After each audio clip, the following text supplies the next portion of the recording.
Alright,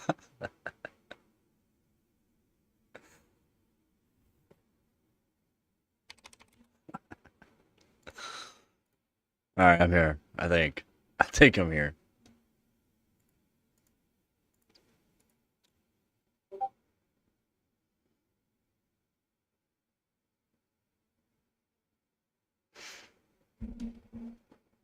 Man, I had a not expensive 6700 XT and it was pretty good. I heard some 6700 XTs and 6800 XTs, you couldn't do anything with the memory.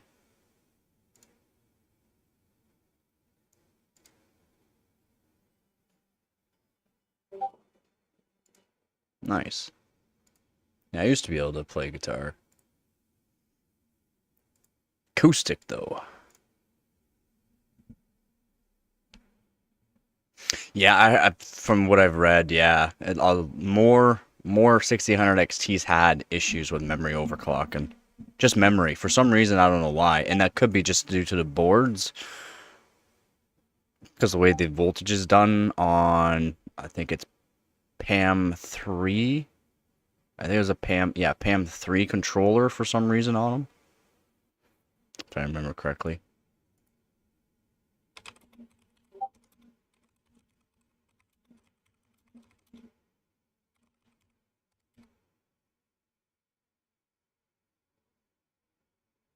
Uh, NZR.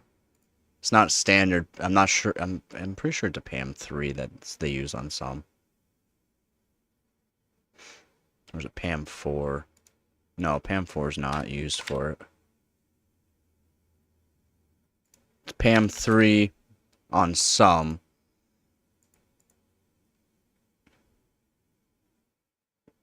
It's NRZ though.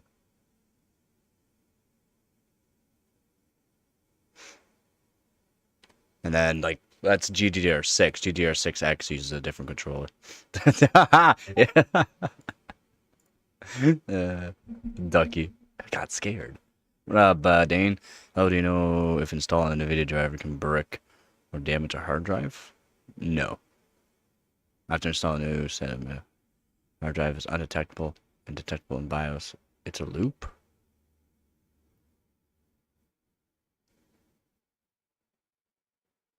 No, that might have just been a corruption of the hard drive at the time. Uh, did you touch anything else in the BIOS? Like, because yeah, you could set off VMD, I think it is. Did you turn off anything in the BIOS or do anything in the BIOS? Because that can make it so that way it's not detecting the actual operating system. Because you're probably what, Windows 11 or Windows 10 at least.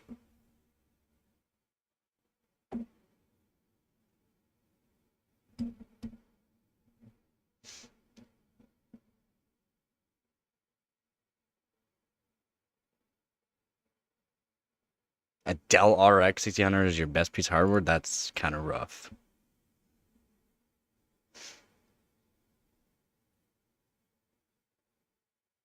Haswell plus PSE was not high clocks. Yeah, makes sense.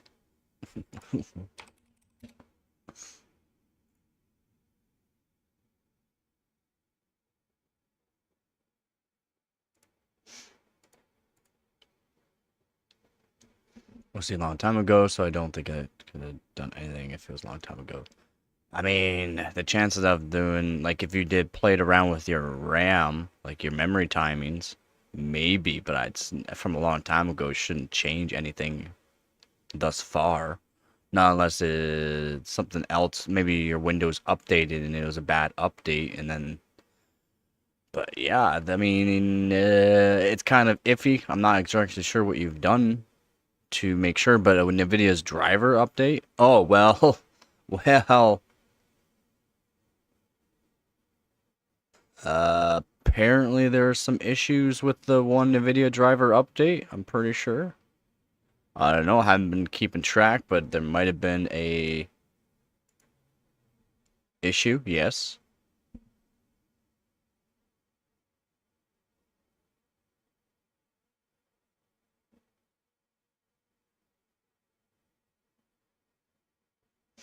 I was going vape.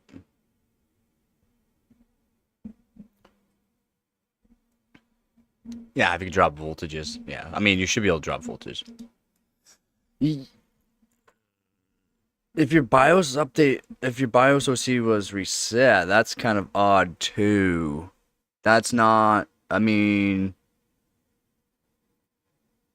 the chances of something going wrong with your operating system from there isn't really. We're talking slim chances these kind of things can happen. Slim. Yeah, I'm pretty sure there was an actual issue with the NVIDIA driver.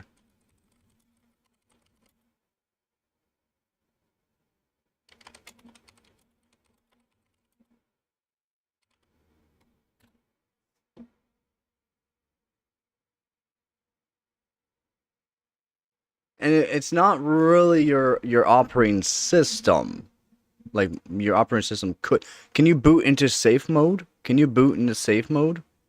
If you can boot into safe mode and then use a DDU and uninstall that driver and then reinstall not to the latest driver, have you tried to boot in safe mode? Because you should be able to boot in safe mode.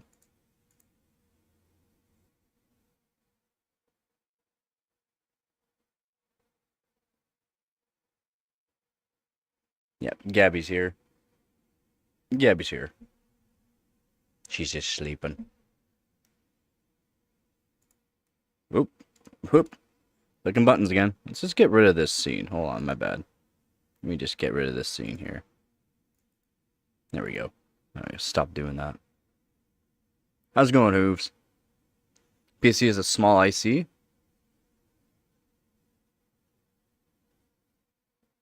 Is it?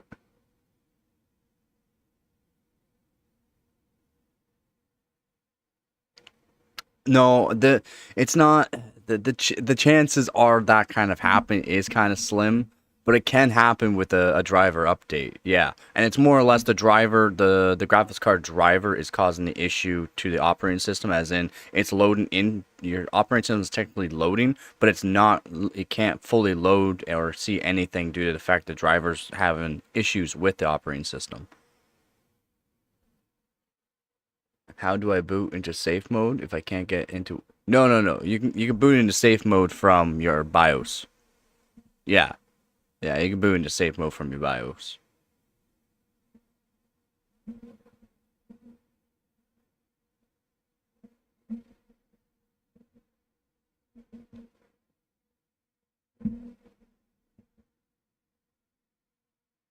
AMD or Intel? What do you mean?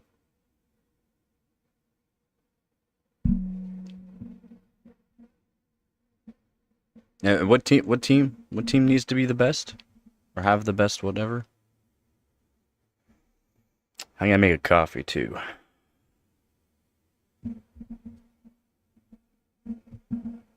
Arkham Knight is still such a yeah. That was actually a really well designed game too. Um, do you need? Yeah, I think Arkham Knight you need to have PhysX 32-bit, don't you? So Arkham is it Arkham Knight?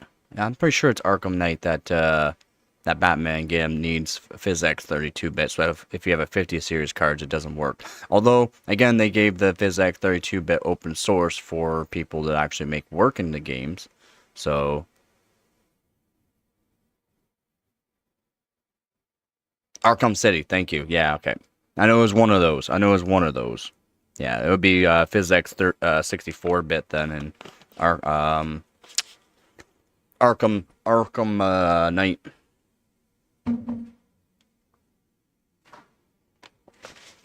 You pick as your number one AMD or Intel?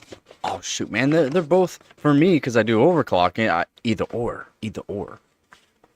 Either or, man. I can't choose. I can't really choose from them. I actually can't choose from them for overclocking because in some things AMD just absolute is a monster. Like Y Cruncher, AMD's just absolutely, actually mind-boggling how good it is on any 3D benchmarks. AMD sucks. Like comparing it to a GPU, like you have to pair it with a GPU. AMD sucks. For Y Cruncher, it's really good. For certain competitions, AMD's really good.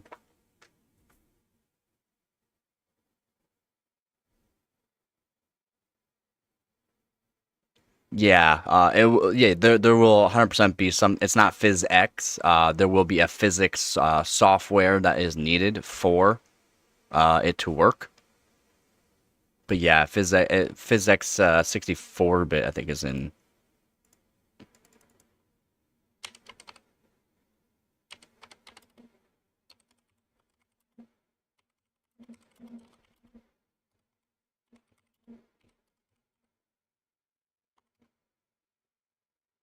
Yeah, uses 64-bit. Uses 64-bit NVIDIA PhysX. Yeah. Yup. And they might not call it 64-bit NVIDIA. Yeah, it's 64-bit. PhysX has 32-bit and 64-bit. How's it going, Skeets? Oh, and Skeets, did you learn anything about laws about the video? I did a whole bunch of research after that live stream, and guess what? Everything I said was true on what can happen on that live stream. Everything I said. All the laws that I specified and put onto other portions of laws that could be put towards was correct as well.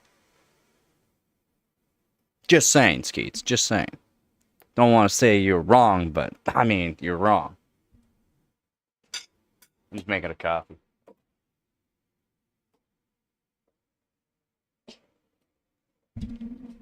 Cult news? I've never heard of that. They don't even bother calling it Phys. No. They won't call it PhysX. They'll call it their own just because it's fine. But it uses NVIDIA PhysX 64-bit.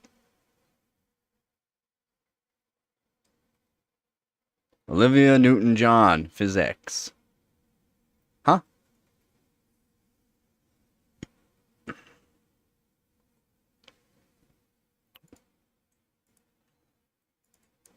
There's actually a few.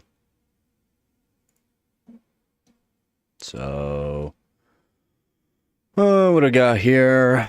Blah blah blah blah blah blah blah. What subsection of is it? Give me a second.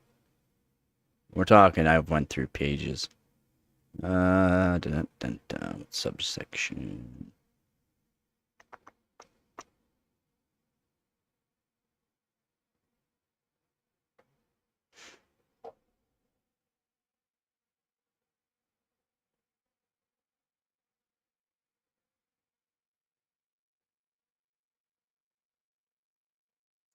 Subsection 105.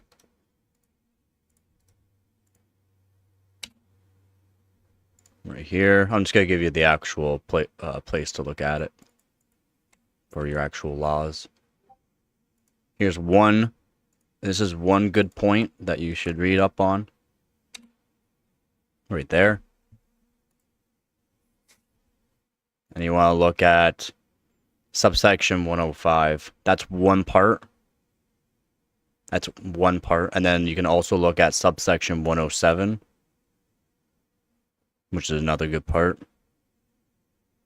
Again, everything I said, again, I'm not trying to knock Gamers Nexus at all.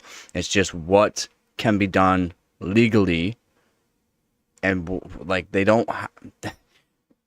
In a way, law is very, very tricky, in a way. So... yeah, I can say laws. There's multiple laws affecting this video. Multiple.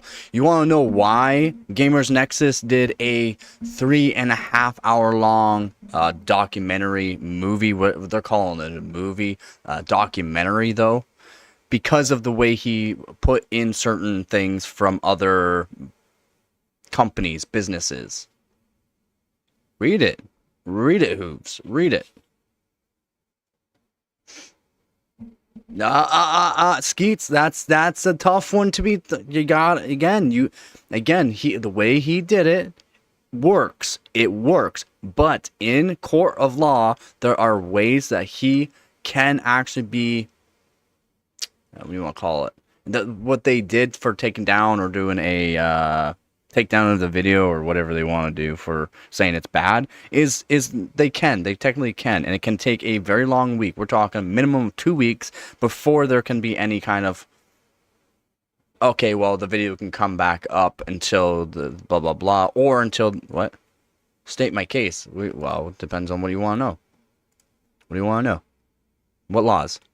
What law are you talking about? A bunch of laws that get affected on this, or what?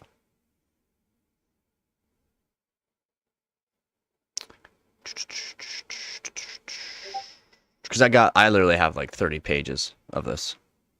Let's all get physics AI. I want to get physics AI. Let me hear your dad talk. I want everything.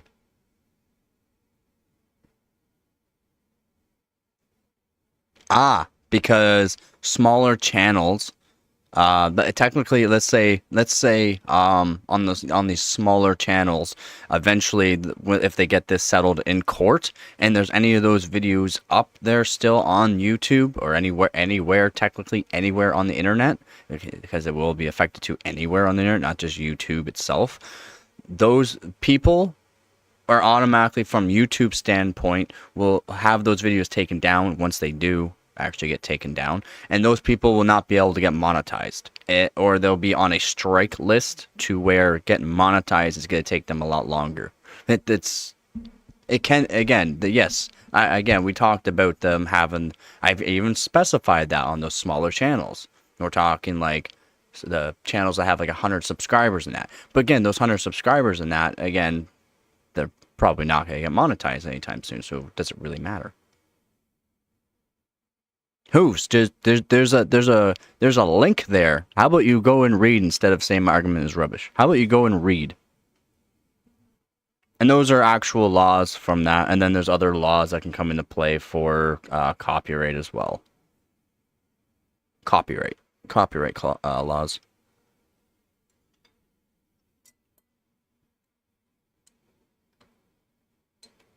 What do you mean? Buddy, there's so many channels. And small channels are harder to technically remove. And since there's literally hundreds of them, how are you supposed to just... Unless someone goes specifically to them and actually puts in a claim saying these videos are... You cannot have them.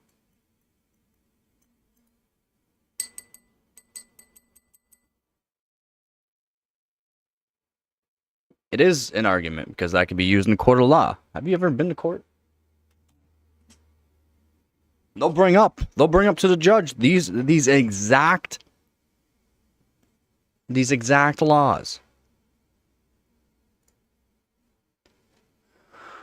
And let's go to other. I'll give you another. New York Admin Code, subsection 19 to 136 is another good one here. I'll give you the actual page for that. Oops.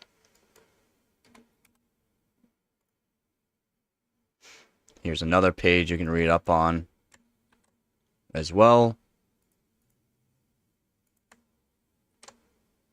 Hopefully that works. Yep, there you go. So that is New York City Admin Code, subsection 19 to 136. You can also look at New York City's local law, 67 of 2024, which also specify certain things that can be brought up in court against. And that was for the one video that he made of Bloomberg and showing the laws on where he was allowed to stand and how close he was to the building. If you watch his videos, he was impeding traffic, as in other citizens. Again, it wasn't just him. He also had someone filming him. So guess what? That's a larger area than is needed to hold back traffic, and he is that close.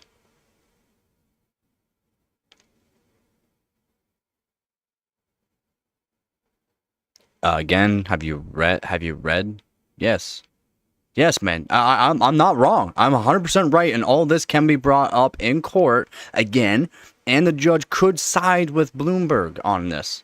Can side with him, and if This video that we went over of him talking about his movie, his documentary movie, they're calling it a movie. The 3 hour and 29 minute and whatever second video that he had up. We can talk about that. No, you cannot say public sidewalks are federal fucking property. Public sidewalks can be owned by the business. Learn your laws. How many times do we have to talk about this, Skeets? How many times do we have to talk about this? Public sidewalks are public, as in public, but can be privately owned by the company that is residing beside it. That is why if the sidewalk from certain section of the business, certain distance away to the road, to the length of the building, to a certain point, is not kept up on maintenance, that is on the government in a way. But let's say they did their own work, which they did their own work there.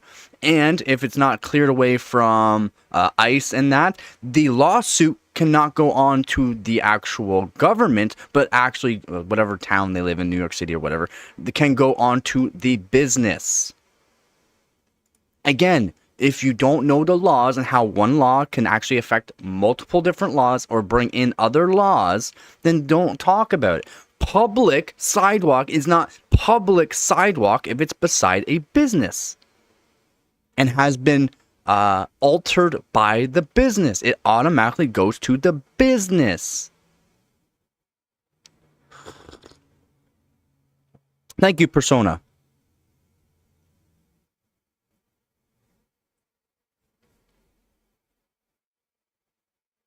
He was within 15 feet of the doorway, and he was not over 9 feet away from the building itself.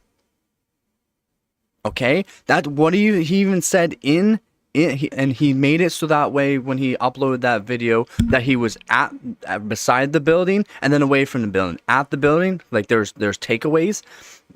The amount of time you were there impeding traffic, citizens, is another thing.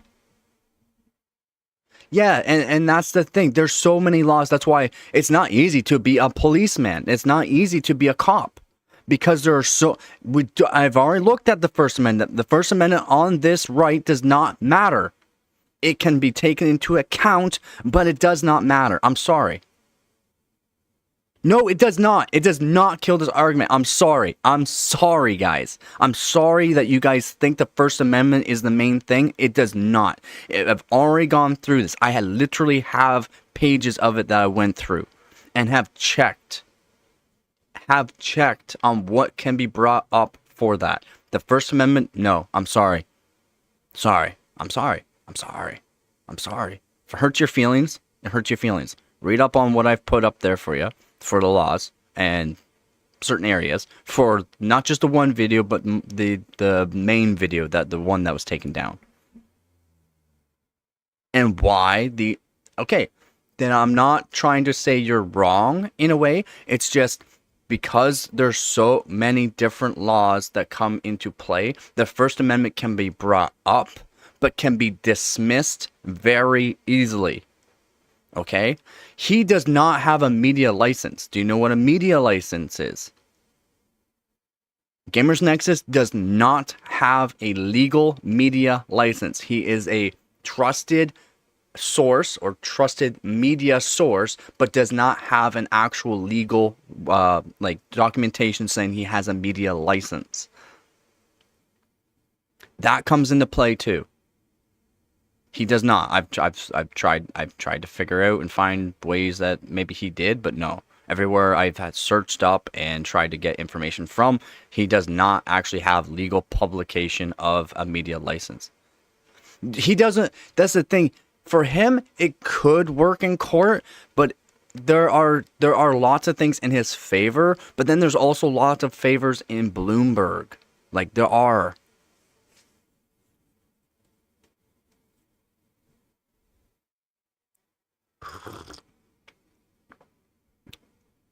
I gotta see what this cult news.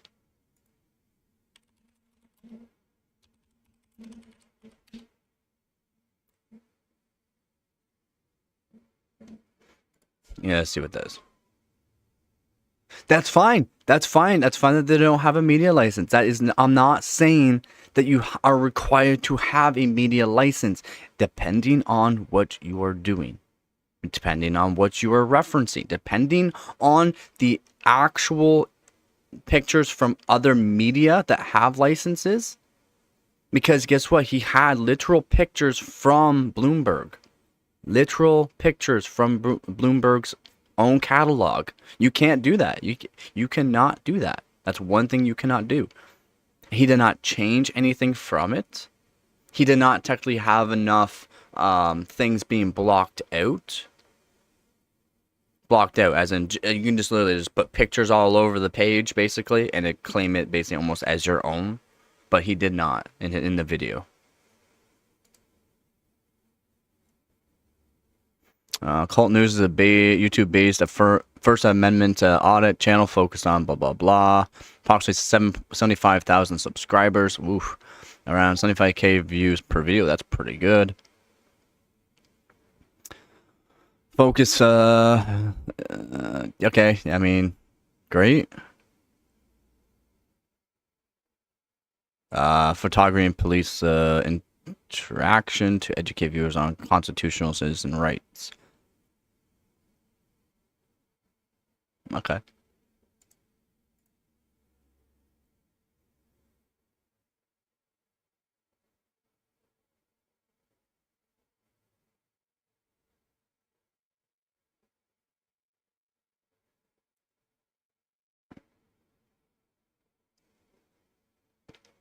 Okay.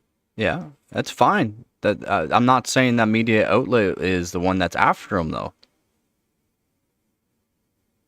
The one that had the takedown done is after that video.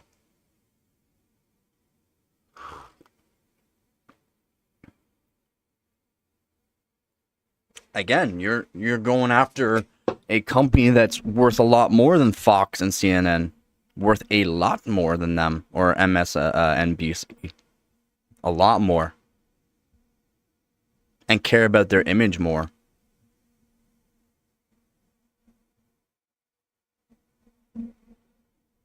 No matter what, people will be watching Fox and that. From Bloomberg, people spend a lot of money to get information from Bloomberg. Hell yeah, Bloomberg is worth more than Fox. Bloomberg's worth 107 billion. Fox.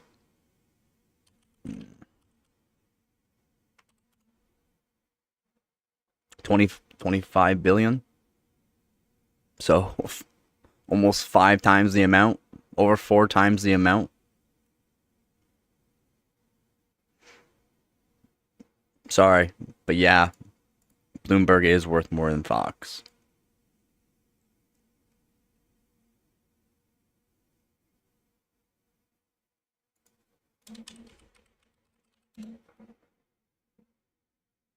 $25.11 billion.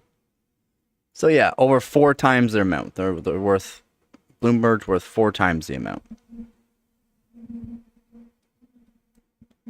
I'm not sure where what they were doing in court, right? I'm not sure if it technically worked to wherever Gamers Nexus was or where Bloomberg is located. I'm not sure how that would work out too. Doesn't matter, the laws are fairly similar between where they were.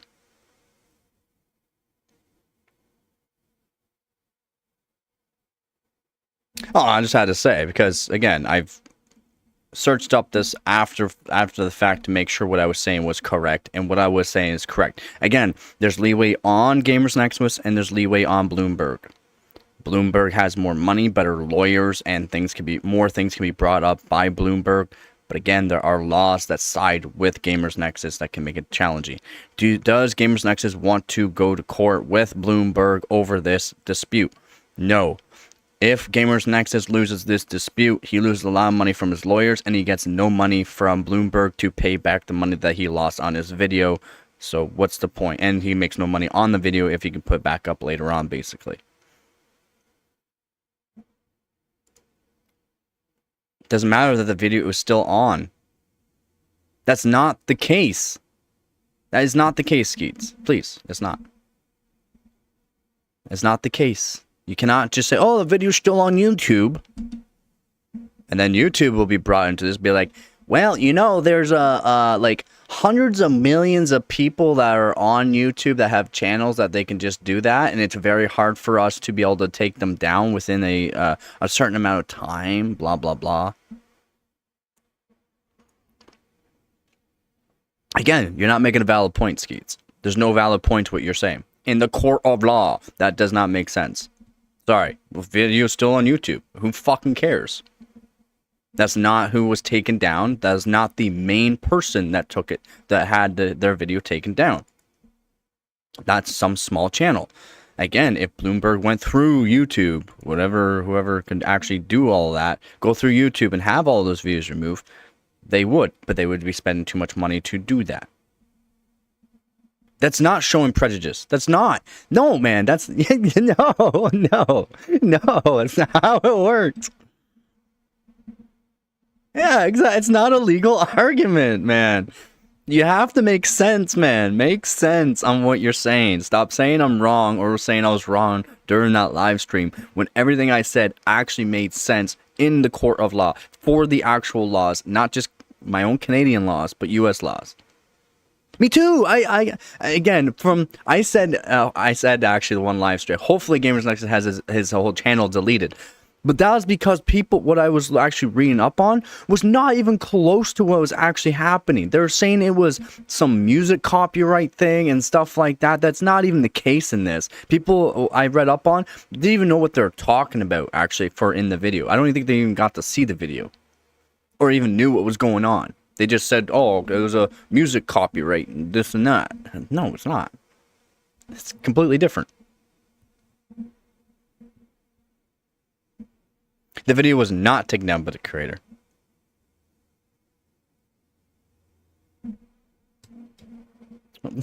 F you, Serge. F you. And yeah, the video was not taken down by the creator. What are you talking about? Again, people technically can stream it. They can. But if that video gets caught or the live stream gets caught using that video, they will make sure that that video is not monetized. It will get taken down, and that person will be on a strike list on YouTube. Again, there's more than just one thing that goes involved in this. Elbows up.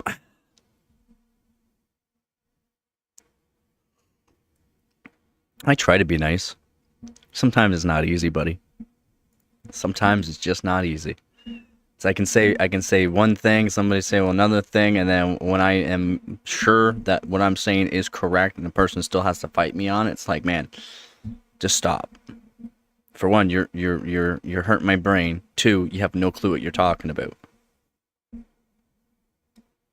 Canada voted anti-Trump. Yeah, we choose to be nice. Doesn't mean we have to be.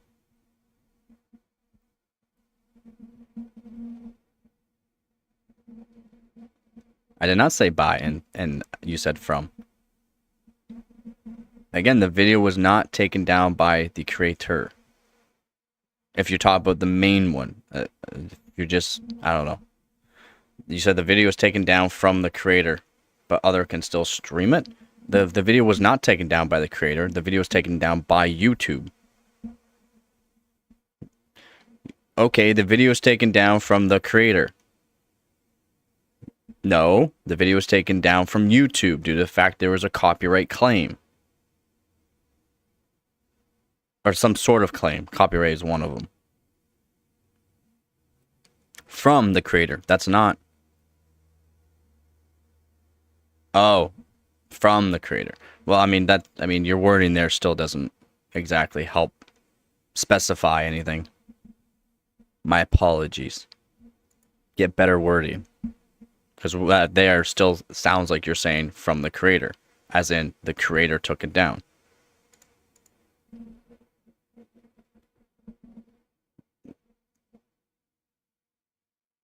I don't know why I have to explain this again there, Skeets. I don't know why. Why do I have to explain things to you so many times? Thank you. Cat, thank you. Like, holy moly, man. You honestly don't understand something that I've already explained multiple times. I cannot simplify it anymore. I mean, I don't have any maple syrup. And real maple syrup's where it's at. I'll drink my coffee though. I know, but I've already explained this multiple times. Exactly, their cat. Exactly. Yeah. Yes. And you are definitely unsure. You're definitely misled from information that you think you know. Again, I gave you spots up top. Just read the laws on certain things. Again, I also put the like the New York City local laws and that. That was from the other video that he posted up and saying like technically this can be brought up in court as well from Bloomberg, saying well he was also on our public property. Again, it might be on a sidewalk, but it's owned by Bloomberg. And he can literally show points of the video of where he's actually blocking the citizens from walking on the sidewalk. And technically, you don't have to be by a business. And if you're just standing there blocking people's pathway, you can actually like be removed from that section from cops.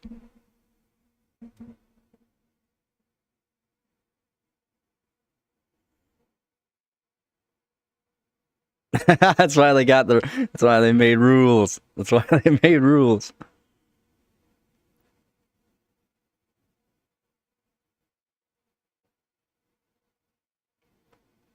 Oh, now you're bringing up again that First Amendment does come into play to a factor of time.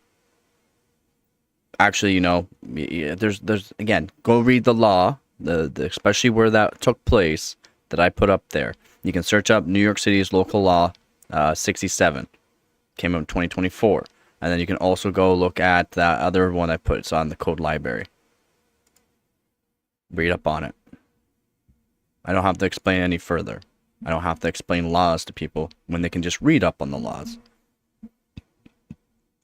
I've had this happen in the past too. Someone tried to fight me on stuff. It's like, and it was about car engines and that. And I literally searched like, I'm like, man, that car is what, maybe 200 horsepower. I don't even think it was 200 horsepower. And he was trying to say it was like over 1,000 horsepower, blah blah this and that. I'm like, no. And the race that you were doing was a certain race, which you're limited to stock engines. I don't even know what that is. Their hooves.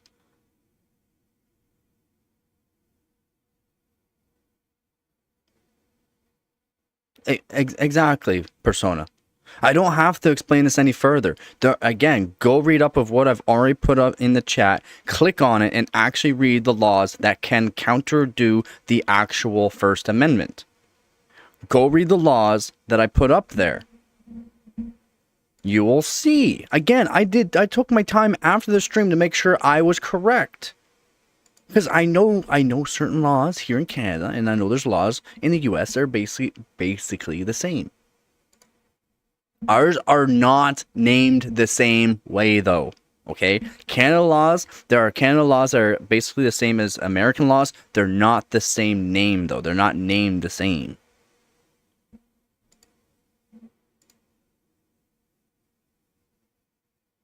Yeah, I agree, Serge. I agree. I sincerely argue you were wrong. No, you don't. You're not sincere at all. And you know I'm right.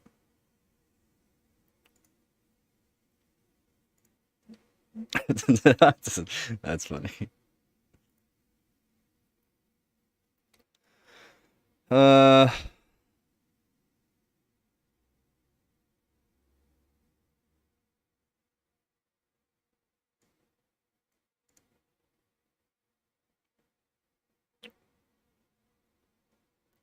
Yeah, PC hardware news. Anybody?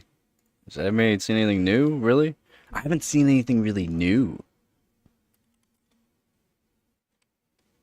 There's no other information. Oh wait, no other information on the hell. There we go. I mean, yeah, we got the 5500 X3D, but I mean, I did a leak on that, which said it was kind of worthless to do. Like, it's not, the price point is just terrible. It's like around $200 or something. It's not good. It's not good. Apparently, people are saying Battlefield 6 runs so good on AMD. Well, it kind of makes sense since it's for consoles as well. No, not the RTX 5050. The 5500 X3D. Yeah, of course it's Jack coming out, right? Because again, like, they're trying to make sure that they make the most out of their money from their actual chips. Because console is AMD. The optimizations have been, well, not perfectly, but I mean, have been primarily optimized for AMD. It makes sense. And that's just Battlefield 6. But the people are saying, oh, Battlefield 6 works so good on AMD, blah, blah, blah. Well, and then you got other people that are actually bringing out the actual facts saying, well, it's working really good on AMD due to the fact it is been heavily optimized for AMD. Now, when Battlefield 6 gets more optimized for NVIDIA, that can change. Marvel's gonna release a new Luna Snow skin soon. I mean, is it gonna be even skimpier? I hope so. I mean, that's pretty good frames there, Cat. That's pretty good frames. I mean, you can't really complain about that. That's pretty good. And you're using Zeus? I don't like Zeus. I call it Zeus. Yes, I know it's S, but Zeus. I call it Zeus. I don't like Zeus. They need to work on it. The quality just doesn't look good. I think it's FSR3 you're talking about, because the quality is not great. And they're working on fixing up Zeus, but it ain't great. It's probably FSR3. I mean, I'd rather use FSR3. I mean, it's universal. It works for Intel, NVIDIA, AMD. It doesn't matter. FSR3 is great. I think it's awesome they did that. Made it like completely universal. Optimized for everything, or any GPU manufacturer can use it. Put all the frame. He said, "Goddamn." I keep seeing this new PC part company, CPS, and keep thinking they might be Asian, as CPS here usually means persona. Pretty sure, yeah, the CPS is a China manufacturer for CPUs. They're not good. I mean, I'm pretty sure that is a company that's projected by 2030 or 2035 to be very good. That's what they're projecting in the future, way in the future, to be good. So you do not know that all consoles have AMD. I mean, yeah, you can make that point that maybe some people are not gamers and they're pointing out that they don't know that the consoles use AMD and have used AMD for a long time. Yeah, I mean, you could be right on that. I already know that AMD's been with consoles. We're talking Xbox and PlayStation for a very long time now, like the last 10 years almost. I think it's been about 10 years since AMD has been used in consoles, Xbox and PlayStation. If I'm remembering that correct, about 10 years. It's a long. They've been, yeah, long time. And again, it's all old AMD. That's why the optimizations on AMD is really good for consoles, because it's not new AMD product. It's not new AMD CPUs. It's all old stuff. We're talking old, and that's how they can sell these consoles for cheap.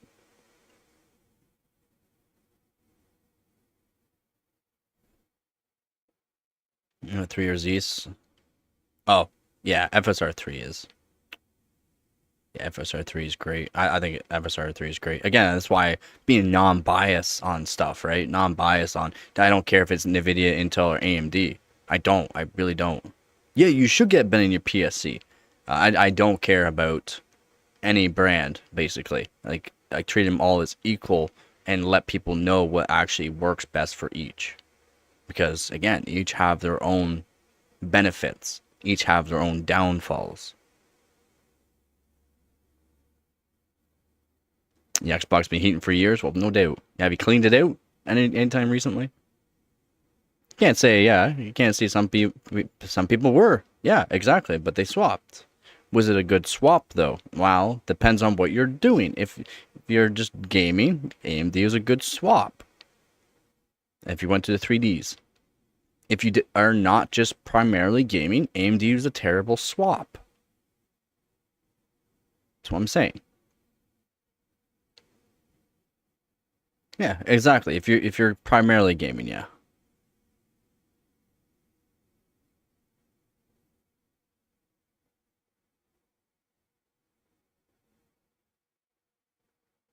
AM5 works fine with AM5. I mean, you can't say AM5 wasn't good. The 7000s could have been better, but I mean, still pretty good. The 9000, I think they did so good for their GPUs, for GPUs and CPUs. I think they did really good.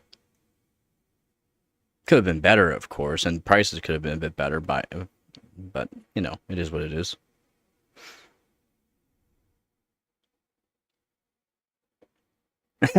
The chaotic evil of hating all brands. Hey man, you gotta hate everyone equally.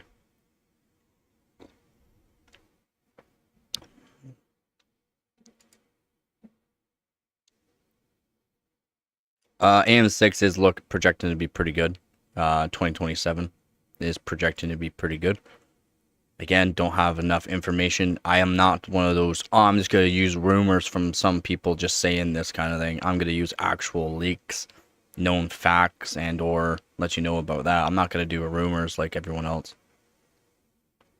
You cannot say it is still Ryzen. They said they might be changing the Ryzen scheme or Zen scheme. They might be changing it. They might be changing it. For AM6, they might be changing it.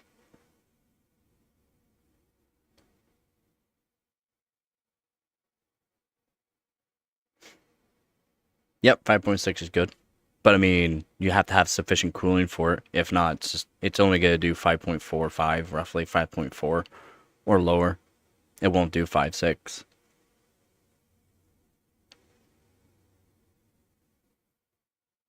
I'm waiting for that Ryzen 9 10K series. Again, they're not sure if they're going to be naming it the 10 series. Like the 10,000 series. They're still not sure on that. I mean, they would have to think of something good for the name. Or the code, whatever they want to call it. More of a code.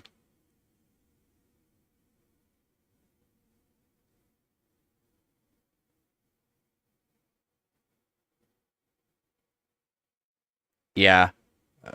So often. Yeah, yeah.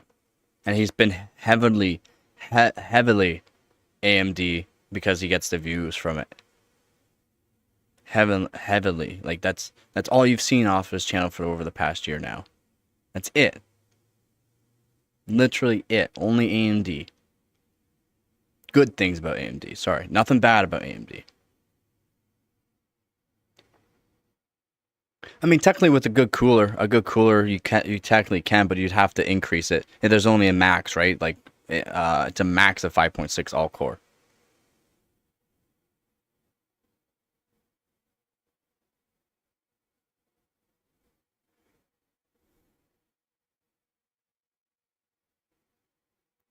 I can go back. I can go back to everything that he said. I can actually do that one day. I could. I mean, it'll take me a week probably to get everything, but I can go back and take a screenshot and show everybody.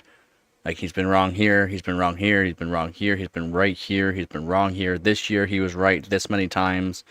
I can do that.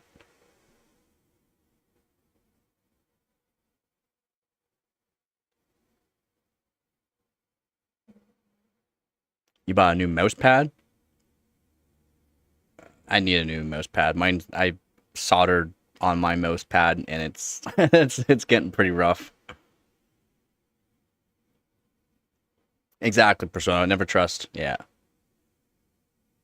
Yeah, Intel can turn the boat. It's, from what I'm seeing, it's looking pretty good. But again, AMD actually can see what Intel's doing too, and they can counter do what they're doing. But yeah, Intel's looking good for Nova Lake, and Bartlett Lake S is actually looking pretty good for LJ 1700. But Nova's looking pretty good. Panther Lake was good for laptops. Panther Lake was good, so why not? Very efficient. They got 25-watt CPU, 25-watt, and it performs pretty good. Have you seen the couple other CPUs they just came out with? Some people have done tests on already. It does pretty good in games for an iGPU. Cyberpunk 27, like 80 FPS average, and Cyberpunk 2077 was pretty good. Oh, I mean, shots and okay. Yeah, but it'll bounce back. You're saying, yeah, because Intel got 10% of it. Yeah, but that's not good for Intel. It's not good for investors for Intel. So we'll see. It's good that they got upfront $5 billion and then get another $3 billion later on once contracts have been met for the government. But at least they can update some fabs, right? They have that money now. They can update some fabs without having to sacrifice losing more potentially good engineers. Potentially good engineers.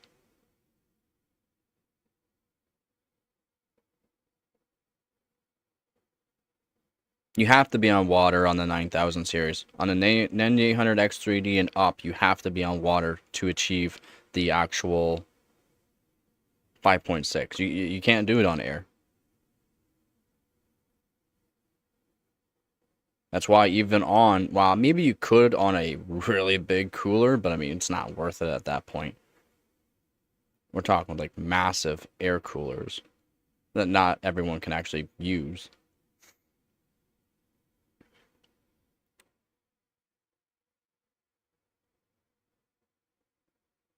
They could there, Cat. They could. I mean, backdoors on all Intel CPU surge. What do you mean by that?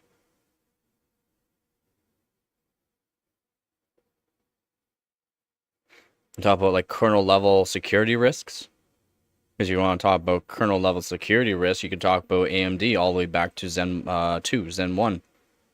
Every single CPU that they put out had a kernel level security risk. Every single CPU, all the way up to Zen to new. So if that's what you're talking about for backdoors on Intel CPUs, yeah, AMD had a bigger one and no one talked about it. Well, maybe a couple people did.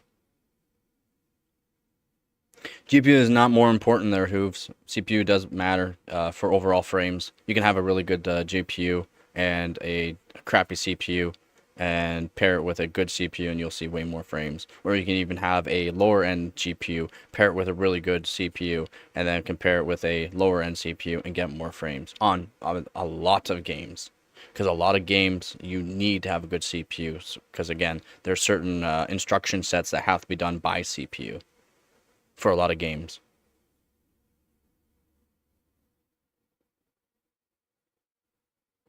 All right, have fun putting your curtains up.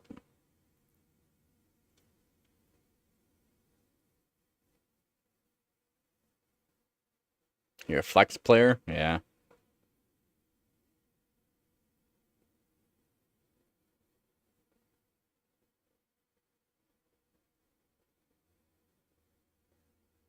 Did you hear? Did you hear about AMD? They're canceling the 650s.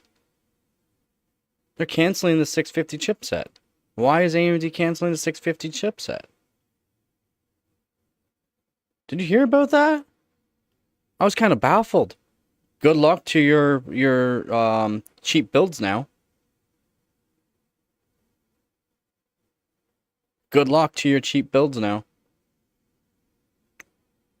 Yeah, I just recently heard that.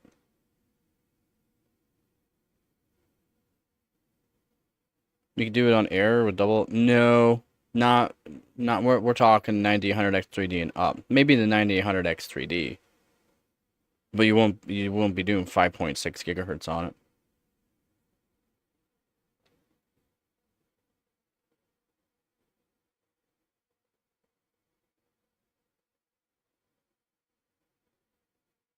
No, you wouldn't.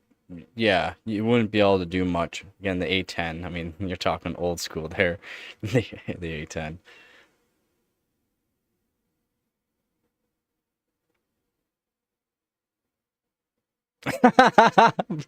I've been streaming for like 12 hours a day and then working on trying to get gear mode 4 and over 8200 megatransfers per second working on my system after the streams, man. I've been too busy doing competition stuff for the competition here for Team Comp and streaming to be looking at PC hardware news.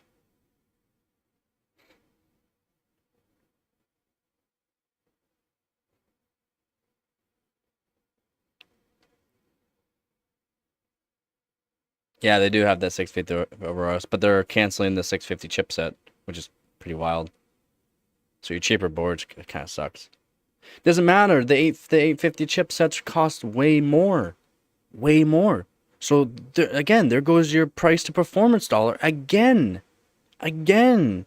AMD's just getting more heavily expensive. Does not make sense. A price a price to performance company that they're known for is now not even close to being price to performance. And then doing that puts them down the list even farther.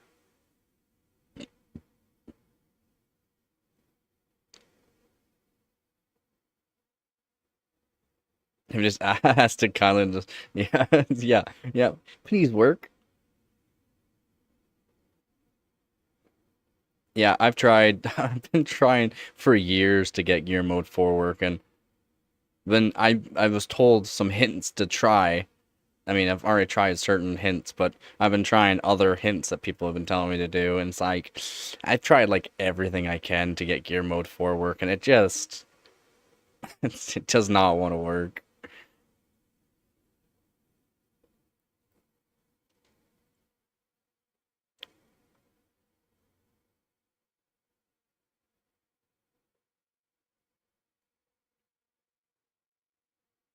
Yep. But AMD's been the underdog for a very long time. And then they actually made more of their name due to the fact they were priced to performance, right? Like they made okay CPUs, okay GPUs. Their motherboards weren't terrible price, terrible price. I mean, not much has changed with motherboard pricing, other than if you want super high-end stuff. But you could build a system a lot cheaper and still get good performance. Now they're not that. Nope. Yeah, yeah, it's probably best to buy it if you're looking to build a cheap system. If you want to build a cheap system, again, there you can still get them. It's just they're discontinuing making them, or so they'll sell off really quick for one. They'll just sell really quick, and then you have to buy used.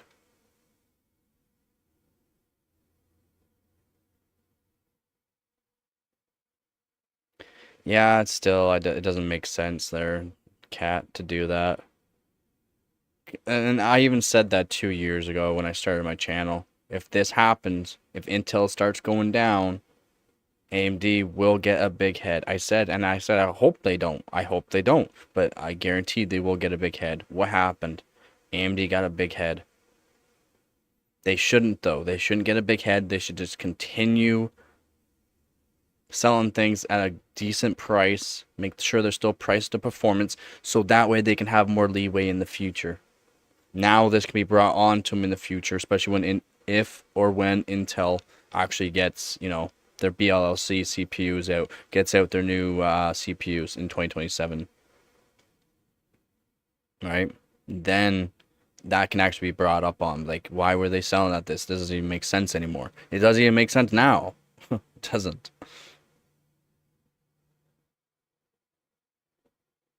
Yeah, 12th gen was good. Except the 12900K was a toasty CPU. One toasty CPU.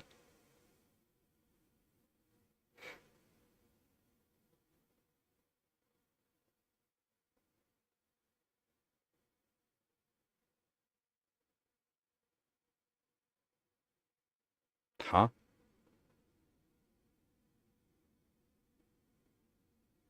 Depending on what you're doing, Skeets, yes. Depending on what you're doing. AMD has. They do have a big head. What are you talking about?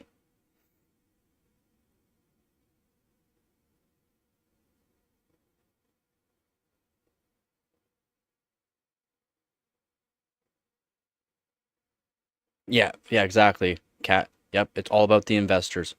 It's all about the investors, and that's what a lot of people don't realize too. Yep.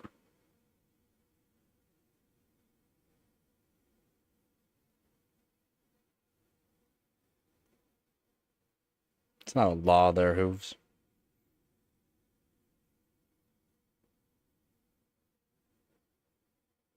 Nvidia does not sell the 5090 over $6,000.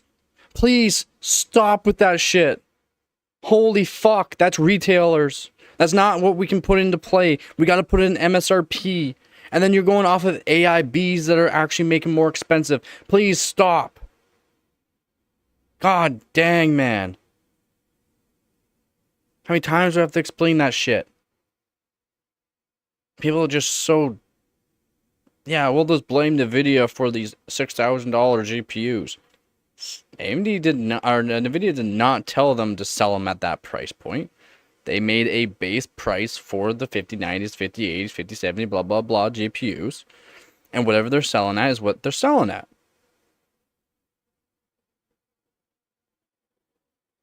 A 5900X for that price of that CPU that's old is wild. Wild. You're talking a 13600K can crush the 5900X, and you can get the 13600K for literally $200. 200. That's why it doesn't make sense, there, Skeets.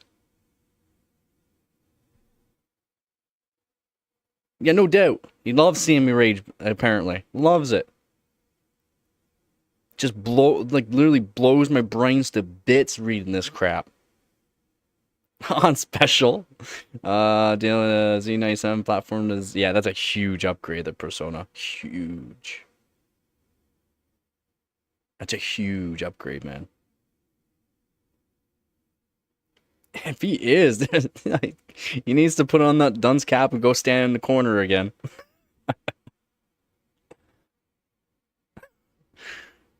$4,468 for a 5090 on special. That's a deal. Buy more, save more. Might as well buy a new AM5 and a 9600X for 400. Yeah. Yeah. The 9600 is pretty good. Actually, you can get 9600X cheaper than that. Right? You're talking motherboard and CPU, right? I'm pretty sure you're talking that.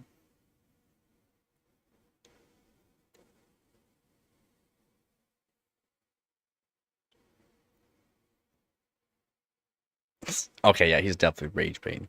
Hey, Skeets, F off.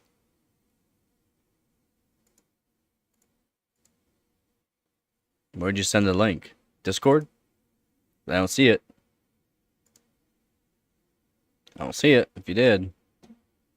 You can't send links in YouTube. You don't have the privilege. You do not have the means to be able to do it. Yeah, that's what I thought, Serge. Yeah, that's kind of what I thought. Motherboard and CPU. Yeah, exactly. And the 9600X is going to crush the 5900X for a lot of things. Single core speed, yeah. Multi-core, no, but for gaming, yeah. Single core, yeah. No. No.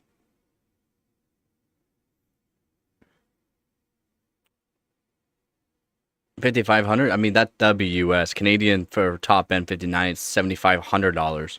It's $7,500. No, Australian is not the same as CAD. No. No, it's not.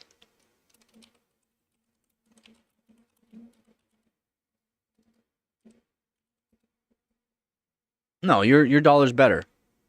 11 cents better than ours. Yeah, I guess, yeah, it's better, but still better. Yeah, your dollars are 90, not even 90 cents, 89 cents. 89 cents for ours.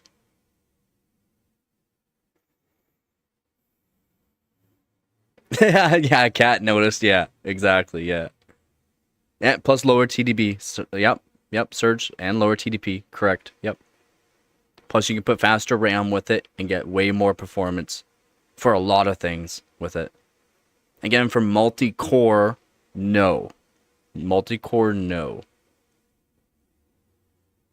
It's pretty close though. It's pretty close, even though they're completely different. Like for core wise, it's still pretty close for multi-core, but the 5900X still outbeats the 9600X.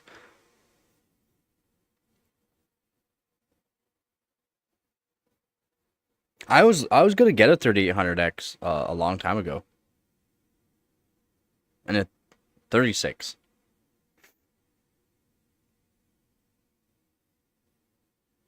Yeah, exactly. Yeah, yep. Just paying attention. Yeah, that's why. That's why there's actually a lot of I banned people, and I knew it was the same person that came back, different account, literally same person, different account, just due to the fact the way they were typing. I'm like, I know who you are. Bye bye. And literally like a few hours later, I get this person starts messaging in the chat again. I'm like, I know who you are. Goodbye. A few hours later, he came back, different account. Bye bye. My KFC is basically a 9000X3D. Pretty close. Pretty close.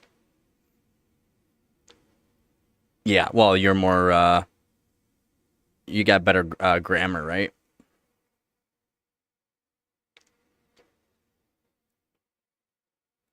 And not a lot of people care to do that in like whatever they're talking about, like on internet or whatever. They don't care to be punctual and use grammar. That's why it can be kind of difficult to read what people are saying sometimes because the way they're wording it and not having any um, punctuation, grammar, or anything like that into it, it can be very difficult to understand what they're saying because they could literally, if you read it, it sounds like they're saying the opposite of what they're saying.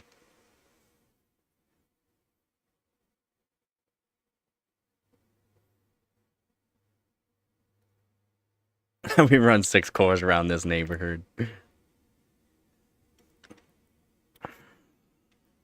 Yeah, there's no point of shortening your sentences. I mean, you only have so many characters on the chat. Unfortunately, you only have so many characters, so that's one thing that sucks. That's why I used to have it when I had like I was averaging around 50 viewers an hour, like averaging 50 views like throughout my stream. I would have to I literally had to set it as like you can only message every 2 minutes or whatever. But then I had some people tell me like, can you stop? Like, can you make it so I can message again? Because there's only so many characters, and I want to finish what I was saying instead of waiting 2 minutes to finish what I was saying, and then by then the chat's already way up, and then it's harder for me to understand what he was talking about because I have to go back in the chat. And I was like, that kind of makes sense too, but if I'm getting averaging 50 views or more and the chat's going, it's kind of hard to slow down the chat so that way I can actually talk to the people I actually want to talk to. But well, not that I want to talk to. I want to talk to everybody. I want to help out everyone I can. But it's hard to when the chat's just flying. It really is. What's grammar?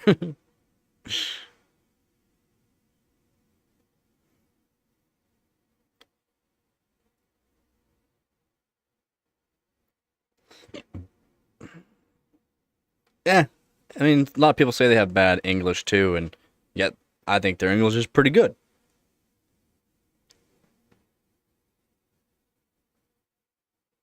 English is fairly easy. It's the easiest and hardest language to learn.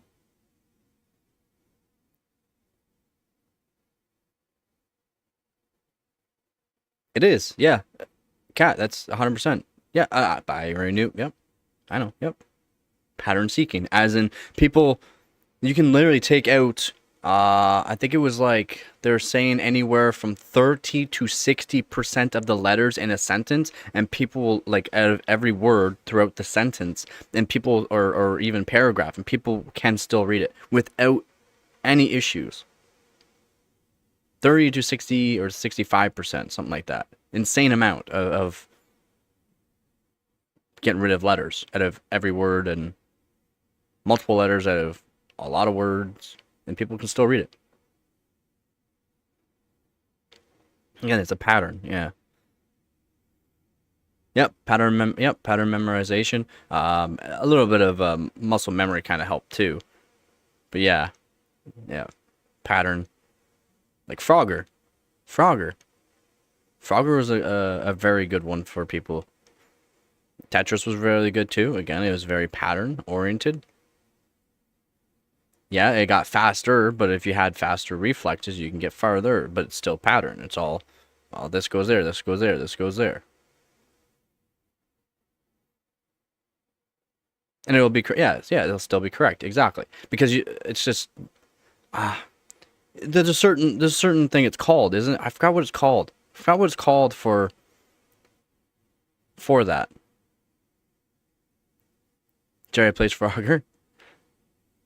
Yeah, exactly. Yeah. And it's very simplified, as in it's literally left, right. You can technically hold down to go faster, but yeah, it's left, right. You can't go up on it, but left, right, and it's just flipping, just flipping.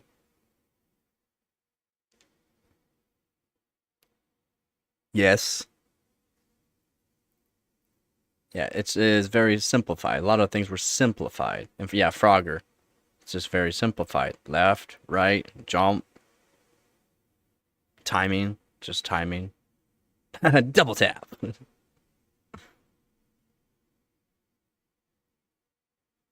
Ooh, for 12,900K, man. You have a 240 AIO on it. That's all you need. That's all you need. Long runs, it'll saturate at 240. It will. It'll technically be fine as long as that 240 a mil AIO is not on its last legs. It'll be fine. But 12,900Ks are toasty.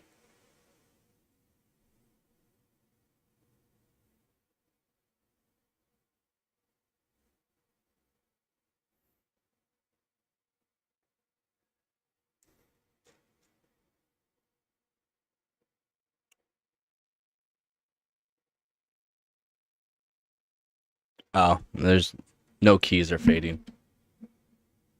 Ta-da! Needs a little bit of a clean, as you can see from the tab. But again, tab is for I'm in the BIOS a lot. I'm in the BIOS a lot. And yes, that's not because I smashed the keyboard or anything like that. Oh, I don't mind showing. And then, like, I also sanded down this key here, so when I am gaming, it's easier. I don't slide off at all. But yeah, this right here is removed because of the windows. If you press the windows while gaming, you're looking at your desktop. It's so annoying. But that's the keyboard I've been using. First mechanical keyboard I've ever used, to be honest. You really want to see the keyboard I used for 8 years, 9 years? I use this one on certain there you go. I mean, there's a lot of cat hair and it's got dirt in it, but I don't care. I barely use it now. But yeah, as you can see, keyboard's worn down. There's no letters. It's completely worn through the paint. Clear now. Again, Windows keys taken off. It's very dirty. Yeah. Yeah, it's been in storage, and then that storage, the tote lid's been open for a long time. And it's not bad. It's not as bad as what it actually looks. Just because there's actually like dirt dust on certain parts that are white. Not that bad though. I used that keyboard for a long time though. When it got worn down and nothing really presses down properly, you have to press it a certain way for it to go down. If not, it just goes punk. Terrible. No smooth actuation. Membrane keyboard. Terrible. Yeah, I've been asked, yeah. Yeah, mainly the people have been asking me like to do custom keycaps and that. When things get more affordable for me, then yeah, I'll think about it.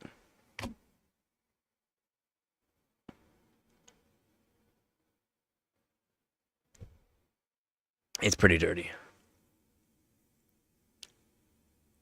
Yeah, first 60% keyboard that I've ever had too.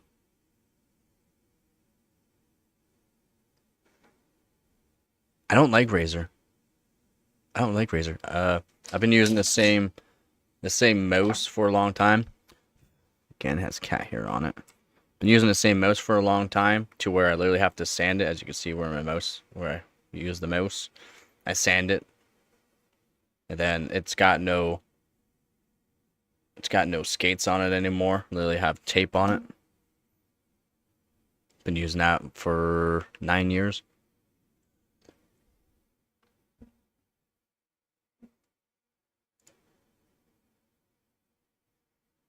You can get the overextended keys. Yeah, why not more? Yeah, why not more? I don't need the number pads though.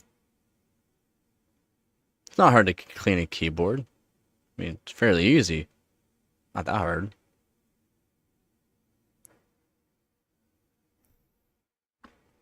Not that hard, especially mechanical keyboard. They're easy. Not mechanical, membrane keyboards. They're very easy. They're very easy.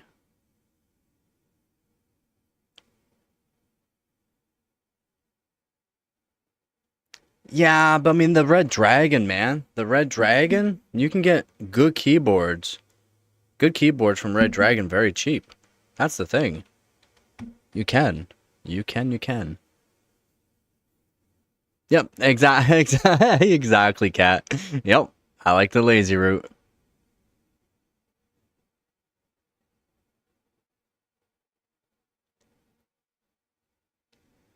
Yeah, exactly. Yep. Make sure it's unplugged. Membrane keyboards, you don't have to worry as much though for the alcohol or even water to get everywhere. That's why mechanical keyboards can survive if you spilt water or coffee or Pepsi even or Coca-Cola on it. Membrane keyboards are more durable. Isopropyl doesn't cost more than a keyboard. No, it doesn't. Maybe if you're buying gallons of isopropyl at a time, maybe.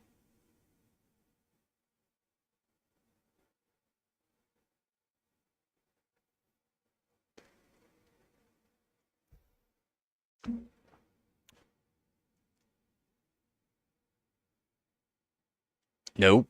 No, I would not.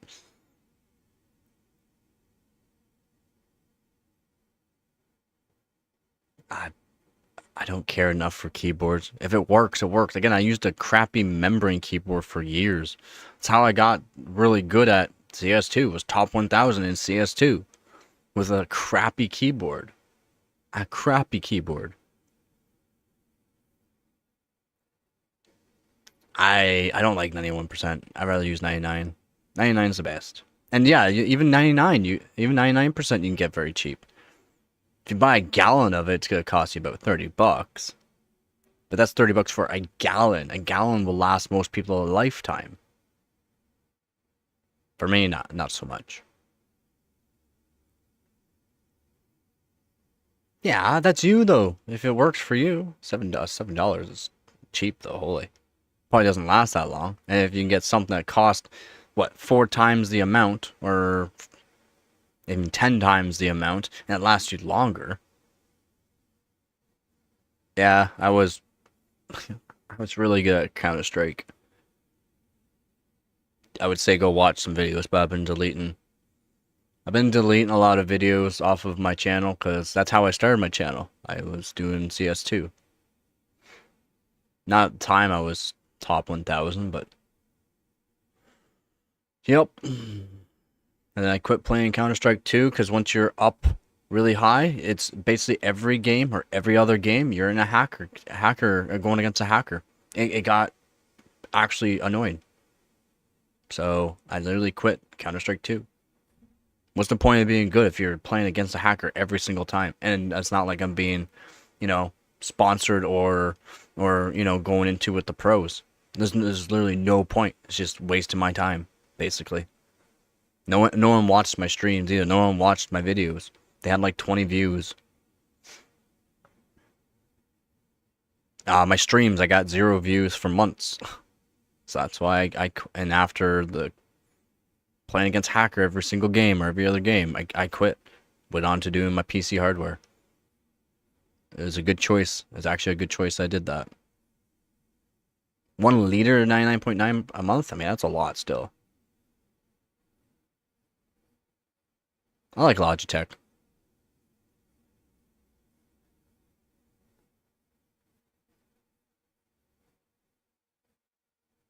Yeah, that's the thing. Like, once you start learning that you're good in that, like you're good, you can just calm yourself down.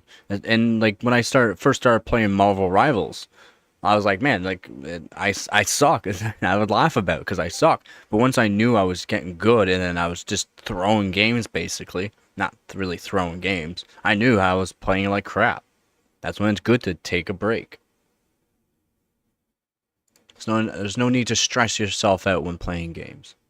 My opinion. Just no need. No need.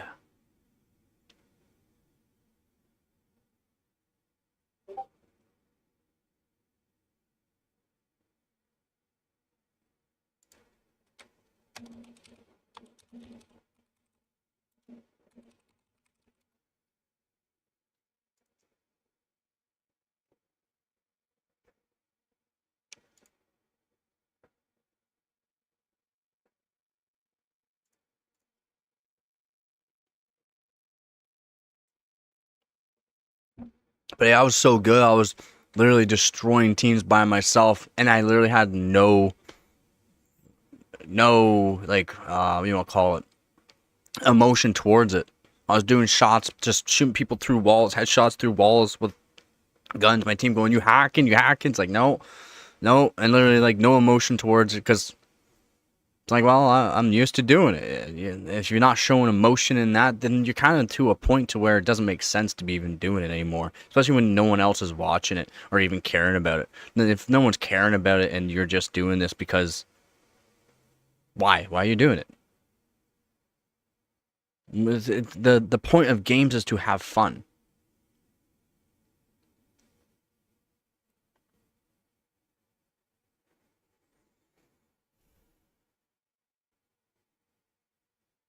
Oh yeah, yeah. Exactly. I hear you there, Cat. Yeah, Marvel. That's why Marvel Rivals is also fun, but it's also like if you're competitive with Marvel Rivals, you should have mics and be like, "Yo, I need help in the backline here."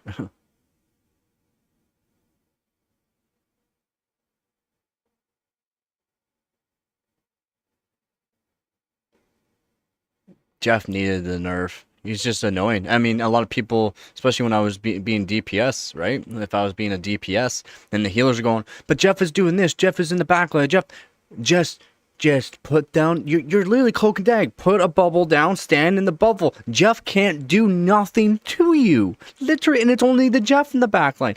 They can't do nothing to you. Literally nothing. Just leave him be. He'll literally throw the game for us. And the people just. Nah, people over exaggerated stuff. Exactly, yeah. If gaming is fun. Like if you're not having fun gaming, what's the point of you gaming? You're supposed to have fun. Especially if you're just new to the game. Just have fun with it. You're shit. You're basically a shit player. You're terrible. I'm not saying that you are terrible, but you no matter what, no matter how good you are, if the game just came out, you're shit. No matter how good you are. Because years down the line, what is your best is literally someone's new because of what they've watched and techniques and stuff like that. No, yeah, there's some nerfs and stuff like that need to be done, but don't need to be done. It's how companies also get around stuff, like Counter-Strike as well. Oh, well, this gun here is insane. This gun here is insane. This gun's here insane. Well, now this gun's shit. Now this gun's better. This gun's insane now. It's kind of how it always works. People always complain, kind of like Apex Legends. Oh, this character's crap. This character's crap. This one needs a nerf. This one needs a buff. They do that. Well, this one's too good now. This one's too bad now. It doesn't make sense why this one's this good and this one's not. Shut up, quit complaining, and get good. Exactly, Persona. In general, yeah. If you're not having fun, you're not doing it right. Yep. Ignorance is bliss. Yep, and it's not for everyone. Again, that's not. I only played FPS games. I've tried Marvel Rivals. I actually like it. It's not a FPS game, first person shooter. It's third person, but I like it. No, Iron Fist doesn't need a nerf. It's just people over exaggerate. Get faster reaction time. Get faster, better aiming. Iron Fist does not. If a nerfed out, what's her name? One I always used. The chick that I always used there. My God, I can't even think of her name now. I can't even think of her name. She throws stuff and has a sword. But yeah, if she can beat an Iron Fist, easily beat an Iron Fist, people need to, like, a nerfed. What the hell is her name? Can't even think of it. Because I haven't played it in a while and didn't really care much about the game. Yeah, I mean, Iron Fist I think is fine for flying. I think it's fine. I think it's fine that he can heal. I think it's all that's fine. I think people over exaggerate. Because again, he can go in and then he has to leave. He can go in and then he has to leave. He's just annoying. And people just can't understand. He's just annoying.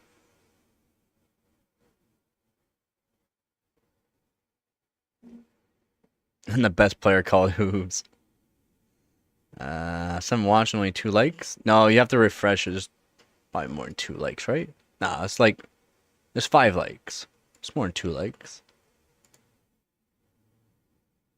It's more than 2. What are you talking about? Psylocke, thank you, Serge. Yeah, Psylocke. Yeah, Psylocke.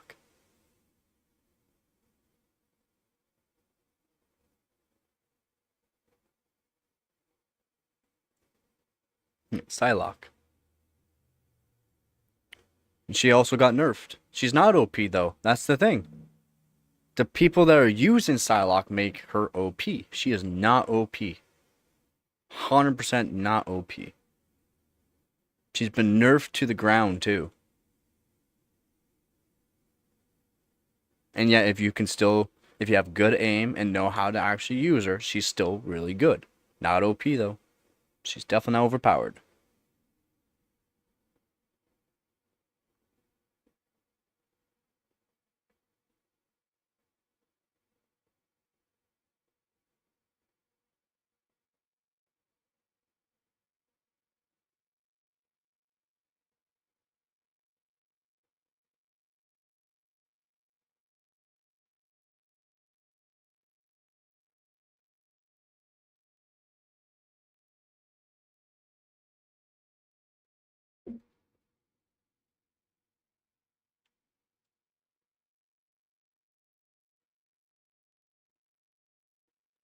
I mean, not a lot of things need to be nerfed. Just people just need to understand their character.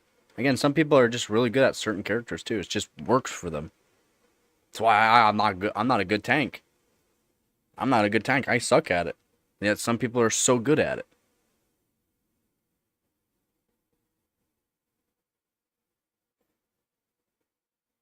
Yeah, and some people again, that's why these kind of games are good because it's all around. It works for your style, the person you are, your mechanical your mechanical usage, your reflexes, your game understanding the mechanics a little bit. But it's also just works all around. That's the main thing about this. Marvel Rivals is good, and games like it. Like Overwatch, some people are just really good at certain characters. Again, are you going to be good as a DPS and then play a tank? No. Do you get an understanding of what a tank does? Yes. Does that mean you're gonna be a good tank? No. Just because I mean, you can play a whole bunch of different DPS. Does that character work for you the way that DPS for you works? No. Same thing with a healer. Luna's insane for a DPS. She needs a nerf on her damage.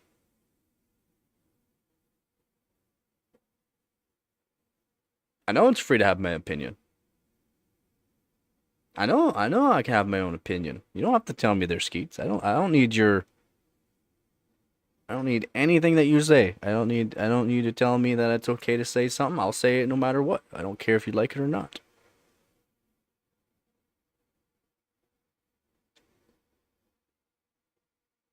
Yeah, well, yeah, you definitely need a support, yeah. And you need a support that can work for how you like to play as a tank, because not all tanks play the same. I don't I never really played Street Fighter. I never really played Street Fighter there, Skeets.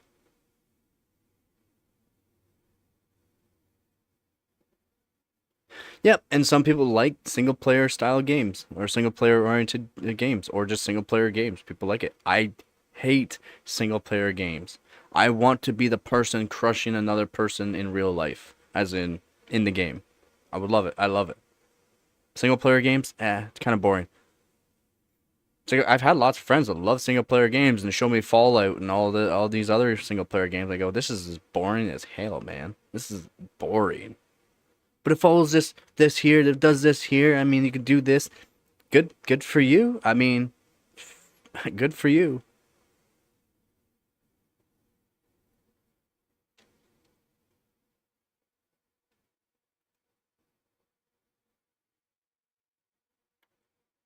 Yep. And that's the thing. Yeah, you can follow some streamers on too. And then also a lot of people follow, some big streamers on like Call of Duty and other games like that. Turns out they're hacking. Turns out they're using stuff that they shouldn't be using. And it happens a lot. It's like, oh, that person's so good. Like holy crap, he's so good. I wish I was that good. Turns out the person was hacking for a very long time.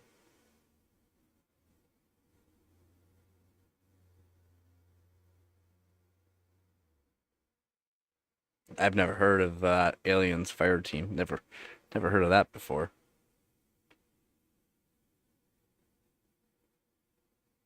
Yeah, exactly. Yeah, and how some people can just pick it up. There are certain games people just pick up a lot better than others and be good at it.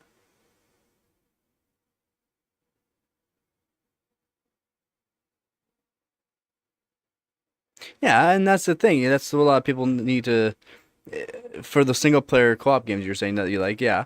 But for the competitive aspect is you need to realize if you're the person that does not want to get all mad about something, don't. If you're not a person that gets mad, it kind of works for you too. But I mean, some people that don't get mad at games. That's when you got to realize, well, okay, well, that's your own fault there. That's your own fault. I'm okay with getting mad. I know when I'm playing like crap. I know when like if I'm losing, I'm losing. Guess what? Not everyone's first. That happens. It could be an off game. Could be just a way better team you're going against. Could be a better person you're going against.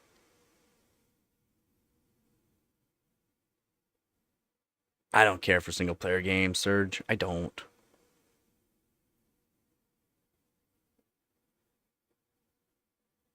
Again, single player games are boring.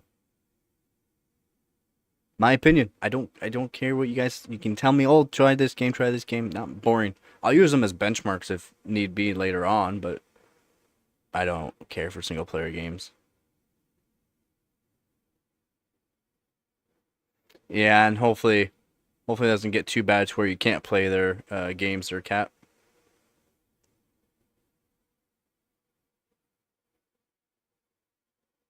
I used to play games and all that with broken hands. I mean, it was not exactly the greatest move to be doing. Broken thumb, literally broken hands, boxer fractures.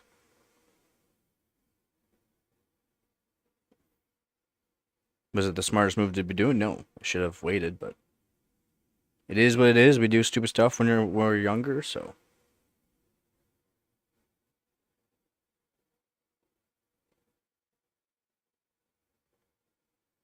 Yeah, and yeah, I hear you on that. I hear you on that there, cat. I got mad, angry mad. Exactly, makes you want to try harder there, Hooves. Yeah, makes you want to try harder. Exactly. And some people it's not for them. It's not for them to be like, I want to get better than that. They just you have a broken thumb at the moment? Well, hopefully it heals up nicely for you. It sucks when if you thumbs suck. There's three nerves that go into your thumb. Three freaking nerves. So it just feels really off and it's a weird kind of pain. I don't feel pain the same way as most people, but it's an odd feeling when you a broken thumb. It really does. Well, I had my thumb broken, then the whole tip of this split off and had to be stitched back on. So it still works though.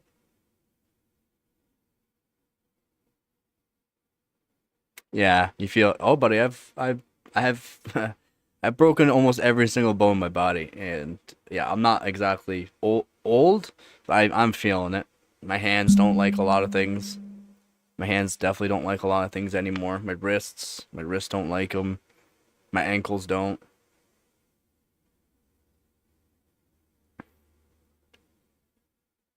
Yeah, arm and wrist cramps. Yeah, I hear you. Yeah.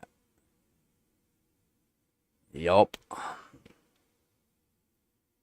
When it's really damp out, I can't play games if it's damp. My hands don't like it. My hands swell up and then they all go purple and then my thumbs and fingers go numb. And it doesn't even have to be cold, it just has to be damp. Oh, fell down drunk there, Hoof? Well, don't, well, I mean, you do like your homemade. Yep. One more to 1,310 subs.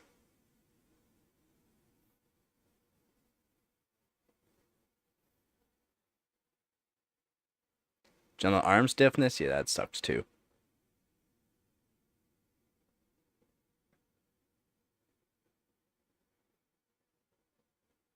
I mean, it's kind of why I like high sensitivity in FPS games. I use high sensitivity because I don't move my hand around. I literally just use my wrist. I just move back and forth. I can do a 360 in like an inch and a half movement. You gotta get used to it though. It takes a long time to get used to high sensitivity, but that's how I play. Really high sensitivity. Yo, it's Joe.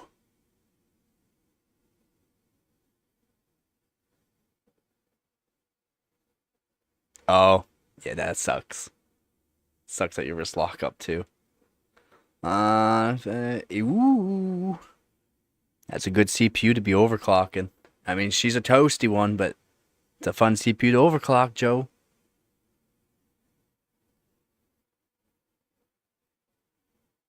Get no doubt sore. It's one losing battle or another losing battle. Yeah, I hear you there, cat.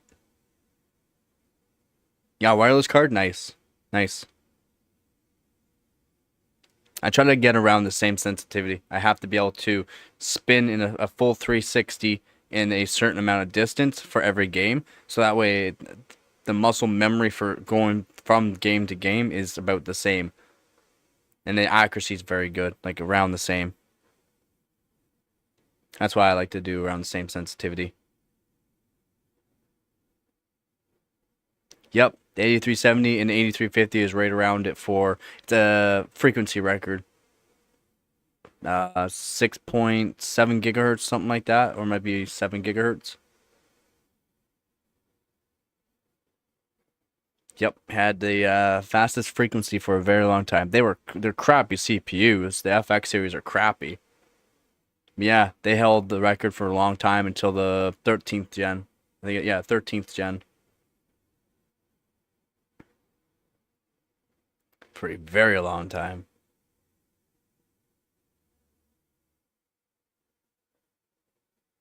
13th, or maybe they did it on 12900K, but I could be wrong on that. I think it was 13th gen.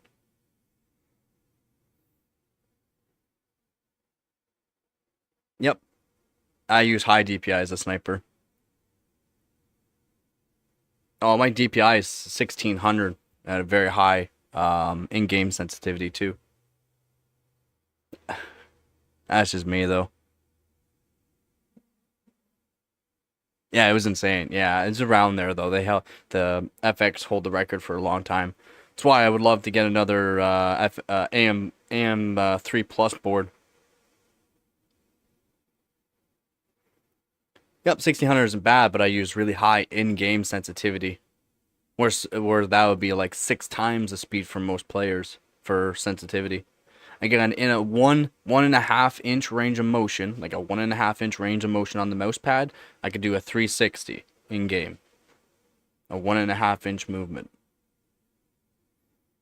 And I did that because if you use your finger and your wrist at the same time, like I do for playing games, you can do a straight 360, as in you're looking at the same height for a 360 very quickly, like, and you're still at the same height.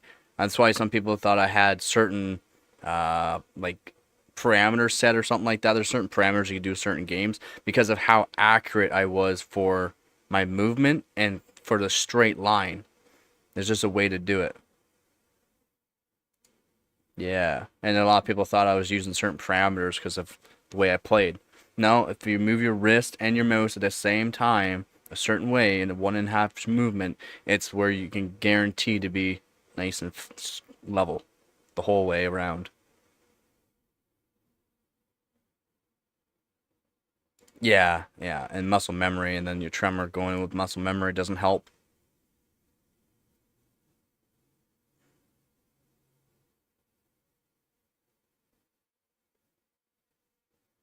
You still have an old saber tooth. The old FX saber tooths were good for boards. They're pretty good. Yep. Yeah, I got a saber tooth board. I don't like my saber tooth though. Yeah, level. Yeah.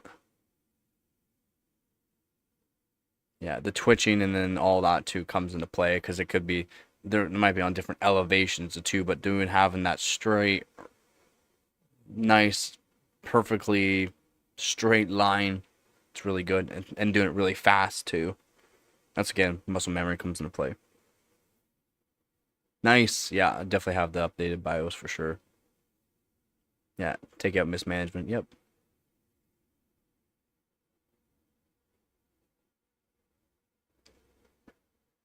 My mouse pad's long. I just don't use it.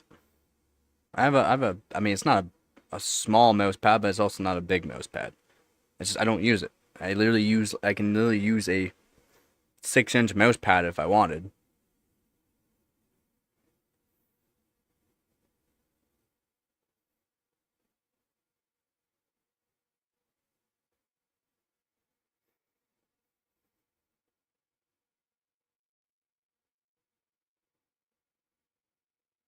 Oh, really? More basic from a new BIOS? That's odd. That's odd. That sucks. I went back to my Z690 Ors Master. I went back to its original BIOS. Oh my god. I'm glad they changed it. It looked like crap. It looked like crap compared to what it is now. Looked like it was in like 420p, 460p, whatever it is. It looked terrible. Now it looks really good.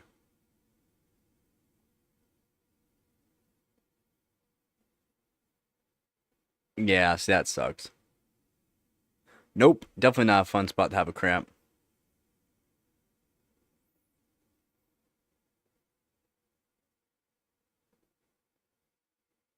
I don't care for single player games. Sorry. Never have. I never cared for single player games. Never. I even played Duke Nukem 3D and Duke Nukem. I still didn't really care for it. I mean, I liked it because it's Duke Nukem, but no. Yeah, yeah. Yeah, the motherboard box graphic. Yeah, yeah, yeah. Yeah, okay. Now they completely changed it afterward? That's stupid.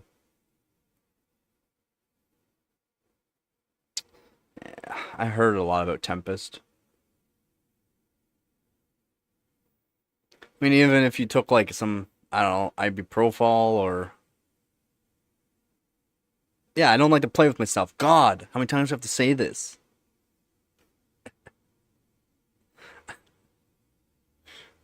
No, no, man.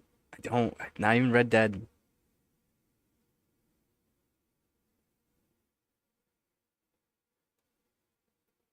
I'm glad. I mean, it's fine having a basic operating system. I like it. I like the basic BIOS, the operating system BIOS. I don't care about having it look good as long as it works and has everything that you need to do overclocking. That's all that matters. That's why I'm good with the old BIOSes. Because then you can also go through different board manufacturers and it's roughly the same. Might be laid out a little bit different. Might be laid out a little bit different.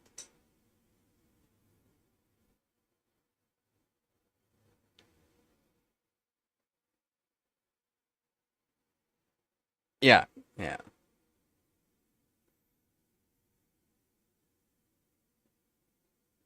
Is that why this is why I like in VR too? Probably. I mean, the controllers on VR are different between each brand for sure. I mean, holy, they got some wild ones to be honest. They got some wild ones.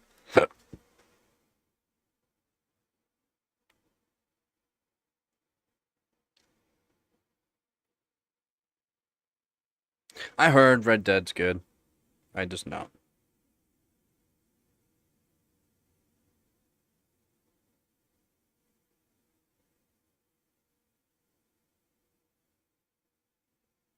Uh, Dabatron, and there's only one other time that could go up.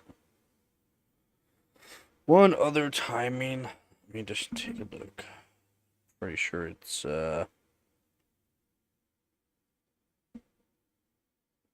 T-Raz needs to go up. Dab, are you here?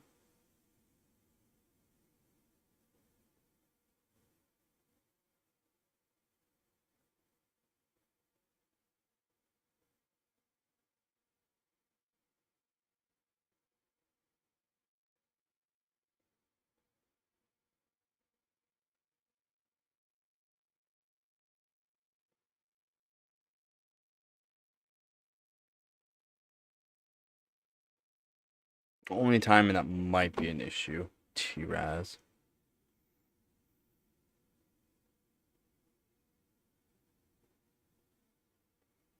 I mean, I used to like those racing games back, I guess, when I was younger too. I mean, more like the music in them I thought was really good.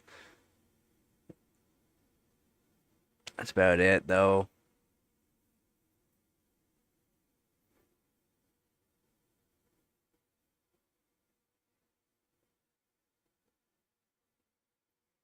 Yeah, I guess, yeah. Like, if you cramp more from using your muscles, then yeah, it makes sense. They're cat.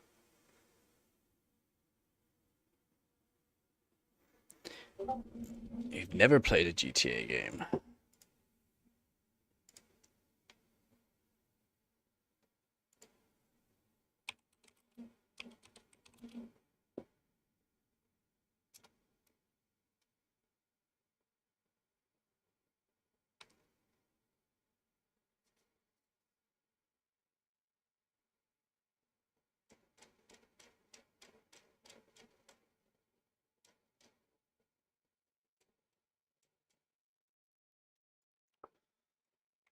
Yeah, I guess your TRCD is low too, and TRCD or I could go up higher technically, but I'm pretty sure it's T-Raz. Maybe just doesn't like it. But yep, I think that'll work for you there, Dabtron.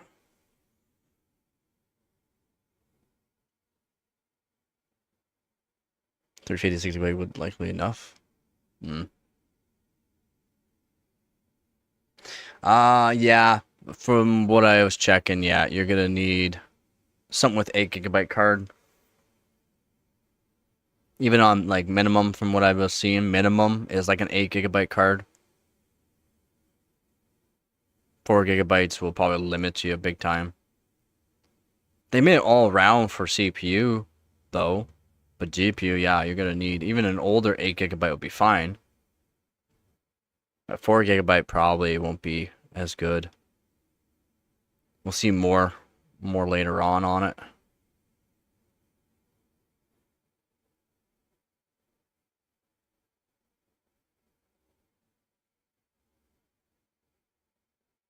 Far Cry, yeah.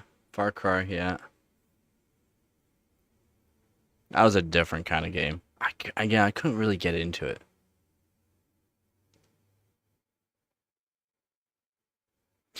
Yeah, maybe 6 GB would work. Maybe, but from what I've seen, again, it's not guaranteed that the minimum requirements. The minimum requirements is like an 8,000 CPU and up for like minimum requirements, but the required specs is like a 11th gen and up from Intel, and then needs to be a 5600X and higher with a minimum. They're saying minimum 16 GB RAM, but 32 would be more beneficial. And for GPU, yeah, I think they were saying 2060 Super and 6700 XT. I think that's what they're saying. I'll have to look back on it. They are speculative. They were speculative requirements.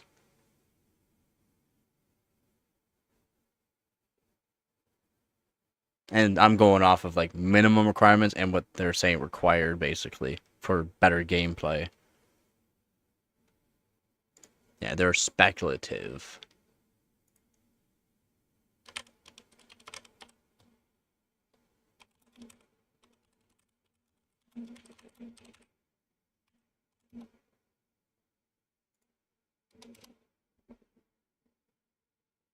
Yeah.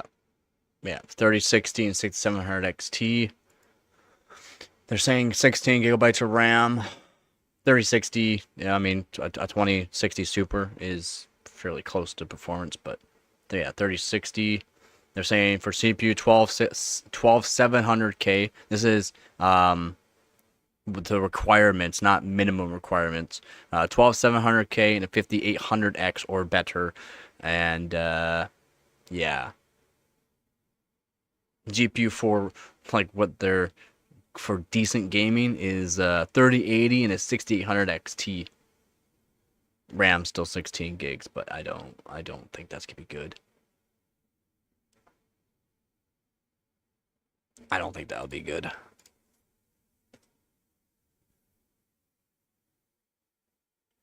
Yeah, I don't think the minimum's being too bad.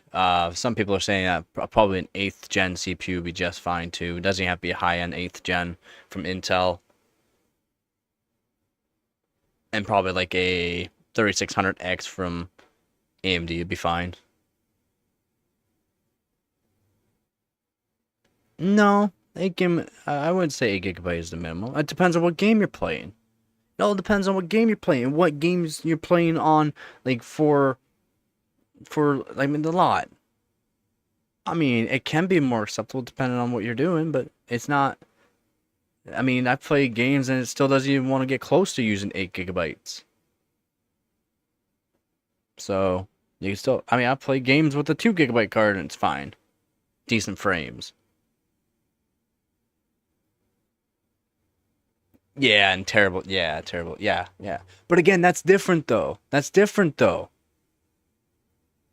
Yeah, again, that's different. More optimization. Very good optimization for AMD. That's why maybe for Intel side, you might need a higher end CPU for Intel and NVIDIA side. I know you're aware, but I have to speculate that too. I have to say it. You know I do.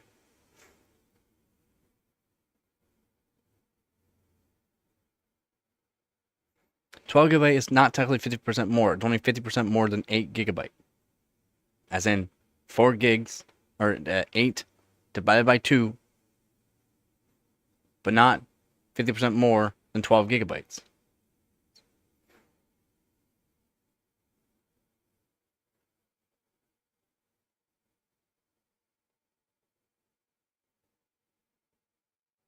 I'm not sure the full specs. I just know they're not using anything new.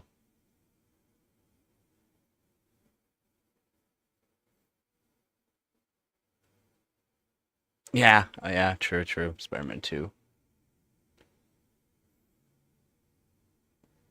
There's not very many games that play well every single core on what CPU. Have you played the same game with a 24 core, a 96 core, a 128 core? No. And you can't use every single core. It does not work that way. You cannot allocate 100% of your CPU to that E8600.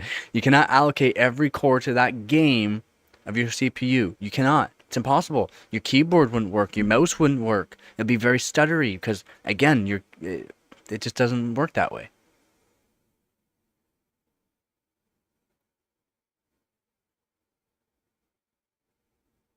What game? Yeah, it's Spider-Man 2. I heard it's gotten better though. I heard it's gotten better. I heard Spider-Man 2's gotten better. So, yeah. I don't know how they did. I don't know how they messed up that badly. They did. I heard it was really terrible at the beginning. It's gotten yeah. Yeah, yeah, it's still bad. Yeah. Yeah.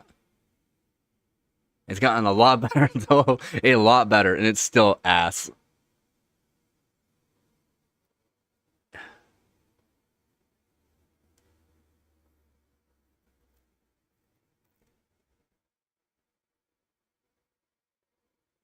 No, I didn't make fun of your AMD system. You're bringing up something that again, you're using the 9900X3D, right? The 9900X3D, and what we were talking about before there was that the 9800X3D is better for gaming overall. You paid more for your 9900X3D than what you could have got performance wise in my mass majority of games than the 1900X3D. So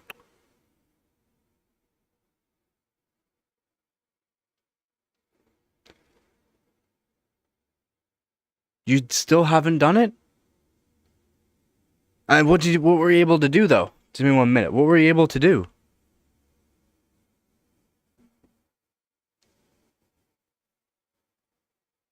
Then go get the milk. Finding out I'm old as the mouse.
Doesn't matter that you did not like it. Just because you does not like it doesn't mean it performs worse or better.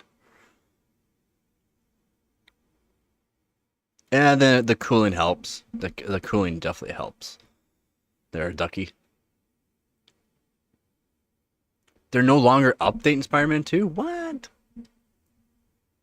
Oh, your Northbridge is getting toasty. Do you know you can get Northbridge water blocks? I don't know if you have a custom water loop. You can get a Northbridge water block. I've been thinking about getting one once I can have some money. Yeah, there's a few of them. There's actually one you can get very cheap on Amazon. Like one very cheap, and I think it'll perform about the same. Yeah, it's true. It's true. But I mean, it can technically help a bit. I mean, it does help to put it really cold. Like, we're talking cold, actual cold, like dry ice or liquid nitrogen.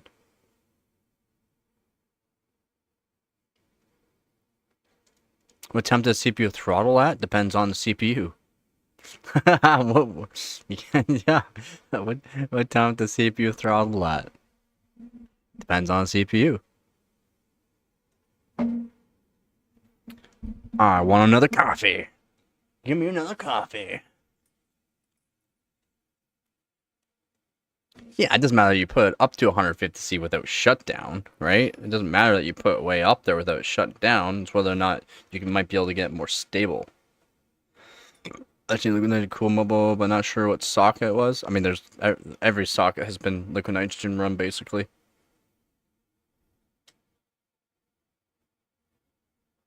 Motherboard won't throttle. Depends on what you're on. If you're on X48, you have Southbridge and Northbridge, which Southbridge really cares about going too hot. Northbridge, not as much, but doing extreme cooling measures on both are more beneficial.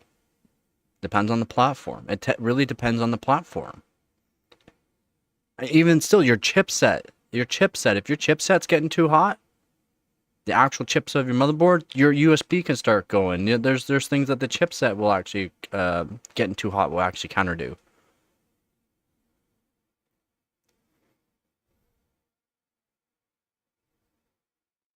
Yeah, I hear you, Ducky. I hear you. I'm just saying.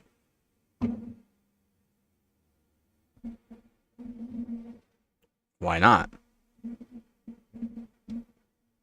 Nothing wrong with Z series. Yeah. Like, there are benefits to having technically better cooling for a lot of different applications and platforms.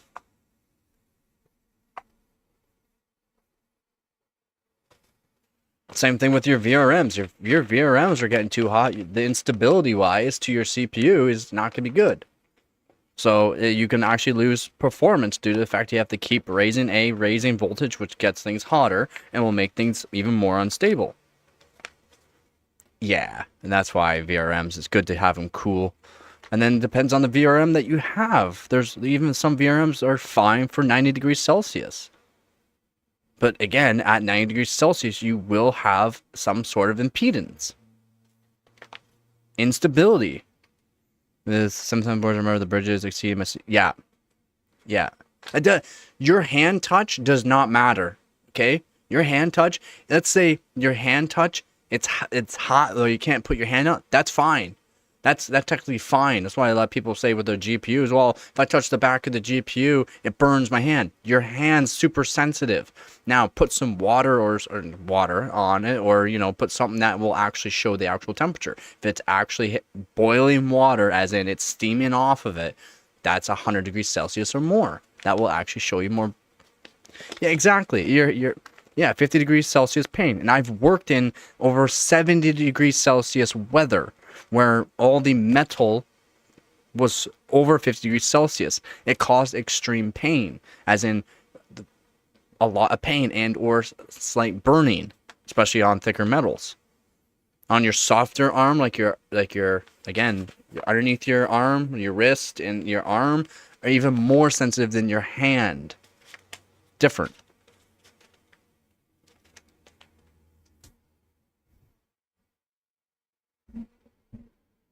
Yeah, I mean, there's so much. I've had people try to tell me, no, you never worked in 70, 72 degrees Celsius and higher. It was recorded. Recorded. You can actually search up these recordings at this place that I was doing all the work at and find out that I'm not lying. Actually, I could search it up. I'll search it up one day for people. No, you don't want to touch anything. There's certain CPU components that get very hot. It's the same thing with SMDs. Just surface mount devices can get very hot. They still work. There's a whole bunch of them in series that really help. Make sure by the time the voltage gets to wherever it's going, it's more stable. That's why when you're doing piggyback shunt mods, sometimes it's more beneficial to actually put a thermal pad on it. Because guess what? It gets hot. And it can cause instability.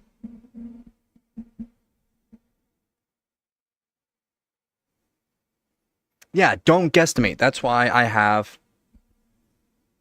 One sec.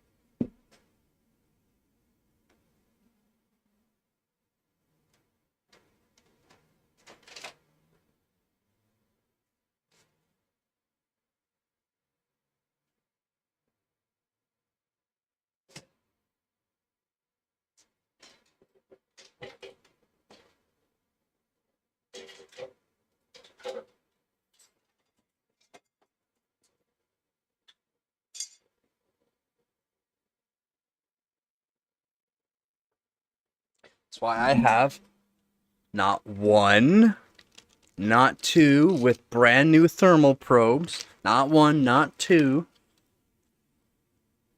But a multimeter with a thermal probe. That's why I have multiple checkpoints for VRMs to see what temperatures they're running at. That's why I have for the North Bridge or South Bridge or chipsets when I'm doing extreme testing. That's when I did my testing on the Z690 Oris Master without any VRM heat sinks on it with a 13900K, that the temperatures are within spec and or not even actually that hot with a 13900K without any kind of heat sinks on the VRMs and chokes. Like VRMs are part of all that, but I mean the chokes are what really get hot on VRMs too. Not just one, two, three different checkpoints to see whether or not, and then again, brand new thermal probes. Because, yeah, thermal probes can go eventually, but from my testing, even my old thermal probes are fine. Yeah, thermal camera, I would love to be able to afford a thermal camera, but they're not cheap, man. They're really not cheap. I would love a thermal cam. Be cool to play around with and really show people what are getting hot. Technically, you can. 100C on some CPUs is within spec. 105 degrees Celsius is with like at spec point running temp. But it's not good to run them that high. If your CPU is running that high, a lot of your components on your motherboard are running really hot. Welcome back, Tweez.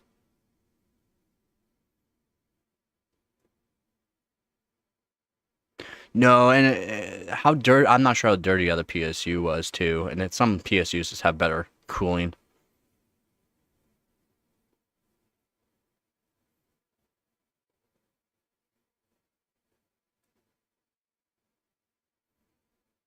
Yep. I mean, from my tuning on my 13900K, I do on performance core 5.8 gigahertz while gaming, and it's a big increase in performance. But again, you just gotta click a couple buttons to do that. But yeah, RAM really has a big impact on a lot of games. A big impact. 1% lows and average. 1% lows big time though. Gabagoo. Gabagoo. You gonna come say hi? You gonna come say hi? Yeah? Hi. Hey. Boys and kitties. Whoa, look at the stretched out leg.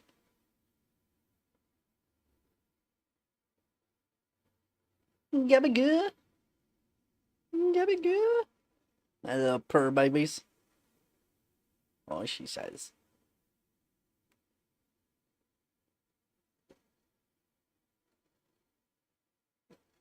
I know you can't hear her, but she's purring like mad.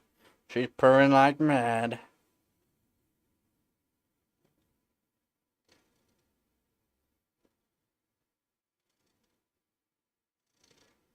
Yeah, exactly. Yeah, exactly. OC don't matter as much. Yep. Yep. Unlike 1% lows. That's why I don't like the comparison against the AMD X3D CPUs against, like, 1300Ks or like 13 to 14 gen, or even the Core Ultras, because the 1% lows are literally at the same 1% lows or better, on depending on game, though. It really depends on game, as the 3Ds, which doesn't make sense. Yeah, your average frames higher, but your 1% lows are worse than Intel. That does not make sense. The 1% lows should be up there as well.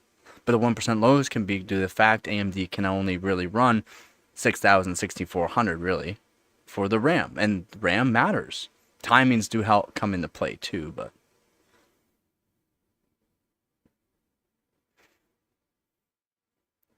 eventually I'll have money to have more cameras than the one. I will. Yeah, exactly, Ducky. And then the performance wise does not correlate to even running 8000, right? It doesn't. On certain benchmarks, yes, synthetic, but gaming wise, it's not going to be more beneficial than 6000 for AMD. For AMD, you can run 8000. You can. You can actually run 8400 on certain motherboards with 9950X 3D with some pretty dang good timings. Does it matter? Not really. On like a Y cruncher, it's amazing though. Oh my god, it's actually insane. Y cruncher just goes to town with an AMD 9950X 3D. It's absolutely wild. It's not technically worse. It's not technically worse. That's the thing. It's not. It's not. They're not gaming CPUs. They're not marketed towards gamers.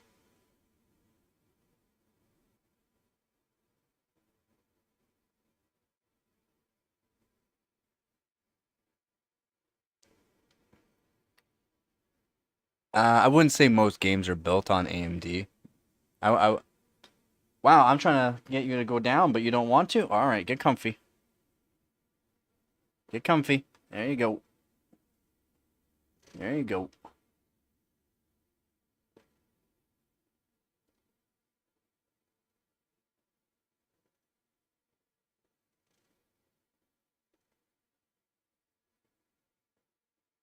Yeah, yeah, yeah. In a way, there, Ducky. Yeah. But my dad's rigged the 700X with a 240 mil AO. And stock went to, yeah. But Y Cruncher's not. It's not like gaming. Gaming, it would technically be fine, right? Gaming, it would be fine. It would still be within spec, as in you're still getting full performance. But Y Cruncher is a stress test.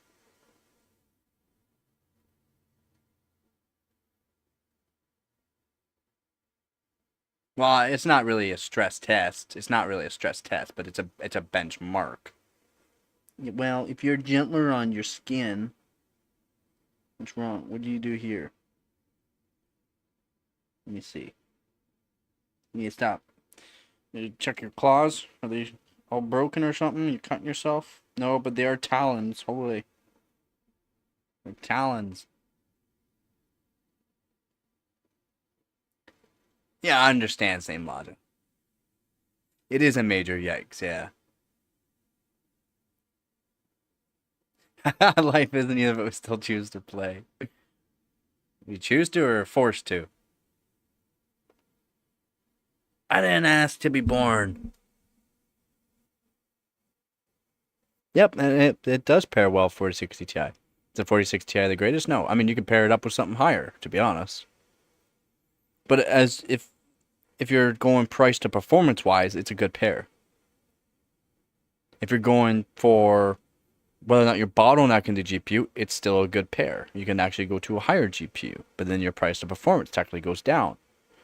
So that's the way it kind of works that way.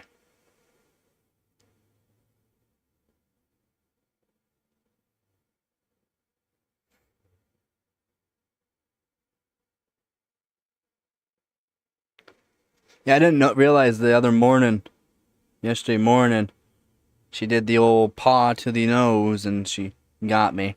Her talons need to be cut, but I hate cutting them. She doesn't try to use her claws, but she still uses them. You one sec, I got water. I know it's almost dinner. Almost.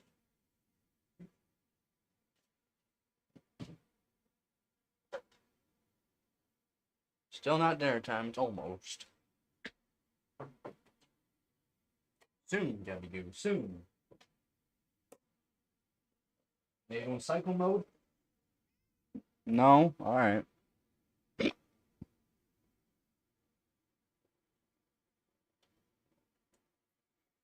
No, not yet. Well, yeah, she definitely has. She can be very talkative. Can't you? Gabby? You talkative? Yeah? Oh, yeah? Alright.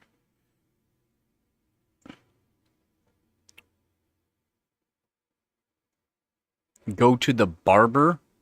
I thought I was gonna cut my hair on the stream. I don't go to the barber. I don't pay for the barber. I'll just shave my head. I don't pay for the barber, man. Yeah, I'm buzzing it. Yeah, this needs to go. This needs to go. The sides need to be trimmed up. Need to shave my neck.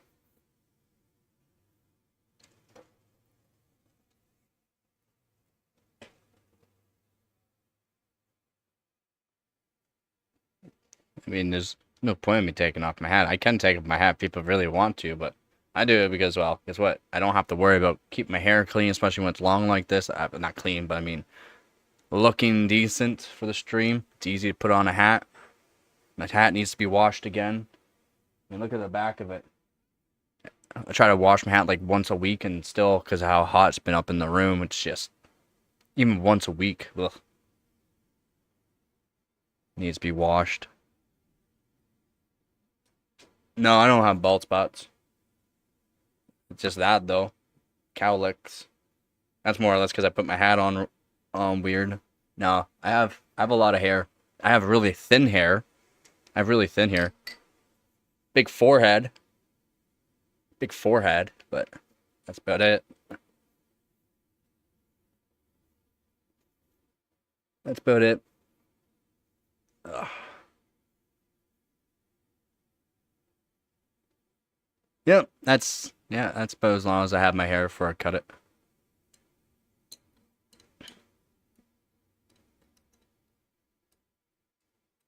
No, I just recently started wearing hats. I never used to wear hats until 3 years ago, 4 years ago. I used to yeah 4 years ago. 4 years ago, I never wore hats. Never.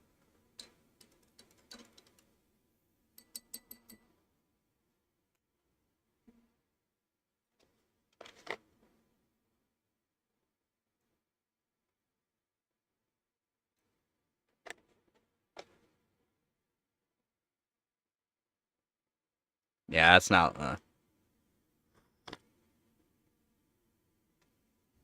style of haircut. I never get the fades and that. I just buzz. Buzz it. Buzz it. Buzz it all.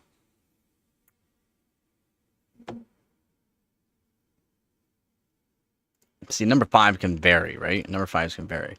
3/4 of an inch generally. 3/4 of an inch I go to. I usually cut it to. 3/4.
Yeah, what you think looks bad on you, someone might actually like on you too. You never, just because what you think looks bad doesn't mean it is bad, right?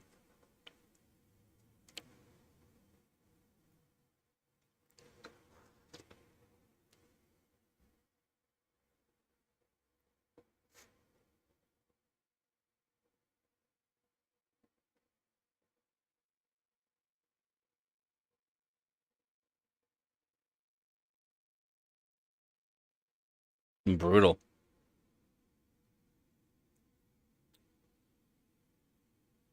It's nice to sleep with more padding. But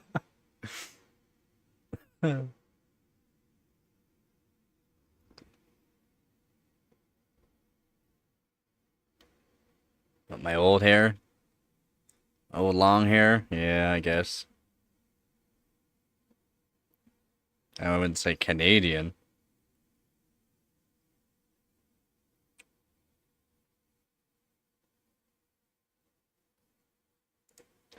I wouldn't say Canadian.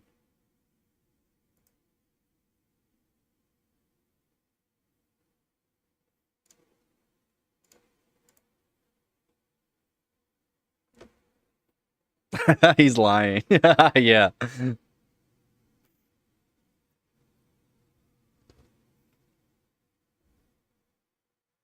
You still, eh? Still who? Still can't get him? Holy.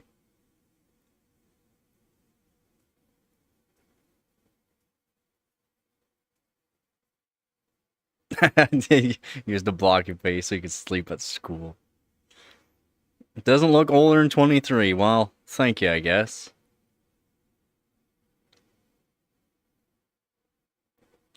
My town started snoring.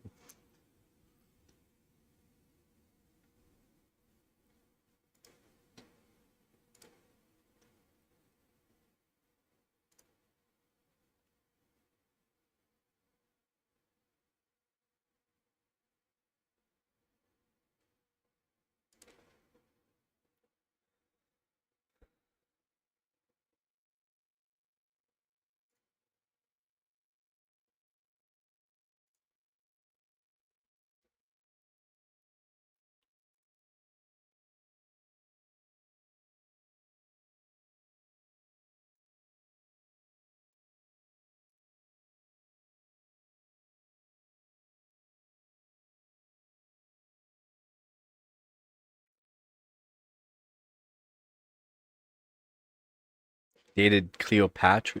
No. Dude, no. What?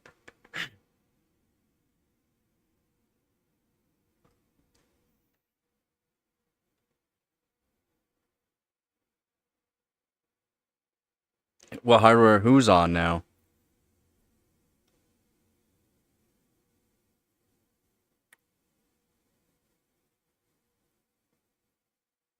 Yeah, I have a buddy that was like by the time he went to high school, he had a full grown beard. Full grown. By the time he went into high school.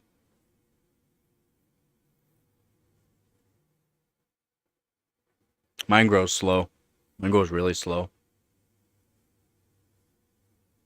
Very slow, very patchy on the sides. Very, very patchy on the sides. Doesn't grow anywhere here, as you can see. Doesn't grow anywhere here.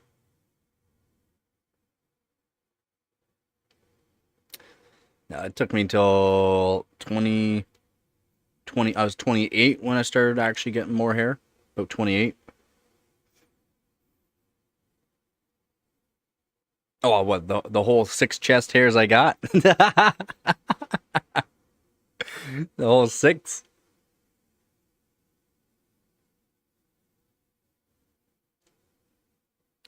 I was always 6 feet tall in my dreams, buddy. I think I was 5'4" by the time I went to 8th grade. I grew like what a few inches, 3 inches from there. Yeah, have a full set. Yeah, Surge.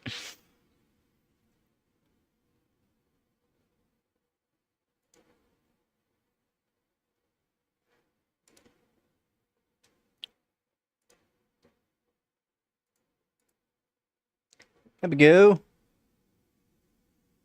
Have a go. Hello.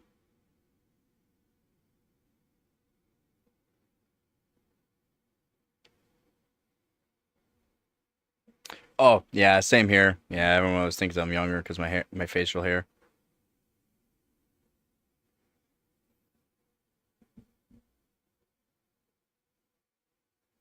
Yeah, being tall, yeah, that's what I hear too.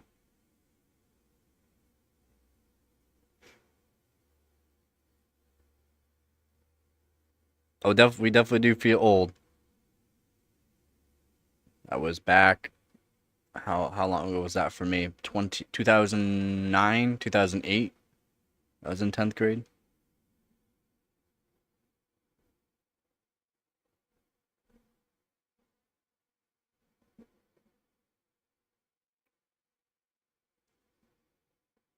Yeah, she knows her name. 2008 was before I was born. Oh, that's funny.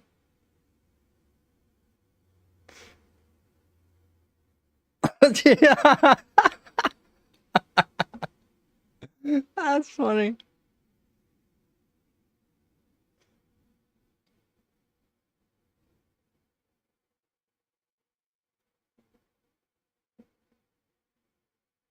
Everything of getting like a cool gaming setup, like people do full room builds. What?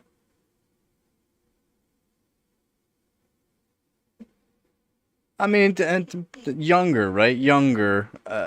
Yeah, I guess in some aspects I had to get off the younger vibes, but I mean, I'm not someone that likes to get. I mean, it depends. It really depends for the younger vibe. But I understand what you're saying there, Kat. I understand what you're saying. There are some aspects of me that seem younger. Facial features for one. Height's another one. But I mean, yeah, I understand. What do you mean? Yeah. What do you mean, Serge, about gaming setup? Like people do full room builds. I don't know what you mean by that. I don't really care for gaming, so I literally have two running PCs beside me right now, not even PC cases.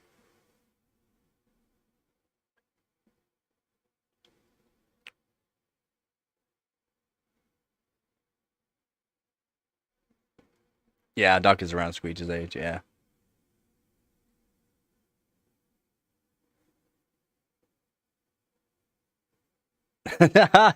Yeah.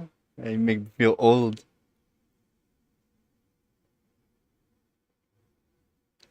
Yeah, 15 years ago for me, I've been living on my own for a year.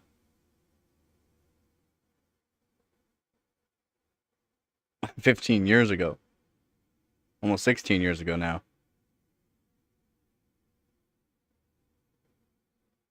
In 1 year for you, I was living on my own.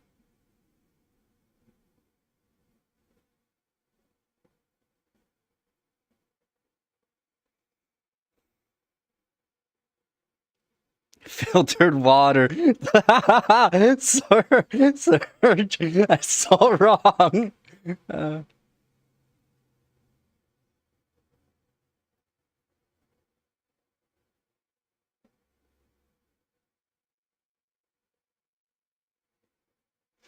you are still procrastinating, man. You're still procrastinating. You're slacking.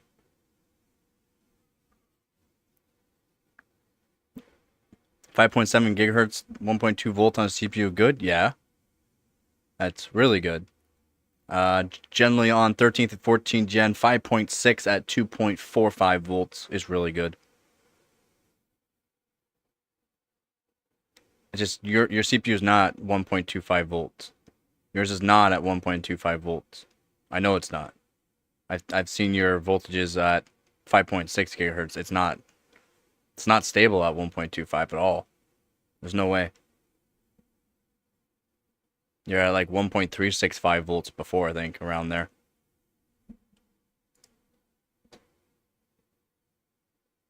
Where did you send the screenshot?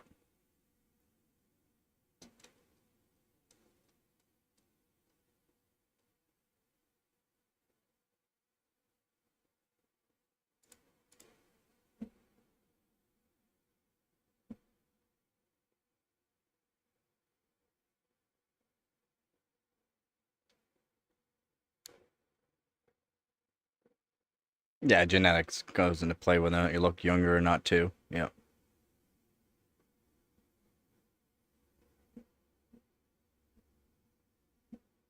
I look 12 to 15 years older than I actually am. I mean, looking older is fine too.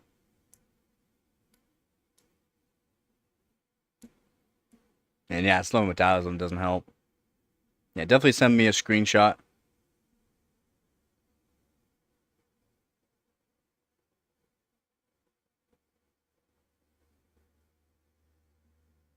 Yeah, but you're at that age where it doesn't matter. What do you mean, why underclock?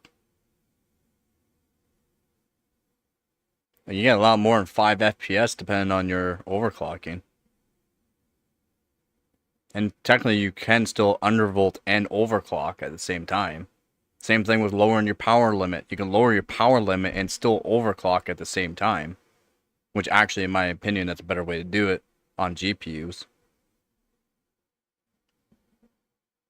I've shown, okay, Surge on Counter-Strike 2, and basically it would be any FPS games like that. So like Valorant, Fortnite, but in CS2 basically. But CS2 I did a test, strictly just RAM tuning. Strictly RAM tuning, it was an extra 60 frames per second.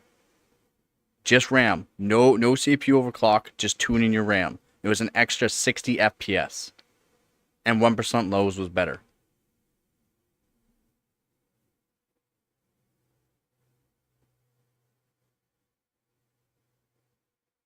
I mean, your voice really matters on who you grew up around too, because your voice will actually go towards someone that has a deeper voice, and then also genetics.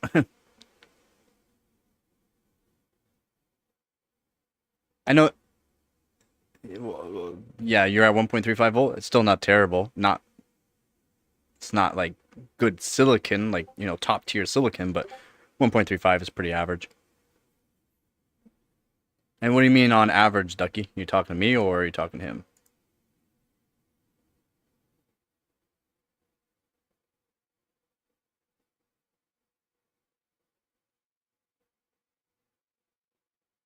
Scroll up. Scroll up, Dab. I don't care about your vid. I don't care about your vid. And if you look, you're run. You gotta have that open, and run just a quick benchmark, like a sim bench or something.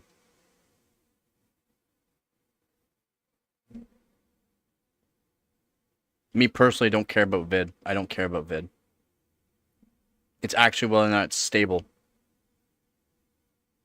Because I can run my 13900K at 1.245 volts, run a sim bench at 5.6 gigahertz, and be stable. But that's, again, not really a stability test. And in certain games, it might not be stable.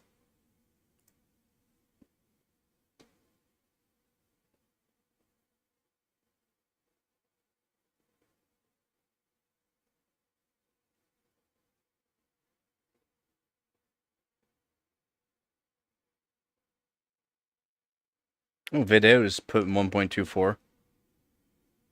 That's good. Video is. So, maybe.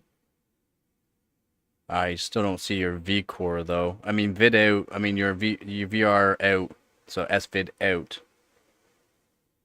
Kind of relays on that.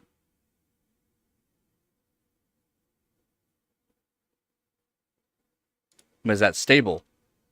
Just because you're in the bio or in the operating system doesn't mean it's stable at all. Average FPS was, yeah, it was over 60 FPS more on Counter-Strike 2. It's an old video. It's an old one I made. Yeah, it's an old one. Average. The 1% lows did go up. Like and the average 1% low is like 5 FPS, which that's still just RAM tuning. And 1% lows are not terrible, but it did increase. Yeah, do some tests and I want to see what the voltage is after. Yep, and yeah, you can do a fixed voltage. I mean, it's not an issue doing a fixed voltage, but the fixed yeah, I kind of figured it was gonna crash some bench. Happens, it happens. But yeah, technically the low voltage can work, But if it's not even passing a sim bench, it's not going to work any game. Because even when I'm gaming, gaming and other tests, even I can pass Y crunchers at 5.8 gigahertz on the performance cores at 1.325 volts. But then there's some games that are literally just crash, but every other game works just fine. That does not necessarily mean it's stable. Even though you're passing all these benchmarks and stress tests, and that does not mean it's going to be stable in game still. That's what a lot of people need to realize. Just because you're passing OCCT, just because you're passing all these stress tests and that, does not mean it's going to be stable for every single game still.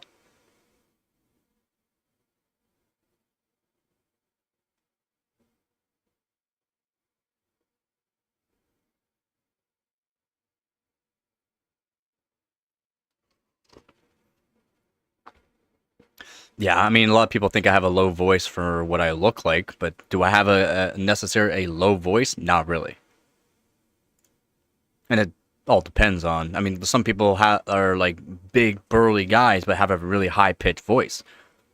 That doesn't necessarily mean they like it's all genetics. Who they grew up with too can also play a factor on their actual voice. I mean, your vocal cords can only do so much, right?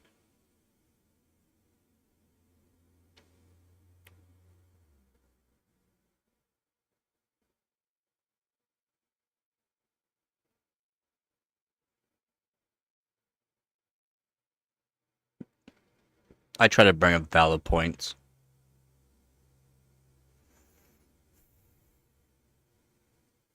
It's there's the wording though, Ducky.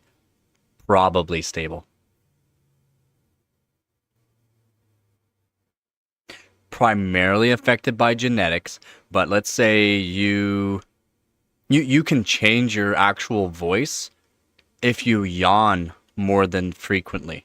If you yawn a lot, you can actually lower your voice. Did you know that? No. If you yawn more frequently as a male, you can have a lower voice. Depending on who you grew up around, people that have deep voices generally mean you will have a deeper voice. Is that necessarily tied to your genetics and or your vocal cords? No, that is because you're around people like that. So, what your tone is more deeper. Oh, probably.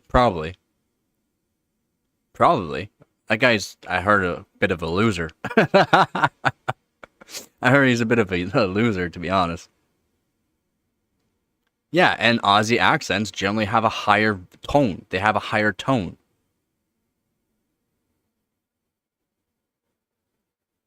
He got a second puberty in his 30s. Hi, cutie pie. You hungry?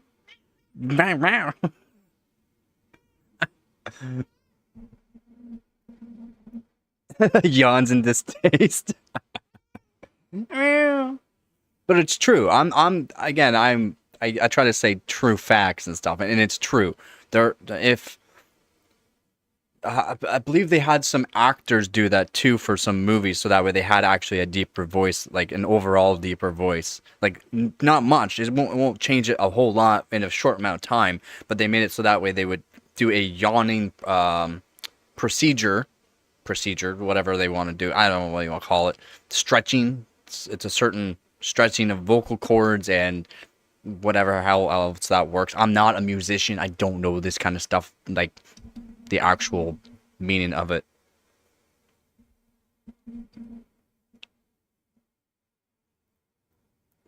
He said one time he worked at Blizzard. Yeah,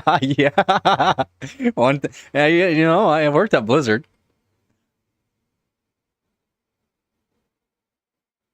Yeah, he's a throat expert. Beb comes out of nowhere. Yeah, he's a throat expert. I mean, I'm not sure if he did, or maybe he changed his mic to where it's better. I don't have a good mic, right? I don't have a good mic. So what you're actually hearing from me is completely different than my phone. And my phone actually, in a way, some people tell me my phone, like the sound from my phone, like the mic from my phone sounds more like me, and it's actually deeper than what you guys are hearing. I mean, I could technically do some altering to make it sound better, but because my mic's not the top end and whatnot, I don't have it all set up perfect. But yeah, my voice is technically deeper in person than what you would hear me here. But it's hard for me to do that. I mean, if I went on Discord, if you heard me on Discord, you'd probably be able to know too. If I went on Discord on here. G2, what do you mean? You'd laugh at your Aussie? I wouldn't laugh at your Aussie talk. I wouldn't laugh at your Aussie talk. Same thing with like Newfies. People think Newfies talk weird, but I don't necessarily say it's weird. It's the way you talk.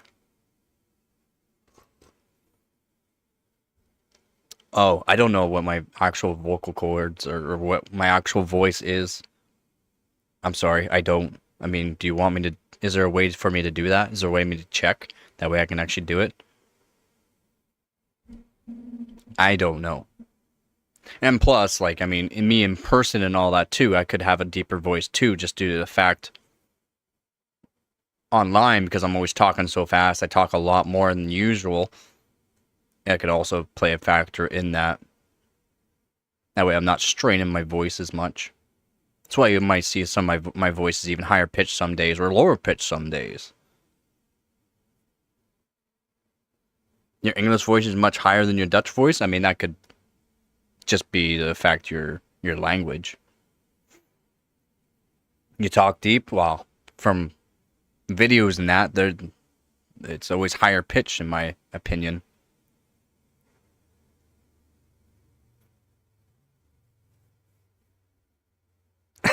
Judge people are like real life Willy Wonkas. Yeah. I mean, and I mean, it's not an issue. I mean, people that make fun of people's voices and the way they look and stuff like that, it's just kind of odd in my opinion. I mean, what kind of insecurities do you have?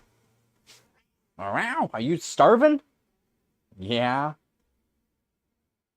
Can you give me a minute?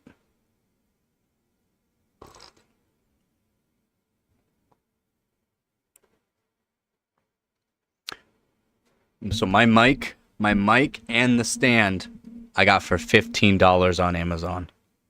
It is a condenser mic in that. Yeah, I guess, yeah. But it's $15 in total. I had had a $30 coupon. I had to get it for $15.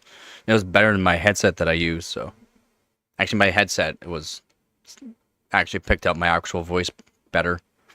But I mean, overall, it sounds better. Okay, down. Down, let's go get you some food. Yeah, let's go. I can't move if you're on my leg. Thank you. Give me 1 sec here. Yeah, fairly accurate, right? You starving? Can you sit? Can you sit?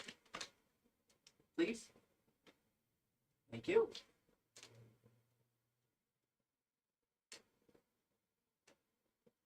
I'm trying. Go sit. Go sit.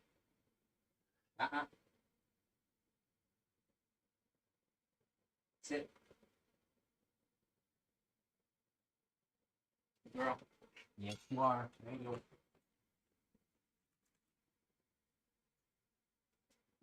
Alright, she's all happy now. Happy.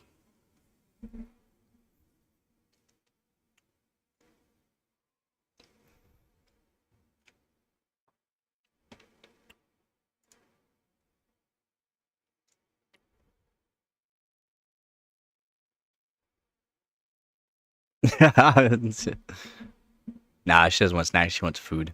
She's hungry. It's dinner time, so I'm pretty close to dinner time.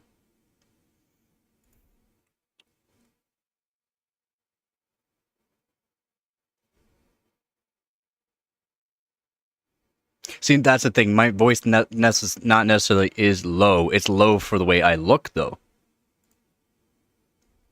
That's also another aspect, and that's what a lot of people don't understand, is just because you look a certain way doesn't mean your voice is going to match. Voice or the mic is it's the AOKEO.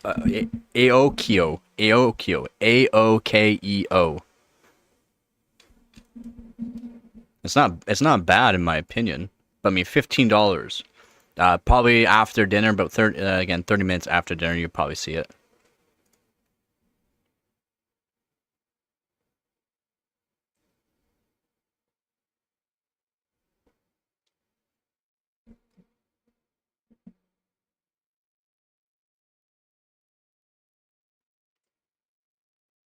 Yeah, yeah. It looked like I would have a person that has a higher pitch voice, but I don't. I have technically a lower pitch voice than the way I look. Again, if I shaved, you'll see how much of a baby face I really have. I sound as high as I look.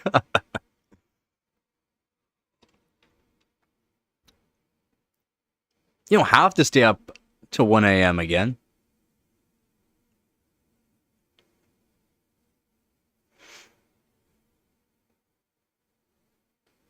Yeah, but just putting stuff out there and then putting stuff out there to show your progression is also beneficial too, right?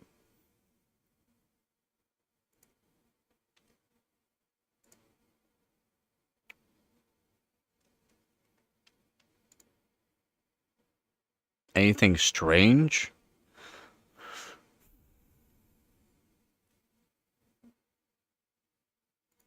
No. Nothing strange there, Squeeze. What, just because your CPU uses that 91% at 0.94 gigahertz, not even 1 gigahertz per sec, or, 1 gigahertz? That's not necessarily so. That's not, that's load. You gotta load. The load matters as well, whether or not your CPU is actually a boost clock higher.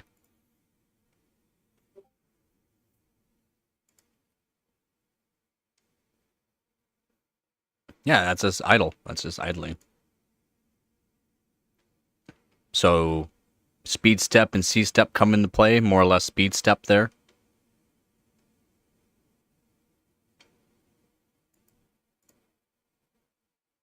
I don't think C step really matters at doing that. No. But yeah.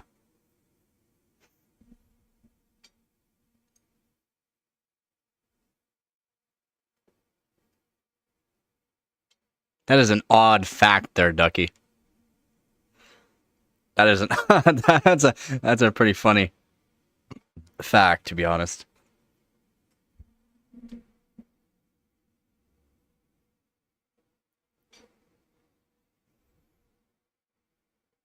The exact ratio. That's crazy.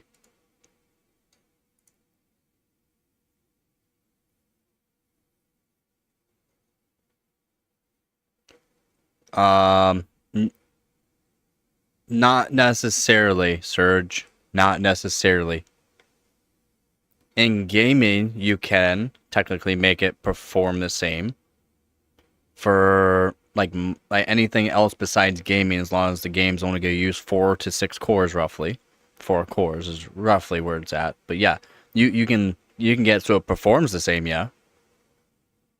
But anything else, no. And we're talking stock 7700X versus an overclock 7600X. It can.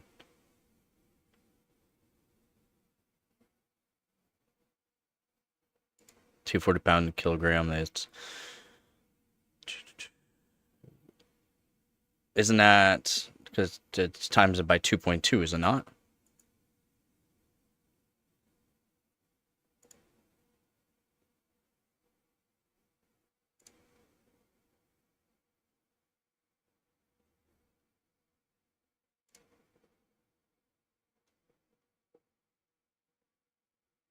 Yeah, yeah. But 2.2 is close enough. It's not like you need to keep doing that. It's kind of like pi. It's kind of like doing pi. You don't have to keep going through pi because it's a never-ending kind of sequence for pi. There's no need to go farther than the 2 to 3 digits. Unless you want to be more specific, then going down to the 10th is better, or 100th, the thousandths is better, right? going down farther. Exactly. Yeah. Yeah. And that's being specific. Technically, you just like for if you're doing like duct work and just doing that kind of stuff, 3.14 is plenty. Plenty, like plenty. Yeah, yeah, exactly. Because that's very easy to remember. Most things for most people to remember for digits is to 9 digits. A lot of people can't remember even 9 digits, which is pretty wild.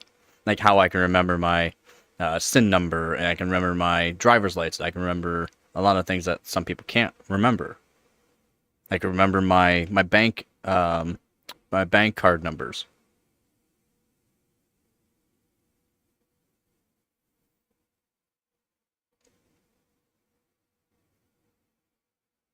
Yeah, but then you're also going. You're also lucky. You're also going a 6 core CPU versus a 4 core CPU. I know it's a way older CPU than a 6700K, but it's still 6 core versus a 4 core. I understand. I understand. Putting a comparison for that. Yeah. Overclocking definitely helps, man. Helps for GPUs. It's harder to overclock a GPU to match a higher end GPU. Just not even like just the next step tier up. It's really hard to overclock a GPU to outbeat a like a 3070 Ti outbeating a 3080. I can basically get right to it,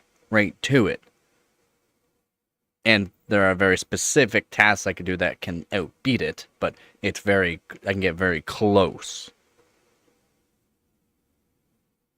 No, no. I mean, technically, yeah, you could if you're on LN2. You could technically, you could probably get pretty close, but you have to be on LN2. Yeah, yeah, exactly. The next small step, Ducky. Yeah, yeah. Even with my modded, it's still. I mean, if I did, eventually I would be doing V-core mods on a bunch of cards, but until then, just a no power limit mod it helps, but it's still like I'm like at the next step. Like again, like my GTX 1080, I can get it close to the 1080 Ti, but not really, because again, the 1080 Ti is just so much better. It has way more VRAM too. So if you have to factor in a bunch of stuff for that.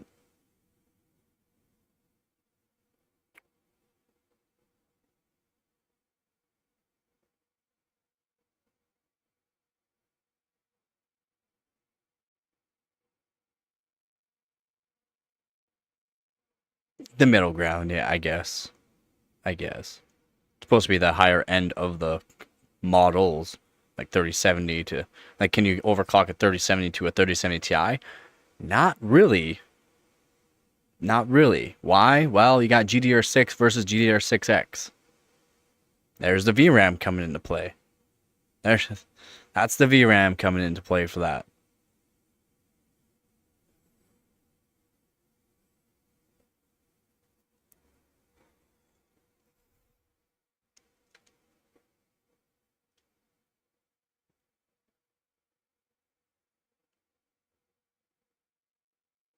You can do 800 and whatever it is on a 50. Really? Can you actually do that on a single core? It's pretty good. Best I was able to reach with my 3770K so far is 1100 point single core on Simbench. 1100.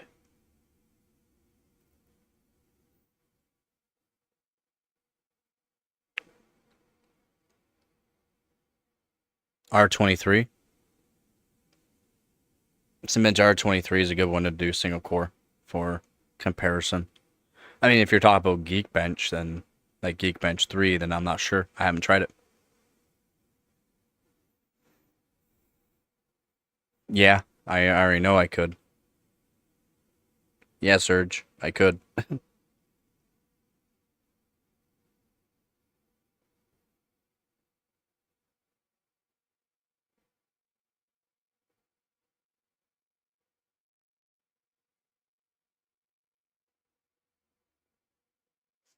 Yeah, that's 14700K. My 12600K I can get to 2200. My 12600K I can. I could do 2140, 2150 on my 12600K. Haven't really tried to go crazy on it. My 12600K is pretty impressive though.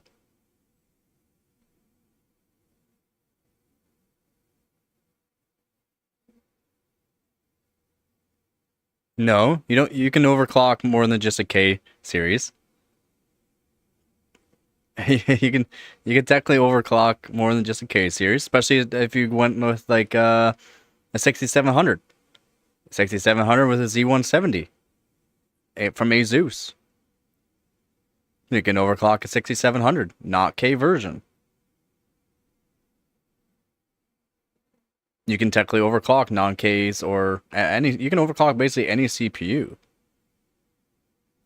almost any CPU.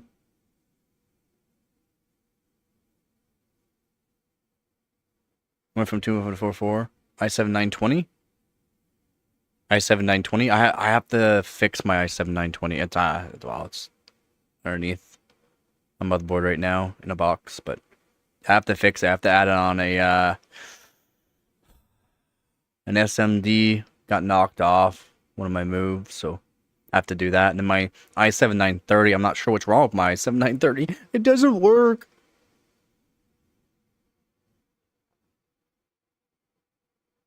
I see. I double see. Toyota. I don't care for Ford, to be honest. That's me though. Asus. Why do you say Asus and not Asus? I always say Asus. I know I was saying Asus, but Asus.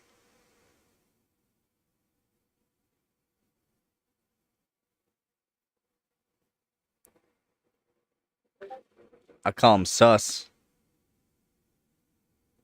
They make good motherboards. They make good motherboards, but they are damn. They are sussy. They are sus as f. Yeah, and a true sense of control. Yeah, a K is yeah. You can push it farther, technically.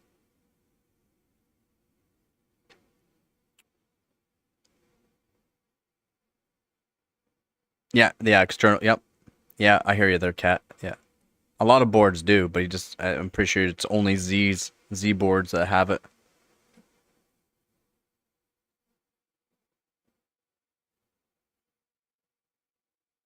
No, your 6100, you can't do that. It's only, again, you gotta listen to this Cosmic. It's only the 6700. How's it going, Killer? It's only the 6700 with a Z170 from Asus. Z170A work really good with the original BIOS. It has to have the original BIOS for it, and you can overclock a 6700. Yes.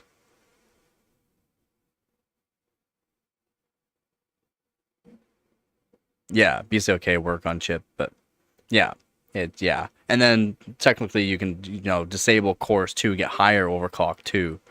And then for certain benchmarks you can do that and get higher overclock and be more beneficial, but if you don't know how to do that, then sucks. AMD femboy, you like that, eh? Again, I'm non-biased, so I don't care if you like AMD in that, but don't be like trying to promote a certain brand in my channel. It's not going to work with me. I'll let you know whether or not that's correct or not. If you want to fight me, I'll just call you a femboy. I don't care. I don't, man. I don't.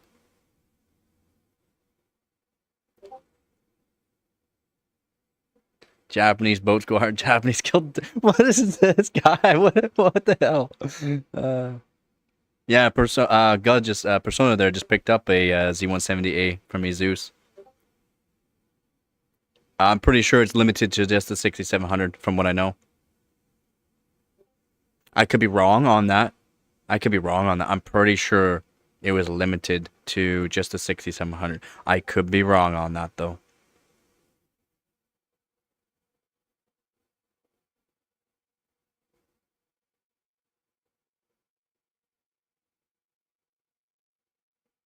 What? The Micron E-die? You're talking about DDR5?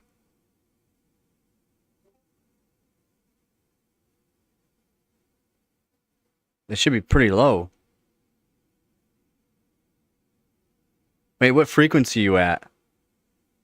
Is it only okay?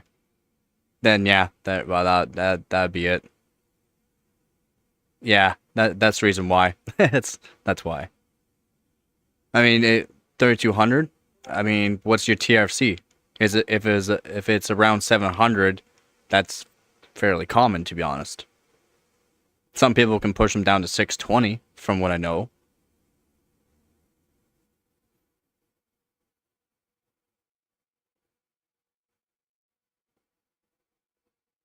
At 3200, you should be able to go a bit lower, but stability wise, you might get worse.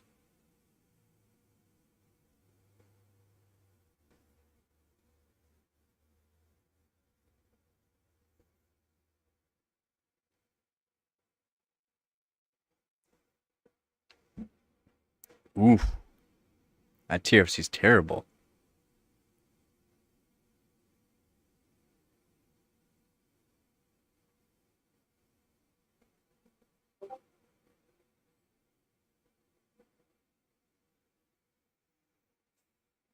Uh, and you can't lower any more? What voltage are they at?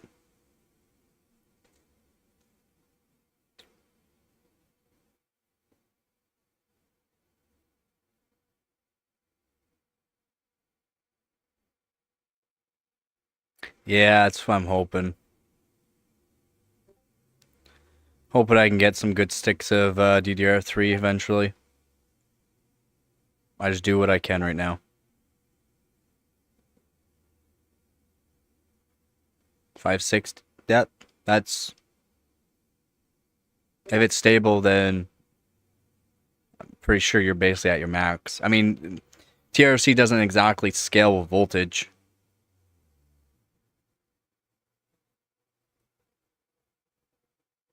Yeah, that's not bad to be honest.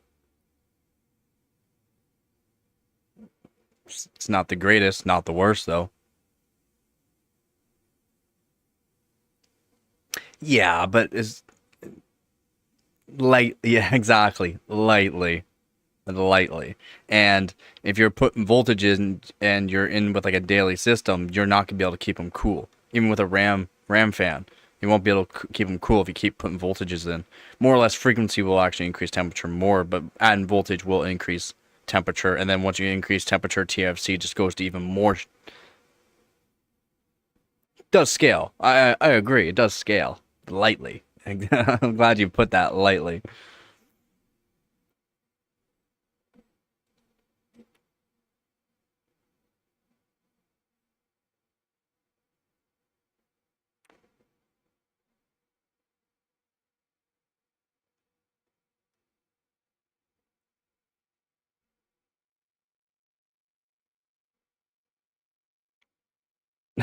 Yeah, I get people ask about NASs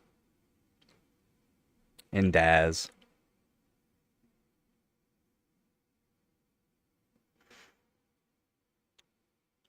I mean, I have my own Discord channel. It's in the link in the description.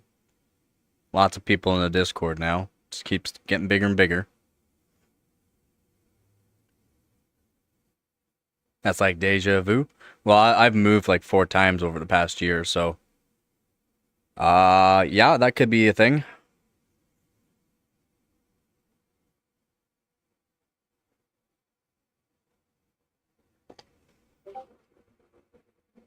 The 1080 Ti right now is on a water block.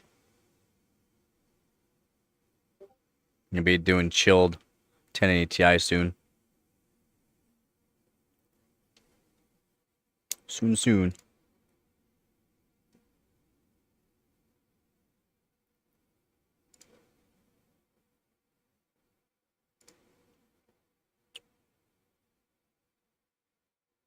Is this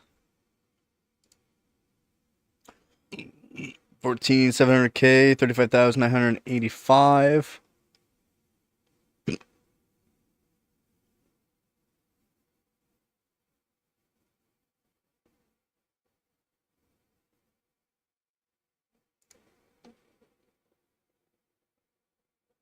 Yeah, he has some microns, micron RAM. CL46, baby. CL46. There's nothing wrong with them. And technically, if he wanted, that's a J. He's pretty close to a JDEC. That's pretty close to a JDEC. That's why his microns like that. They're dab. There's nothing wrong with those kits though. I've done testing, like I said, on my CL46 kit, the microns that I have. I've done testing. They're actually not bad, especially at low voltages. They clock well with low voltages. Yeah, yeah, exactly. Okay, nah, I just read. Yeah, JDEC. Yeah, you just tell them. Yeah, they did 7200. That's pretty good. My kit won't do 7200. My 5600 kit CL46 won't do it, unfortunately. It's rare to get micron. It's hard to get micron up to 7200 stable, at least.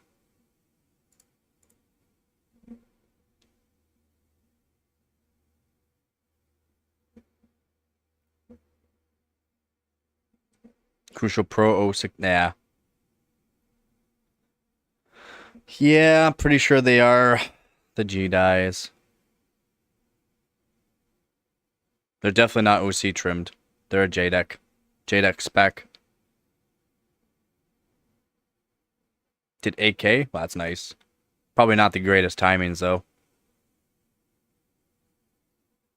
I mean, I can get the 5600 kit to 6000 CL36 1.1 volts with some pretty decent timings.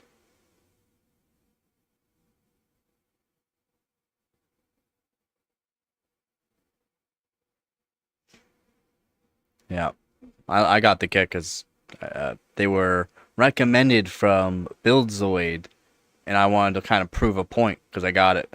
I bought this kit off of Amazon because it was a recommended kit from Buildzoid that it's Hynix A die. Guess what? They were not. They were Micron. I just kind of more or less wanted to prove a point.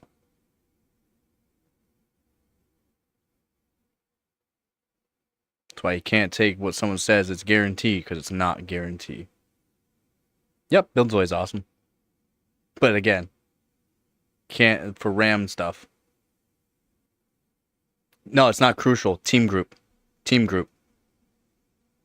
Team group. It was a team group that he recommended. And it is. You can go back to his video, and it's in his video too.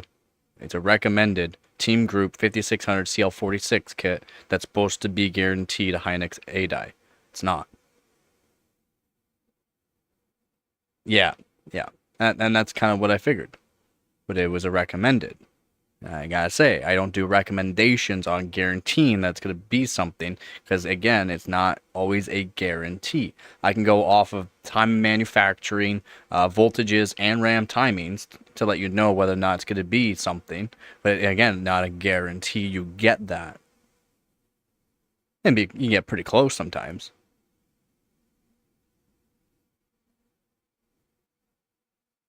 Yep, companies will alter stuff over time. Yep. There's always versions too. But time of manufacturing on the ICs helps as well. Because again, Micron at certain times made certain dies. Hynix at certain times made certain dies. Same thing with Samsung at certain times made certain dies at certain times, certain years, certain, and you can go off of that.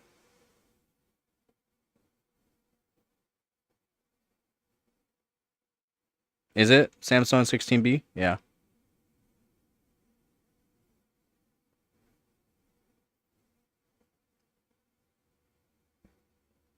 Yeah, that's the thing. I mean, that's why Hynix A die is really good because you can just tune all the timings basically low, except for TFA, I think it is. You can tune almost every timing lower than M die, but it doesn't clock. I mean, you can clock it, but then you won't get the same timings. It kind of counter to itself there. It's easier to get Hynix M die at higher frequency stable too.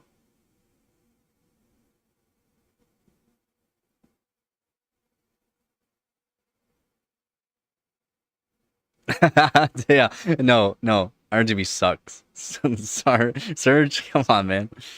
Yeah, he was beat from 2008 since like last month. Yep. Ultra durable 850 GM. Yep. That sucks that I killed your Zeus board. But yeah, Ultra Durable's not bad.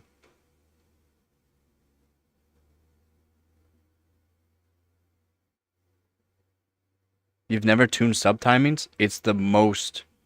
Your primary timings don't care. I don't care about your primary timings.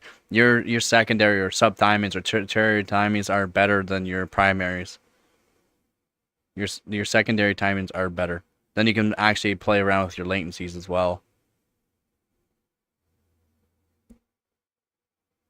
But yeah, your secondaries are way better than primaries.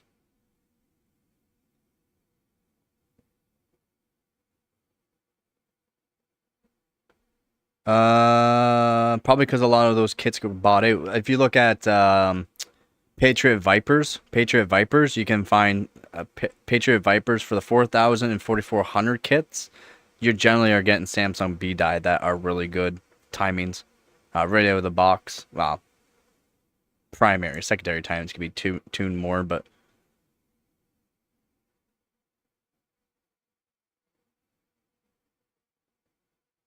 well, one day you'll find those kits there, Ducky.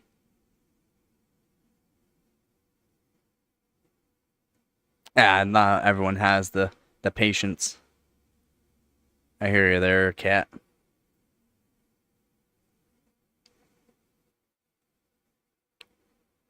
That's pretty good. They're cosmic. That's pretty good. Hopefully you get some good ICs there, Ducky. Yeah, you have the time, just not the patience. Yeah, not everyone does. Again, I was up late. I was up late again. I need to stop trying to get gear mode 4 working on my board. I know it probably just won't happen. I've been trying for years. But I've been working, trying to get gear mode 4 working. I stayed up late. Shouldn't have. Computers? Well, since I was a kid. For like overclocking, going against other people. For the past 3 years now. For being a top overclocker in Canada, only like literally the top last 3 years, basically. 4 years. Sorry, 4 years, not 3 years.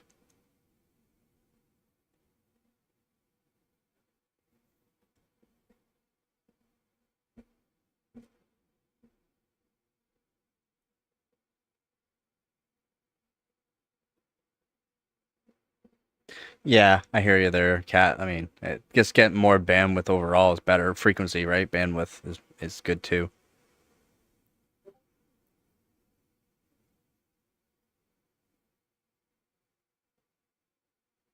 Yeah. So I've went through 10,000, 80 BCLK up to 90 BCLK, 98 600 as well BCLK from 80 up, 9200 as well. I did 12,000 as well, 80 to 90 BCLK, going up slow increments. Can't.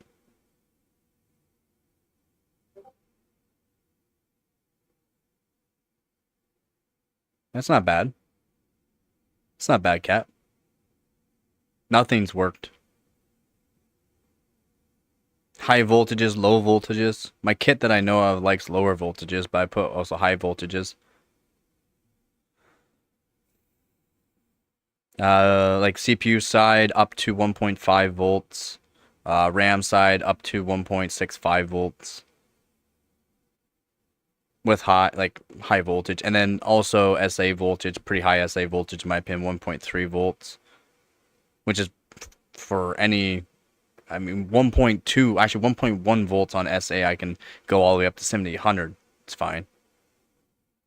I know. And on Z690 Oris Master, no one's gotten G4 working that I know of. No one has. I have, again, all the records on the Z690 Oris Master, so I literally have my RAM frequency.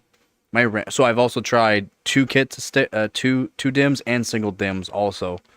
Still, I'm literally my Z690 Oris Master compares to Oris the Tachyon, the ASRock Tachyon. So can't complain. I'm going against the Tachyon and it's literally at the same speeds. So not bad.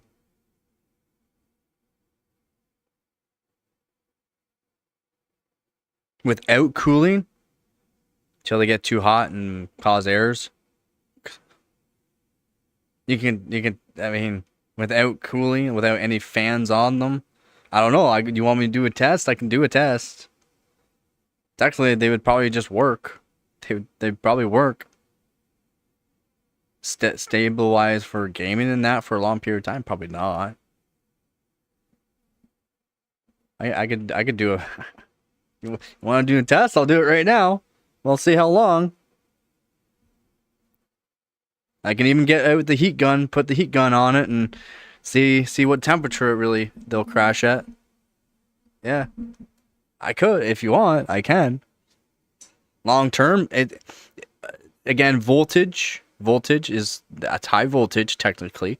DDR3 that 1.9 volts for daily. If you had a fan on it, it's fine. But I mean, that's high voltage technically, and the temperatures are what kill stuff. So for long term, you're toasting them. How's it going, Born?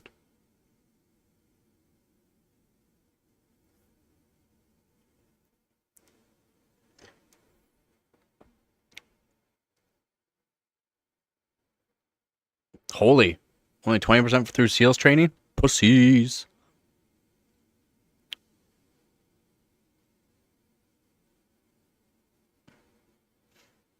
Oh, not too bad, man. 1.65 volts. There, cat. But you're talking no cooling on them, right? Like, if you have bare ICs, right? If you have bare ICs with no airflow on them, if that's what you're saying, even at 1.65 volts long term will technically degrade them.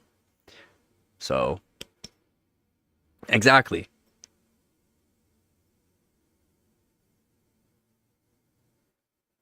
With some airflow, then yeah, technically, yeah, 1.8 volts would be fine, technically.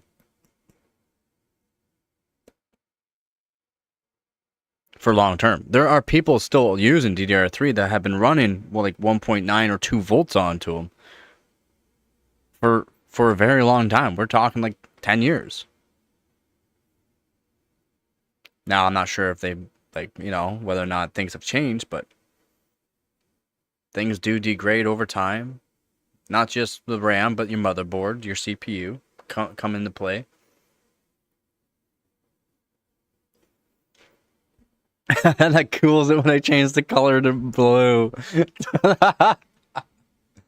It depends on the platform too, yeah.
Yeah, probably. Yeah, because it's also straining. How hard are you straining the RAM, right? Because 775 wouldn't be straining the RAM at all. Depends on how far you're actually pushing that RAM. How hard you're pushing it. Depends on how hot they run too. Yep.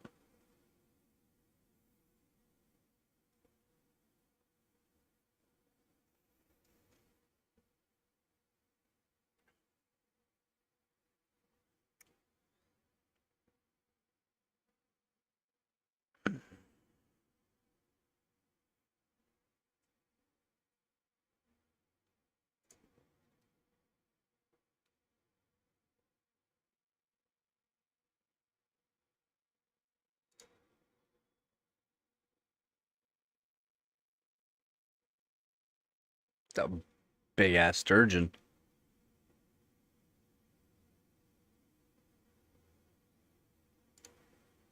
I was just watching some Chernobyl. I was watching Chernobyl there, Dab.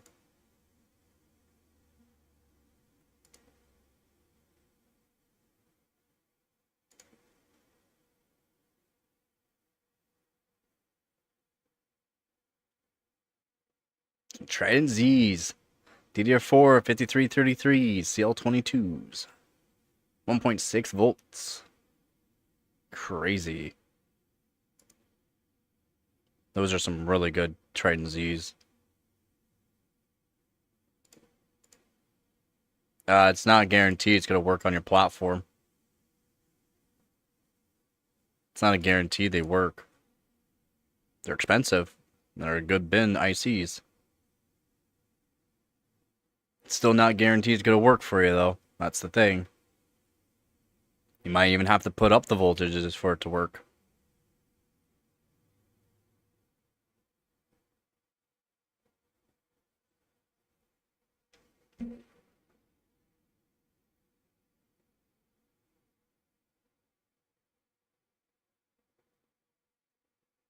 You shouldn't have to worry about hardware failure, overclocking.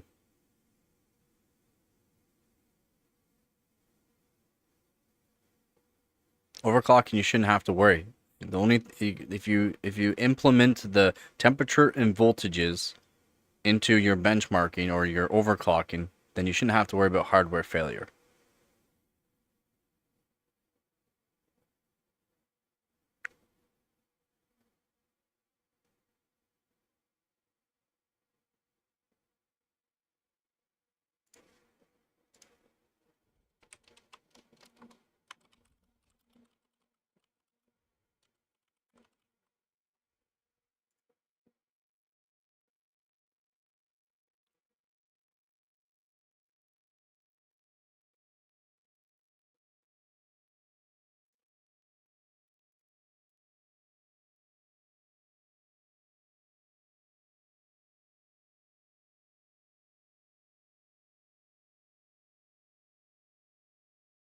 Yeah, that's insane.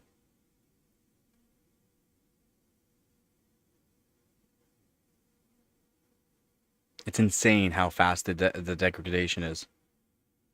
100 millivolts in an hour is insane. What video was it that he did with the heat gun on the RAM sticks, showing that what IC was it? Yeah, they don't care about temperature. They don't care about temperature. Holding the heat gun to the RAM sticks. Still working. Still working. It's just trying to prove a point that someone was saying the heat on those ICs were bad. That was a good test. Yeah, there's some ICs that don't care about temperatures.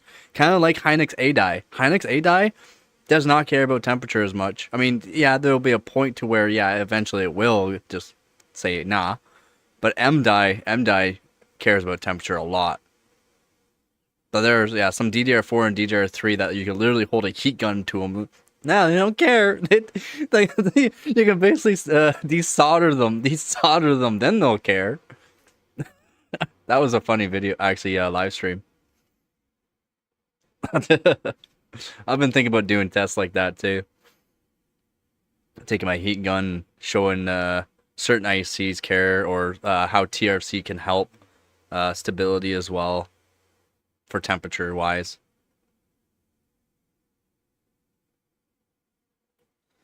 All airborne is jumping and training, special weapons training. Define special weapons.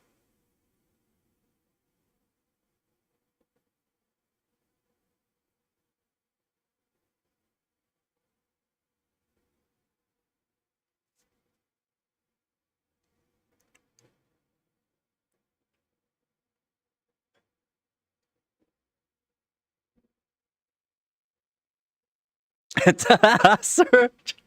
Like crunches. Uh,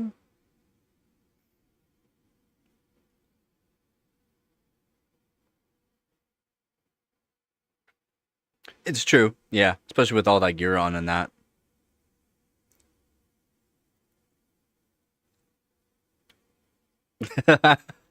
And a popsicle stick.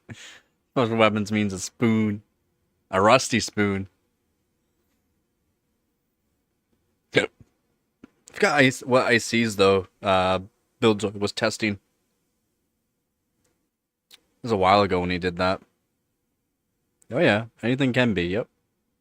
I mean, just look at John Wick. Just look at John Wick.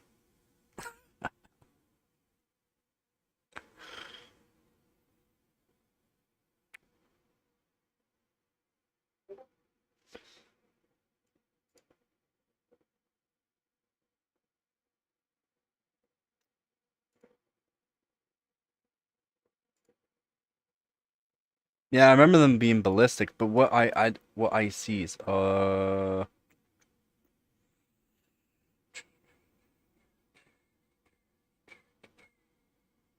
16, 18, 38, 1.35, yeah. I just don't know what. Vision E? Yeah, okay. Yeah. I remember them being a ballistic. That was a good video though. Just holding the heat gun to him was crazy work, man. Crazy work.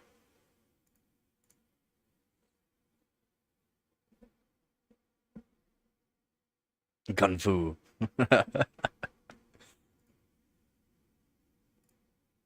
Yeah, the only DDR4 I have now is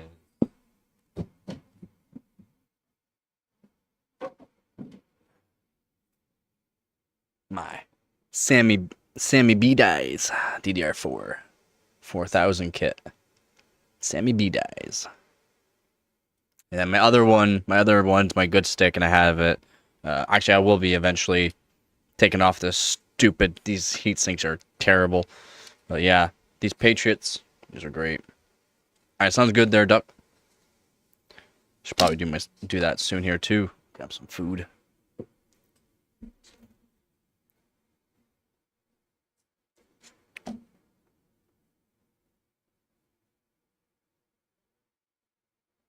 No, I ran DDR4 more than DDR3 before I even got these. So, and DDR3, I was literally getting a lot of stuff out of scrap yards and fixing them up to get motherboards working. How's it going, France?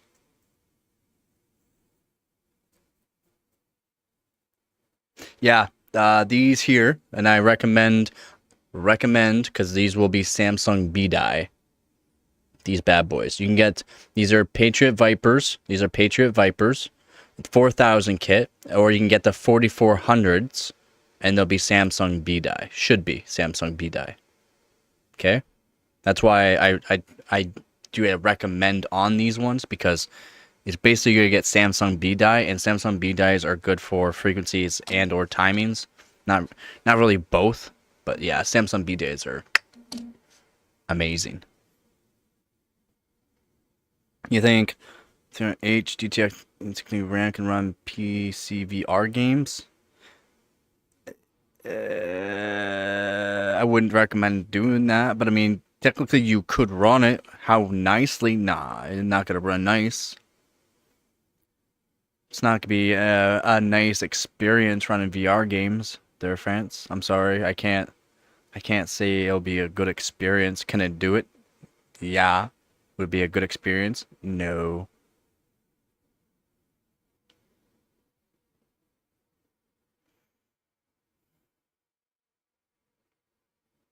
That's my opinion, though, and my opinion on that could be different from other people, but hardware wise, no. You want to go more than a 4 GB graphics card for one.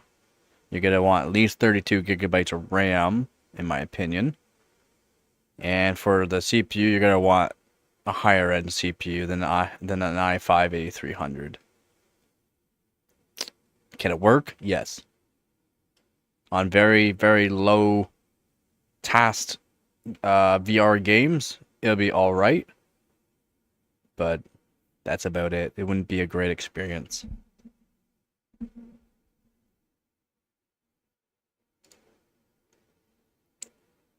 It will not.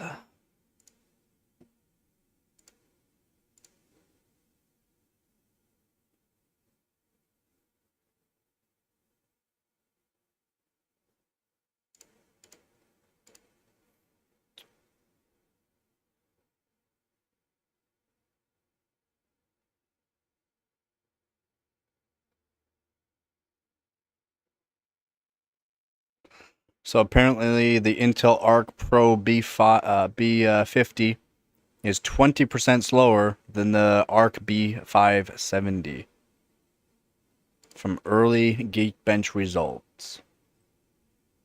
That's not good.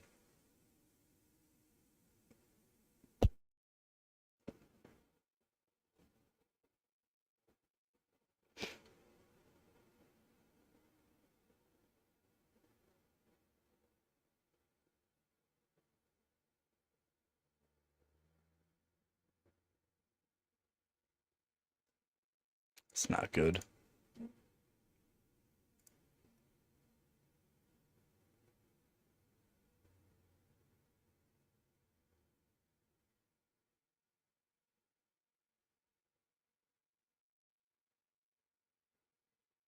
Hmm.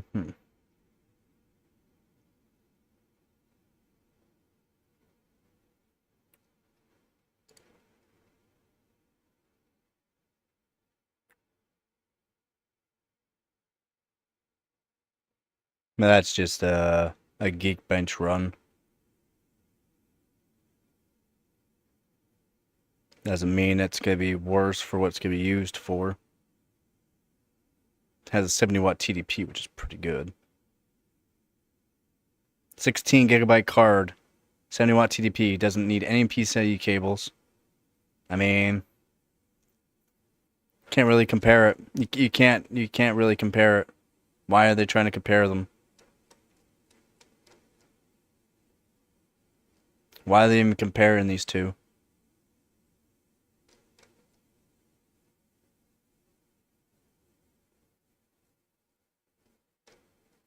That's kind of odd that they're even comparing them. That doesn't make sense. Why are they comparing them?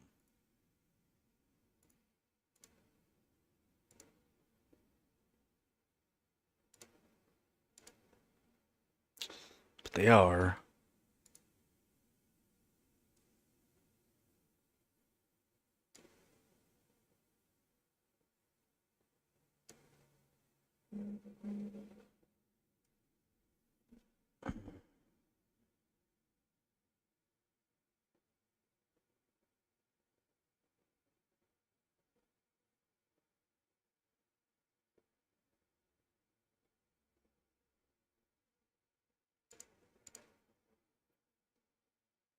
Not sure if you're still here, France, or if you heard me there.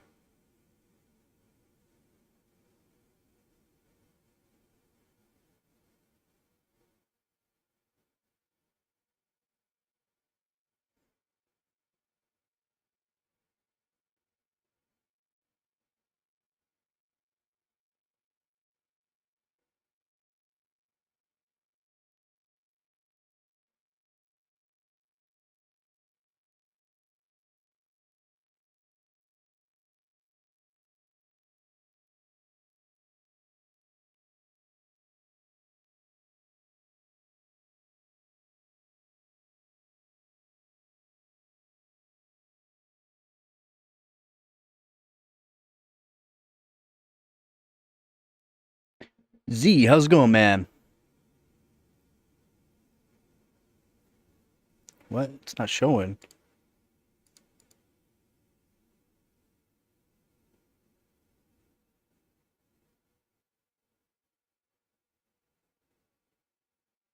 No, you're not. You're not getting the Steel Legend? What are you gonna get then?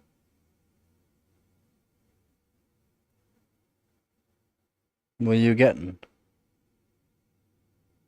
What did you say in the chat? Did you swear in it or something and it won't?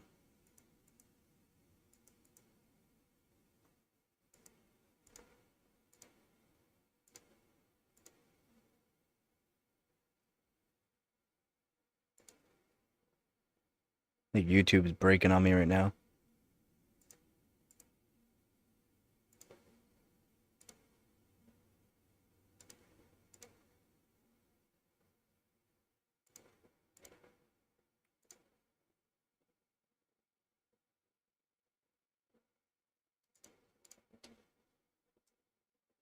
What did you decide to get?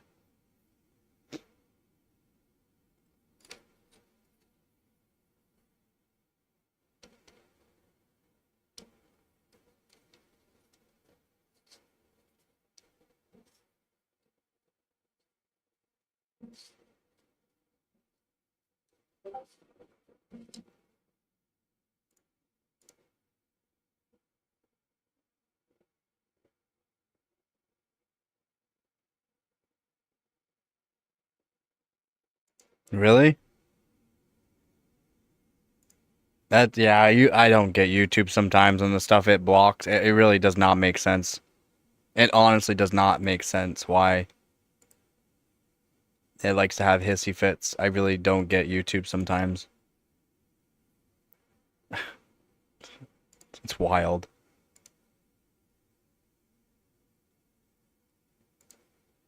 What kit were you talking about? The kit that I'm showing, the Patriot Vipers, or what? My chat's not moving at all. I'm not sure if people are talking right now or not. So,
I don't know if the live stream's just broken or not. I think it might be broken.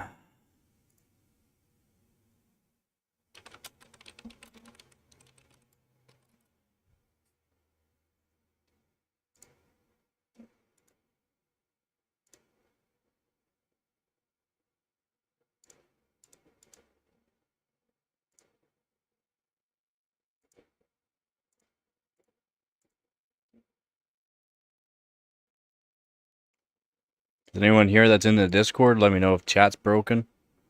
It might be it might be YouTube causing an issue.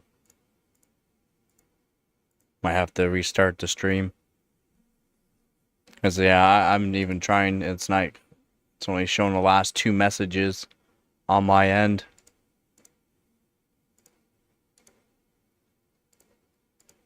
So I'm not sure what's going on.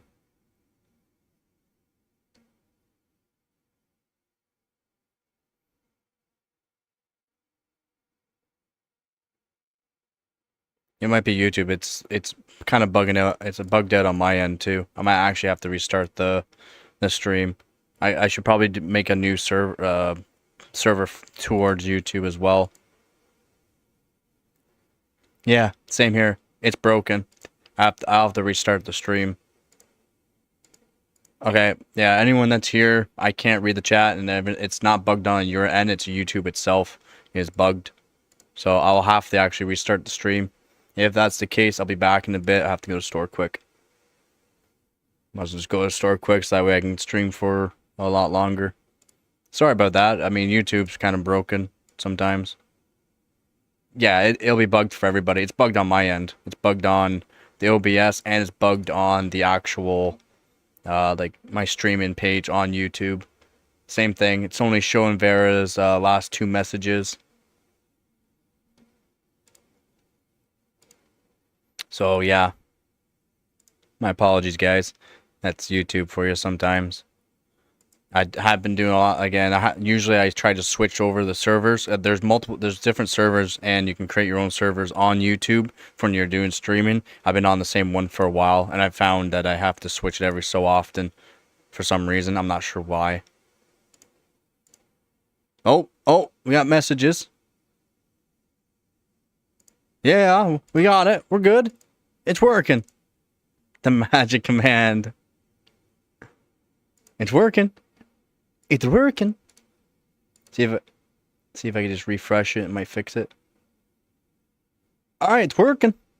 Somewhat. Somewhat. Gotta love YouTube, man.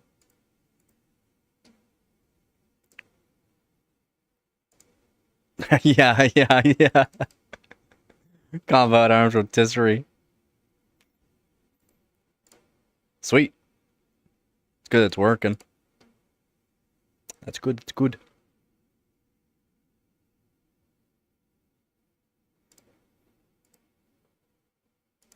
Sweet. Sweet.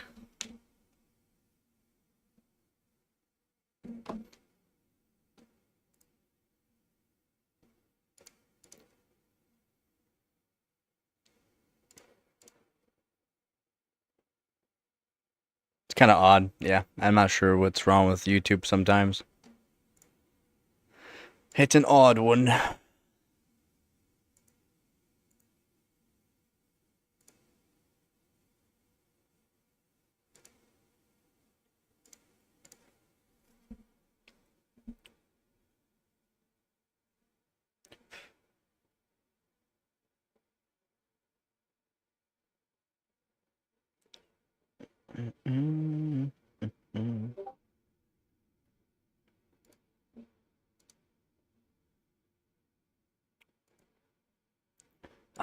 Again?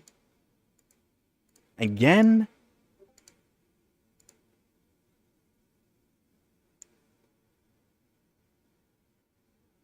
So you can watch the cat.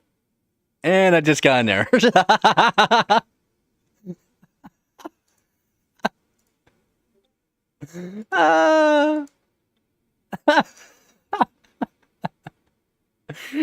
funny. That's just funny. Yeah, that error can happen. It's happened before. I've had to literally switch over to a different server.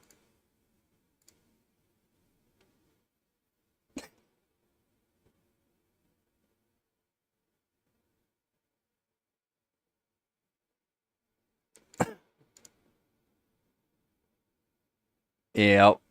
So working 100% of the time, 50% of the time. It could be I haven't switched to a different server in a while. I used to do it almost every stream to guarantee didn't have issues, but it's been working lately, so I don't know.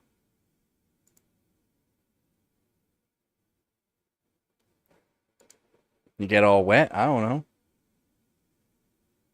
I don't know.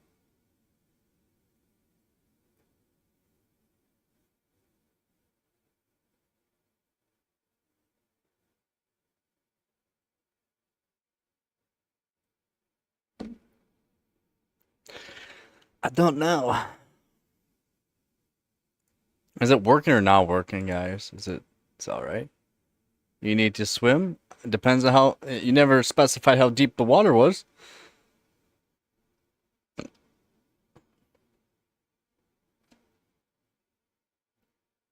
You never specified, man. It's questionable. It's working but not working. I might have to restart the stream. Maybe I'll leave it go. Maybe I will leave it going and go to the store quickly. I mean, you'll just see Gabby in her box though. I should move her box though back over so that she's closer. Oh, I'm sorry. I didn't mean to wake you. I didn't mean to wake you. I'm sorry. Hang on. Hang on. There you go. There you go.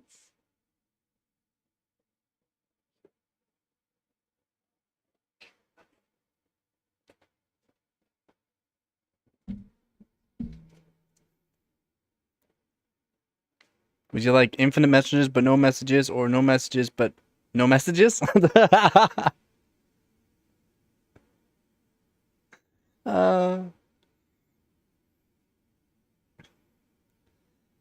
Hip deep water doesn't count? Yeah, it does. You can still technically swim in it. I mean, just any messages would be good, I guess.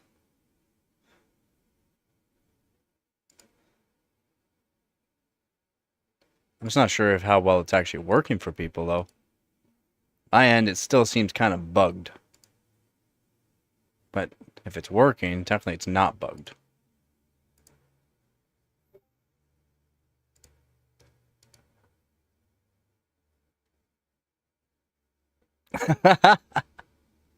She's so happy. Look at her. She's so happy. She's like, thank yous.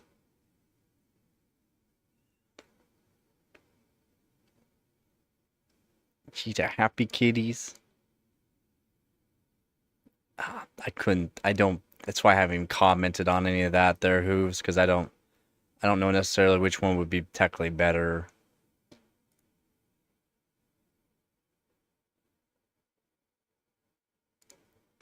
Me, myself, and I'm not sure.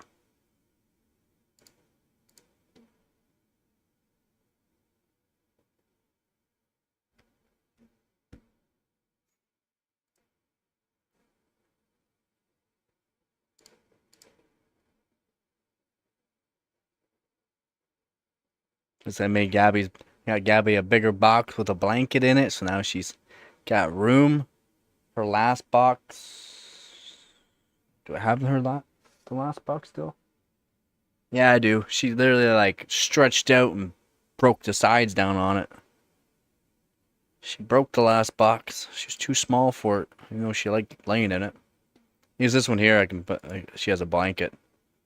Instead of her laying on the cardboard.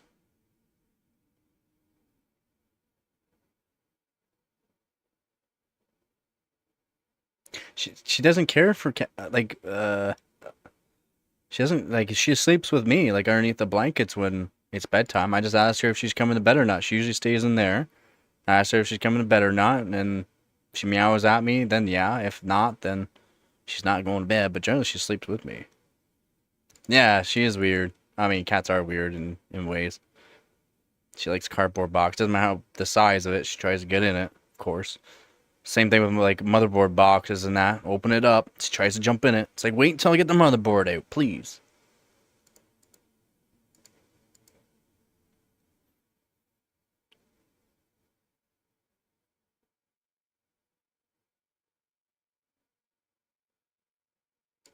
I don't know about that there, Hoops. I think you're just trying to say that because, yeah, you're Aussie.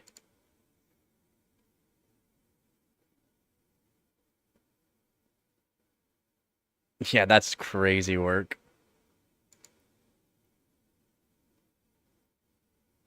It's like I want her to be as comfortable as possible for as long as possible. I don't want her to get arthritis. I don't want her to have bad bones. She's already has bad problems with her. So I want her to be as comfortable as possible for as long as possible. So I'd rather have her lay on something that's comfortable, like a blanket, instead of a box. Hard surface.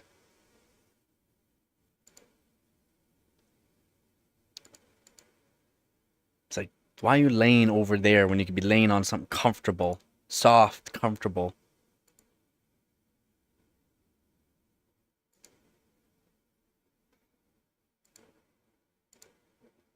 I want her to be comfortable.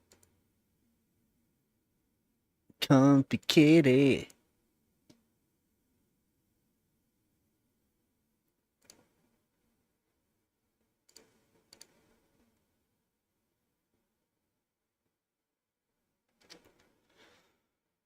Should go store though quickly here. Only takes me about 15 minutes. Should go store quick.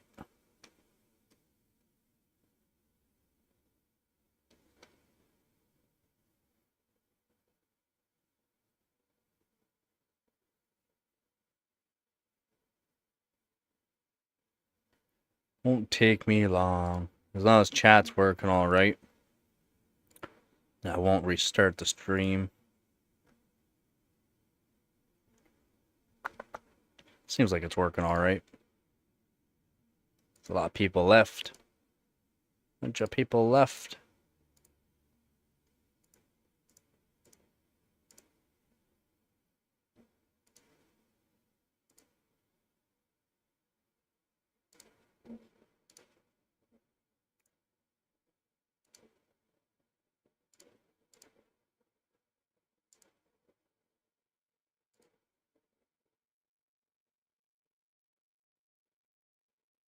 Oh, nice. I've never played that game. It looks pretty good though. Like detail-wise, it looks pretty good.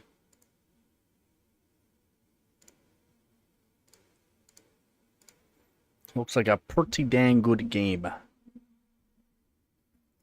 Okay, then I will go to the store quickly then.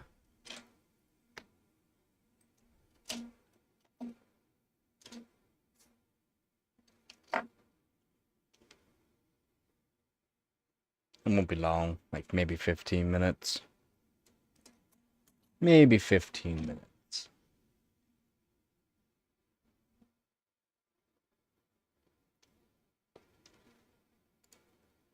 It won't be long.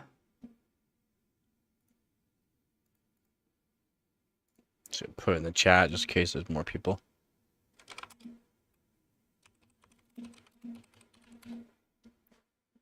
There we go. How's it going, Skibby? I'll be right back, buddy. Just gotta go to the store quickly here. Be like 15 minutes max. Should be about 15 minutes max. It won't be long. Will not be long, I swear.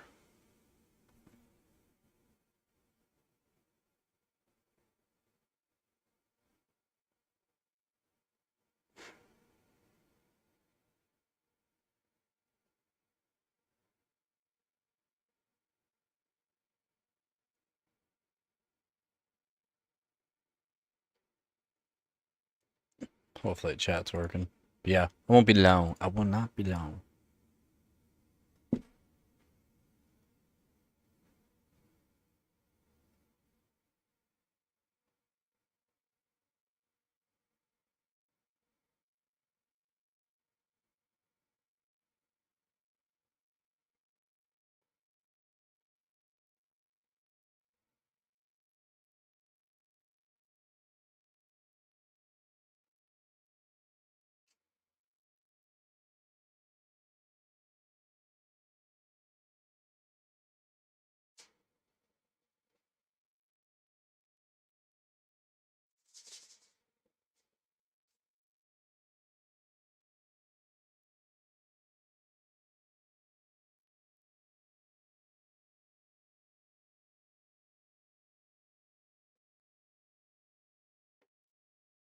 Go back.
Hi. Hi. I'm back. Gabby's already been fed. Gabby's already been fed.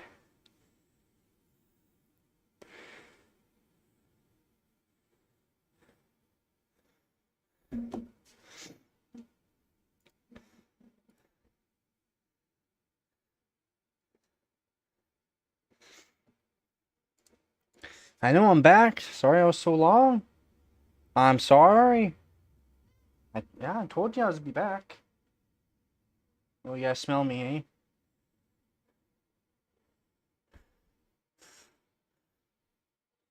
eh? Okay, I don't know if she'll like it though.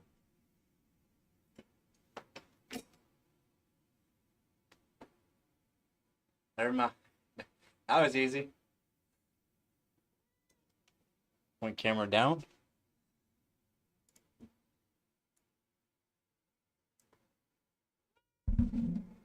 Hold on. Mic up for you. There you go. Come on, hey. Come on, come on. Come on. Come on. There you go. Nah, stay. Sit. Look at the camera.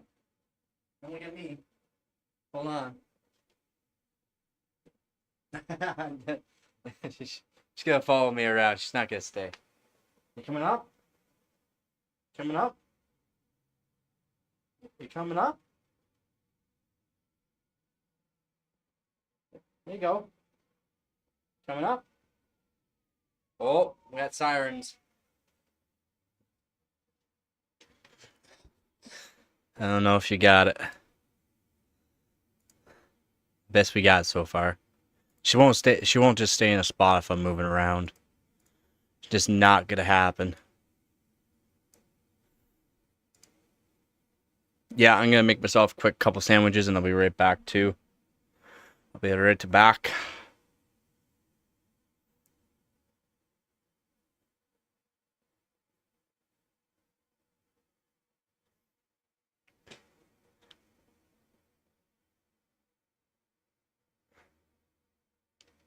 Yeah, but if I move any farther away, she won't stay. If I move any further, and I wanted to see if she won't look at the camera, she'll be looking at me the whole time. So I was hoping I could move over to where she'd be looking towards the camera more, but she won't. That's what I'm saying. I'll be right back. I'm just gonna go make myself a quick couple sandwiches. I won't be down.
Yeah. Hi.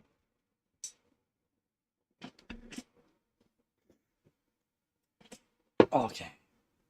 All right. My bad. I make some quick food too.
The hell do you got for light underneath the PC? It looks like a car with the crazy lights.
Yo, how's it going, Lone Wolf?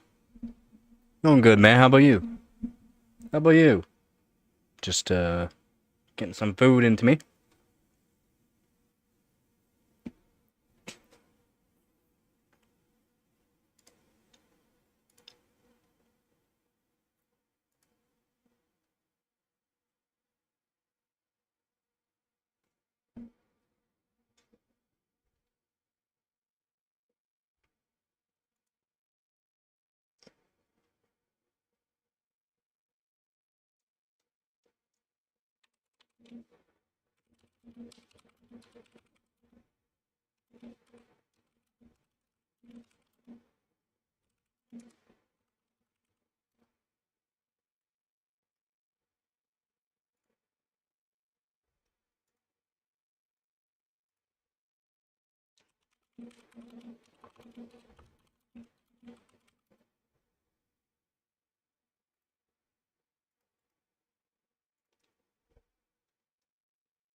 Your Discord? Yeah, I said your PC looks like a car with neon lights underneath it. Mm-hmm. Do you know the manufacture time? The 990 Evos, the first ones that came out, they didn't last that long. The ones now that the more recent ones are better.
Sorry, guys. Just talking to him about some scores. No, the PC looks pretty cool like that. Not, I mean, I'm not exactly a fan, but it looks pretty cool. Yep, those are that's a good one then. That 990 Evo loan. Sorry. Yep. The first the version 2 of them or version 1 was not good for longevity.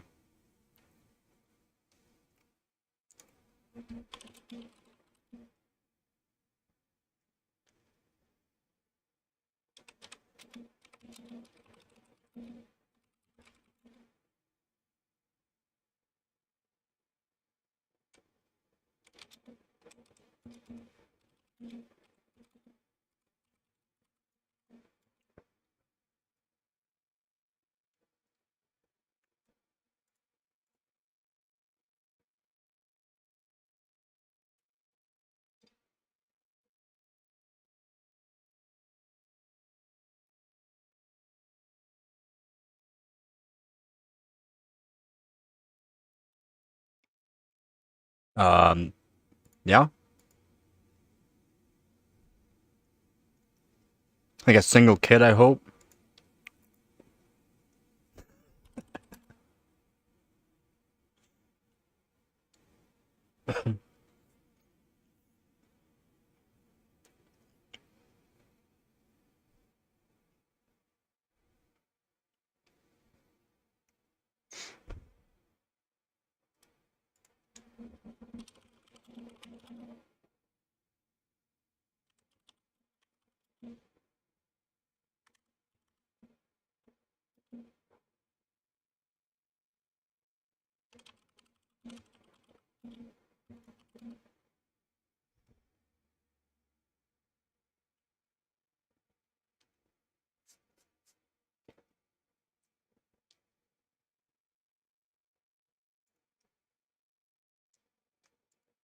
So I'll throw in my older Windows 10.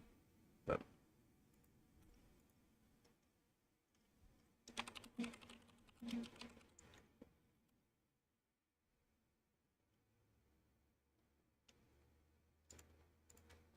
looks like I can run it on Windows 11. That kind of sucks. I mean, to have to update the one NVMe drive to a certain Windows 11. That sucks.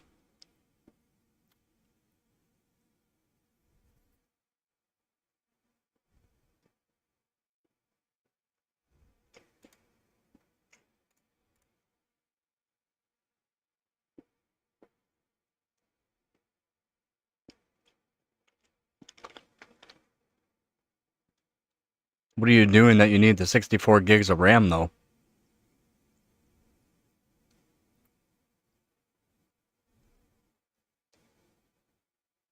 What? Oh, content creation. Yeah. I mean, are you editing more or less like large 4K files or 4K and up files, or because if you're not doing 4K and up files, I mean, I'm talking like 4 6 hour long videos, then the 64 gigs isn't gonna give you much performance gains, like negligible. Oh, you'll be fine on 32 gig. I would say just save your money. Yeah, if you're just like streaming and stuff like that, you'll be fine. You'll be fine on 32. It's just the 64 gigs is if you're video editing 4K large files to speed things up.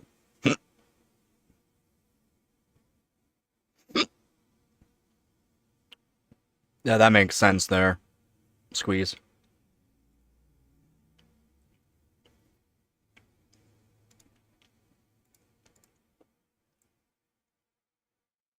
I do.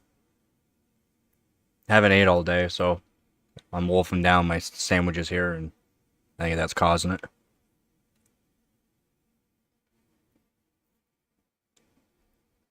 Mm-hmm. You should get some sleep, and you should get some sleep.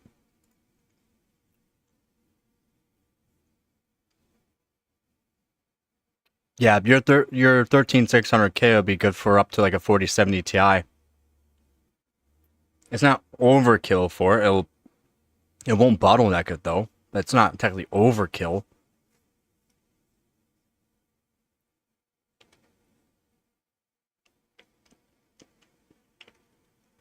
Plus, streaming and gaming at the same time, you're gonna get more performance out of that 13600K as you would a CPU that has less cores.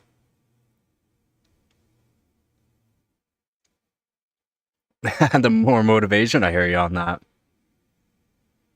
I hear you on that. I mean, I don't have much like I'm tired, but I still love to tune some RAM or see if I can get certain parameters working on it. It's always trying to get a little bit better, right? Uh, Apparently, for the one test I have to do for a 1080 Ti is use a certain Windows 11. Apparently, there's a certain Windows 11 that performs better for the test, so that kind of sucks. It means I have to grab my other NVMe drive and update it to a Windows 11.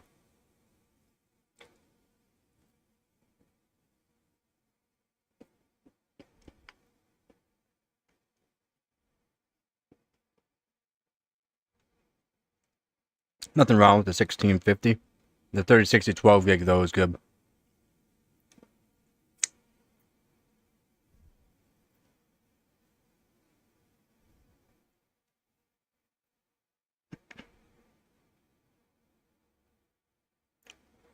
Oh, you won't be able to break all the scores on anything that doesn't rely on. I mean, you won't be able to. You won't be able to. So GPU, if you have a better CPU, as in you can get faster frequencies and a better CPU overall for faster frequencies, then yeah. But you won't break any records with it, unfortunately. I don't want to put you down. I just know the CPUs that you need for GPUs. And it's either a 1300K or 14900K for GPU scores. Even if there's no CPU test in the benchmarks for 3D marks, 3D benchmarks, yeah. Yeah, you won't do any 3D scores. Sorry. Not even on 2D. Not even on 2D. A faster CPU is just going to be overall better. Even if it's strictly GPU test, a faster CPU will give you a better score.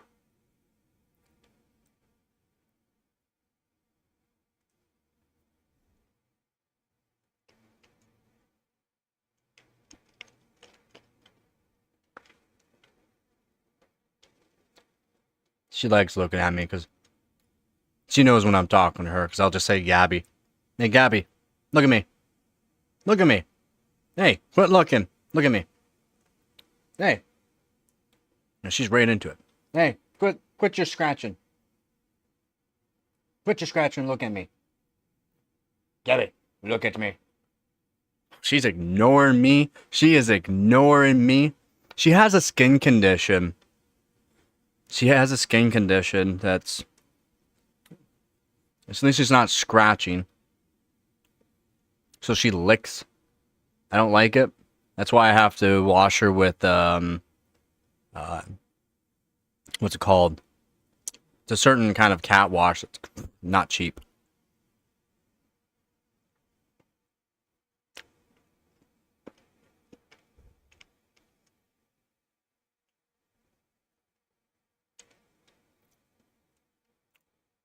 I know. Oh yeah, I know what you mean.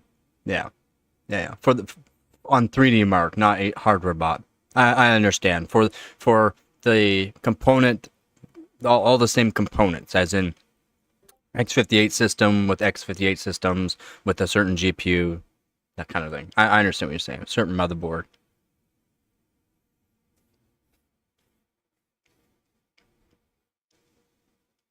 Hmm. Mm-mm. Well, am I gonna start eating the sandwich all the way to the end by eat my hand or something? I don't eat my sandwiches sideways. You don't eat the sandwich so far before you actually have to flip it. Lump can be just fat though. Fat, that could just be fat. Don't get scared. Don't get scared there, Hooves. That could just be fat. Like, she doesn't have a good body. She's costed a lot of money in vets over the years. And after knowing like, she doesn't have a good body. So that's why I don't want her laying on the floor. I don't want her laying on hard surfaces. I make sure that she doesn't jump from high places, as in, if you ever see, I set her down. I don't let her jump down. Like, a lot of people let their cats jump out of their arms. I don't let her do that. In her box is a blanket. It's a very, very soft blanket. It's like folded a whole bunch of times, so it's like super thick, soft blanket. I don't like her laying. Yeah, blanket. Yeah, ultra soft blanket. Yeah, I don't. I'm not. Yeah. Again, I want her to live as comfortably as possible for as long as possible without getting arthritis, which she will 100% get arthritis. There's no ifs, ands, or buts. Unfortunately, with her not getting arthritis, she'll probably have arthritis at some point. But I want it to be a later on date to where it's not good, because she has really bad bones. as in not formed correctly.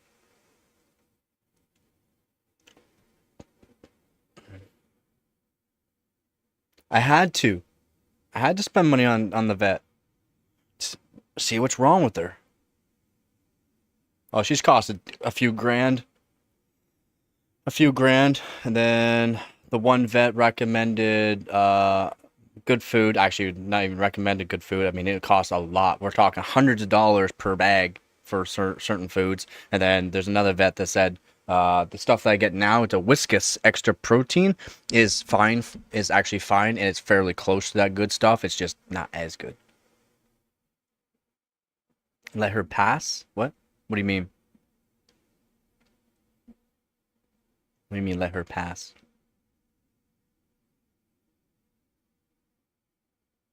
She's never technically had to go to the vet. It's just at the time, me and my ex were thinking that she might have had like a UTI somehow, and guess what? She did. She caught a mouse. She caught a mouse along like years and years ago. She caught a mouse and basically played with it until it was dead. But she caught a mouse, and I flushed it down the toilet. She literally sat by the toilet for like 3 days straight. 3 days straight. No drinking water. No drinking food. And she literally gave herself a UTI. So that was a $500 vet bill.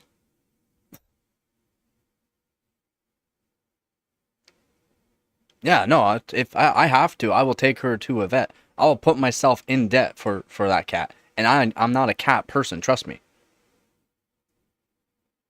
Well, yeah, I mean, that costs a lot of money. But I mean, I, you can only do so much. Again, I grew up in the country, man. I grew up in the country. We didn't like cats or have really cats. We were dogs, dog family, but we can only do so you can only do so much. Once you know dog has cancer and that, I mean, it's either A, put it out of its misery type deal, or make sure its life is comfortable until the end. We had a dog that was a great dog that technically we would spend money on, but she had a heart murmur. There's nothing you can do except for do what you can for the animal. Make it as comfortable for her. Even though her health declined very quickly due to the heart murmur, which is holes in the heart, basically. But once there's a point as far as you can go. Is it really necessary to have to carry your dog so that way the dog can go to the washroom? Does your dog want that? Not really. Sign to put up as a human. It's just family. Right, Gabby? Your family? Ah, quit your scratching. Psst. Quit your scratching. Psst. Hey. Summer's over. Your skin gets better in the wintertime. She's like allergic to something that's... She is. She listens too. She knows. She knows I'll go over there too and stop her. She does. Isn't that so? Why don't you look at me? Let's look at her ears. Why don't you look at me? Look at me. Look at me. Hey, look at me. Say, am I in trouble?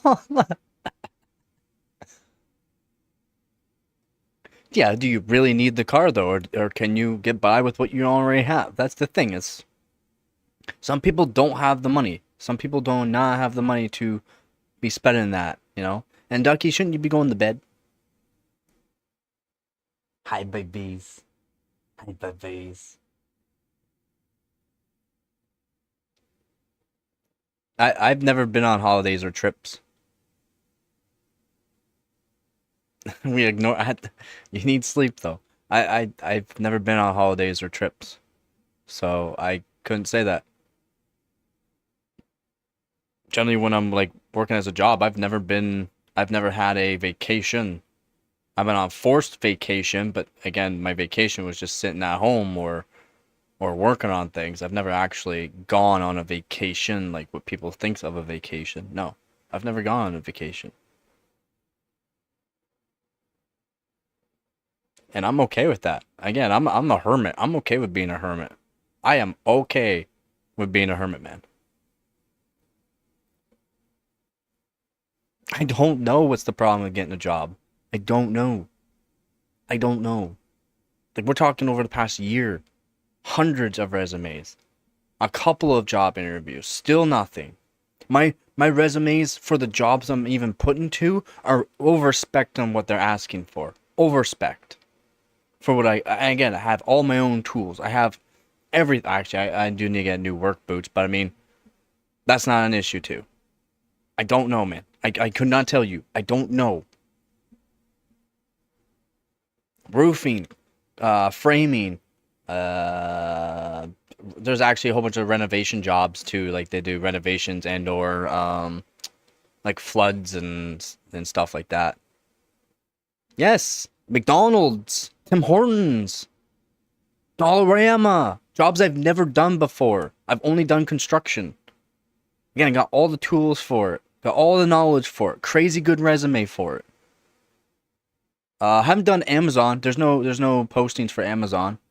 Walmart, yeah, Walmart. Canadian Tire, multiple different job applications at different Canadian Tires. Trust me, man. And those are jobs I've never done. Never done. Local businesses, small businesses, bigger businesses, yes. A lot of those local businesses are construction, but I got lots of mods right now, Squeeze.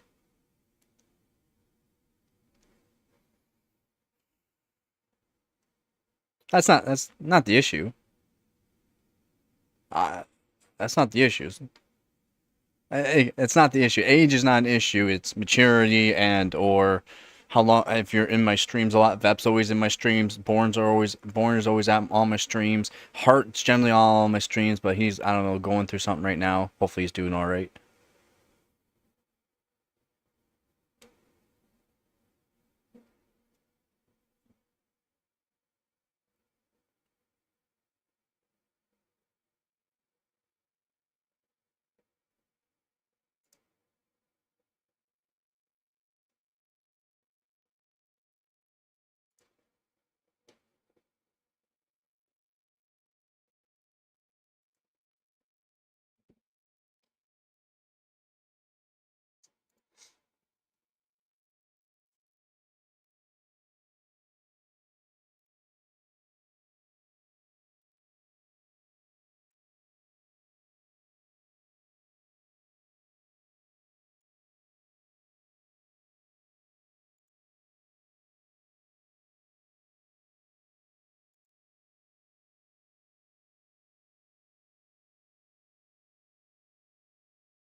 Some good BBSE. I mean, you already got a bunch of BBSE, don't you?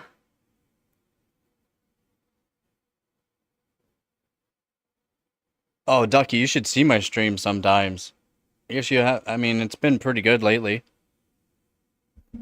If I can get back up to averaging around 40, 50 views, like viewers always, then yeah, it gets pretty rough, as in a lot of people just saying dumb stuff. things that they really should not be saying. Luckily, Bourne's been in a bunch of them because I didn't even get to read what they're saying. Bourne's deleting these messages. Yeah, stream did start up late today. To be honest, I should be streaming. What's the best way for me to stream is stream around 2 p.m. and as early as I can. That seems to be my best streams, or like 2 p.m. to for as long as I can. Just going from my older, yeah,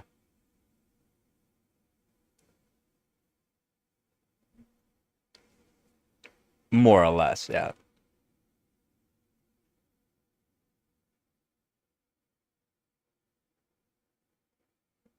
more or less.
3 euros a stick? That's pretty good. It's like $6 a stick Canadian. Just over $6 a stick Canadian. That's good. How like crazy? Is that eBay? Is that eBay?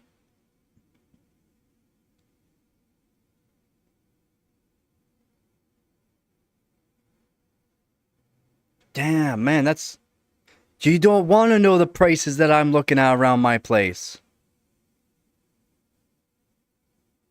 Even DDR3 and DDR4 are just wild for pricing. Like wild. I just actually recently sold some DDR4 for a really good price. Like $100 off of what the everyone else is selling them for. Because it's like, man, what's the point of selling them at a crazy price? For one, they're not going to sell. And two, people are looking to not spend a lot of money. Like, the DDR3s are the prices are like we're talking the cheap sticks. Cheap sticks are like $20 a stick. Cheap. Not even good stuff.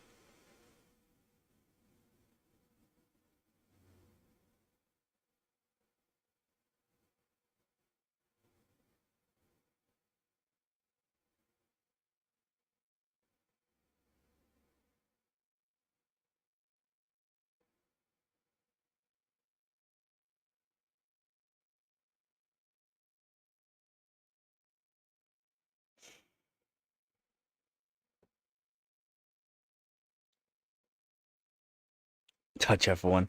Ozzy number one. He's saying Ozzy number one. And the one Bills that made a vid on for $20 for 2x8. Fwah. Nah. Let me just check to make sure. I'm pretty sure the around like my area is just. I mean, we're talking terrible.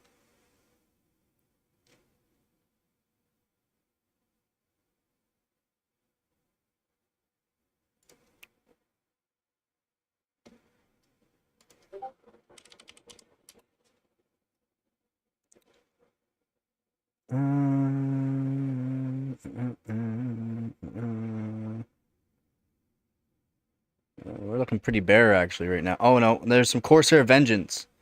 Corsair Vengeance, and they are. I am not even sure. CMZ 8GX 3M 2A 1600 C9. They're not a bad price though. $25 for 4. But are they gonna beat out what I have already? Actually, yes, they would. More or less. Well, Marketplace and Kijiji generally for around my area. That's generally all we get. I mean,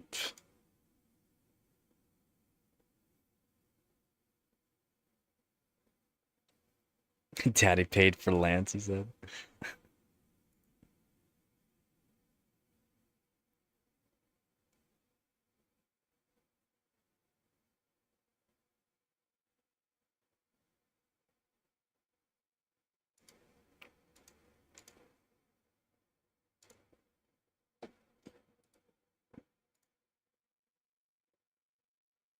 Send a link? Not really. Not really. I can't really send a link because it's around my area.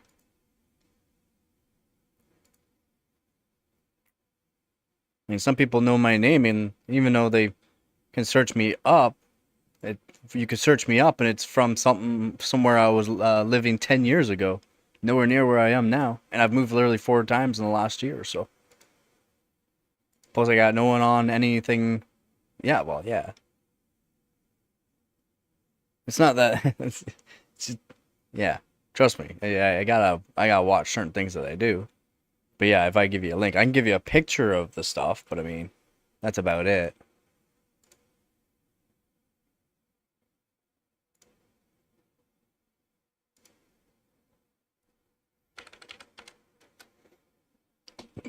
There's literally like nothing around my area.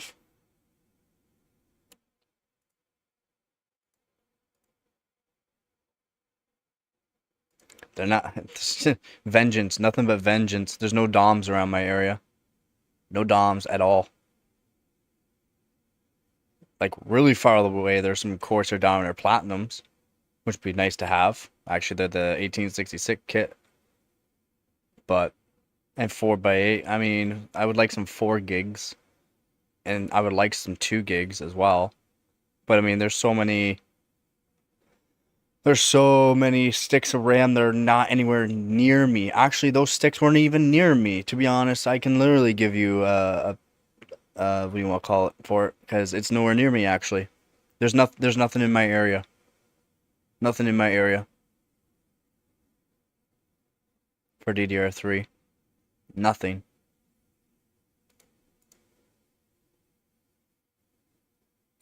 There's nothing. There's nothing around my area for DDR3. Have to buy off of eBay, basically.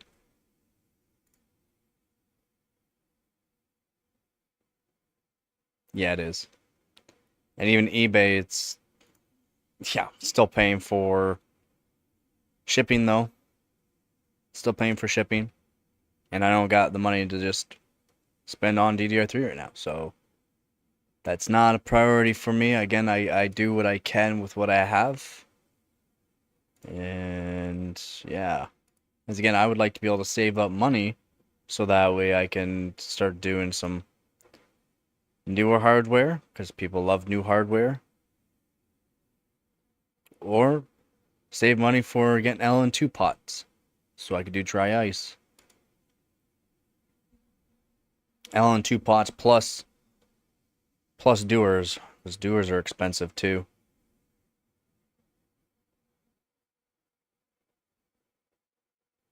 I mean, for you, finding the money for said stuff. For me, yeah, I, yeah, for me, money is harder than to find the stuff. I could definitely find stuff easier than what for the money, to be honest.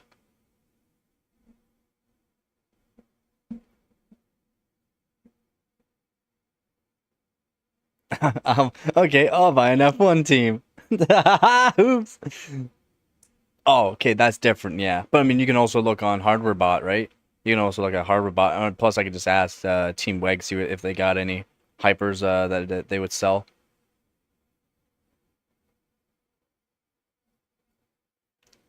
Per, yeah, $20 per. But I mean, that's fine. It technically increased my scores greatly on a bunch of different benchmarks, so that wouldn't be crazy. Yup, yup, the crazy prices. Yup, I know, I know.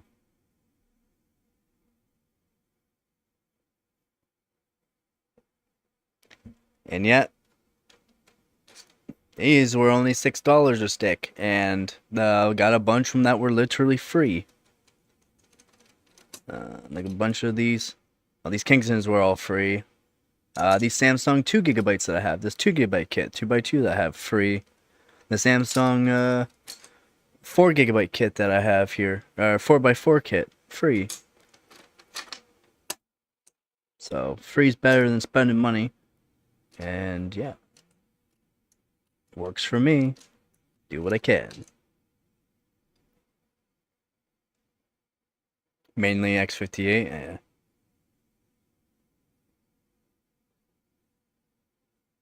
Yup. You spend money, or you look for people that don't know what they have that are selling extremely cheap, right? Or just hope that it might be PSE, right? Money works. Yup. Money helps for a lot of things. I try to explain that in the Discord channel too, and Team Weg. It's like, yeah, but if you look at how even people that got sponsored, right? Even people that got sponsored doing hardcore overclocking and that, and then it's like they had money to begin with for one. Yeah, they might have been benching for a while, but if you look after they got sponsored, they got more money, and then they're benching newer and more hardware than what they've benched at all at any point. They've benched a lot more. They've benched a lot more on LN2, and that just increases your knowledge. That increases your chances of getting a better score, getting better at the hardware that you have for LN2, getting better hardware. Money helps. Knowledge isn't everything. Knowledge is not everything. Just having money can help you.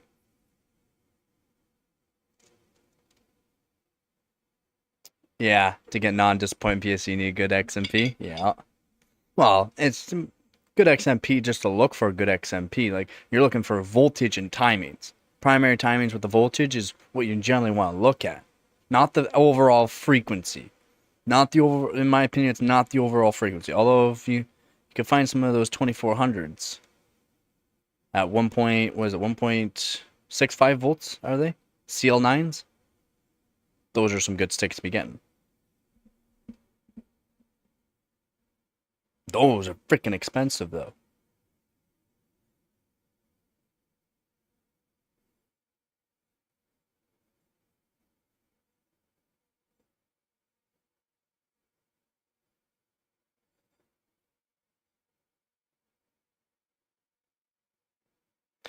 So, holy. Yeah, 2000 flat 9. Yeah. Yeah, I hear you. I hear you. Yeah.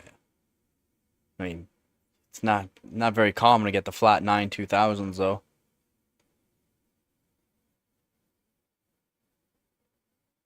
The best, the sugar, best sugar daddy ever.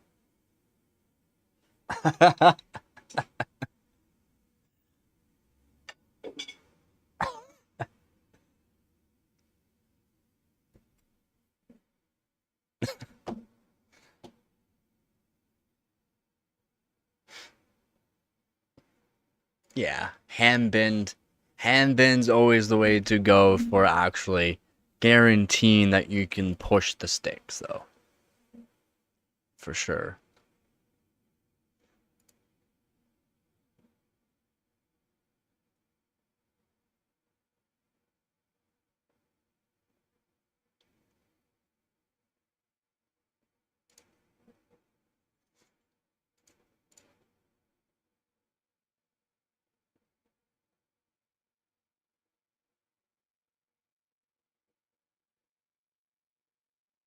I mean, that's good.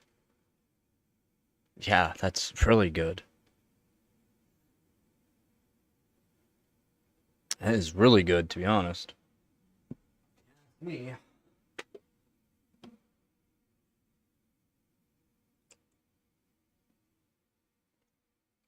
I think it was 2600 CL9.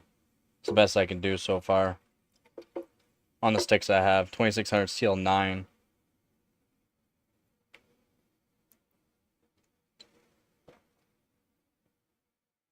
But it's also 9, 12, 12.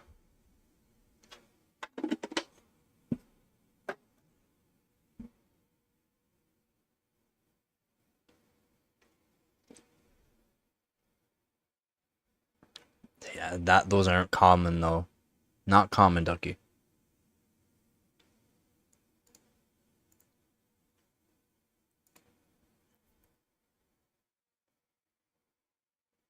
Hmm. I would assume that that would be a dub free, man. Lance Stroll doesn't care what you think. I mean, I guess. I don't even know who the guy is. Can't really knock him.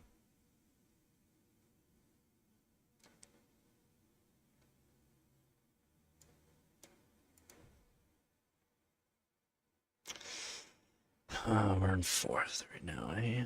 So, what are we lacking on? Cup 4 we're lacking on. Cup 4 for sure. Cup 3 we're lacking on. Cup 1 we're lacking on. AMD CPUs we're lacking. Intel CPUs not so much. We're in third right now. If I just post up my redo the 13700K at the 1100 points, that won't be an issue. I can outbeat these guys, and they're doing it at 5.3 gigahertz. At 5.2, I outbeat them. I'm hoping I get chilled enough that I can do 5.3. I'll crush their scores. And overclock is all on LN2. It's almost 6.1 gigahertz, and then they 1237. I can do 1100 points at 5.2. If I could do 5.3, that'd be awesome. I could do probably just over 1100 points. So, okay.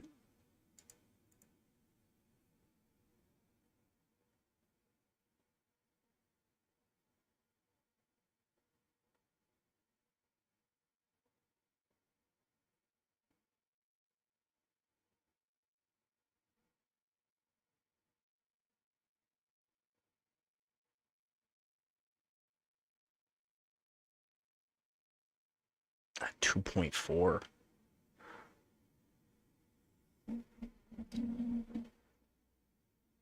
Just cranking in the volts. We're fourth. We're not in third. We're in fourth. We're in fourth.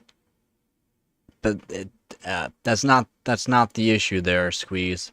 We may be in fourth, but we didn't post our best scores, and I think a bunch. I'm going over some scores right now, see if they look like they have posted the best scores. We have not posted our best scores. Yeah, I think you should get some sleep. Have yourself a good sleep, and we'll see you later on, man.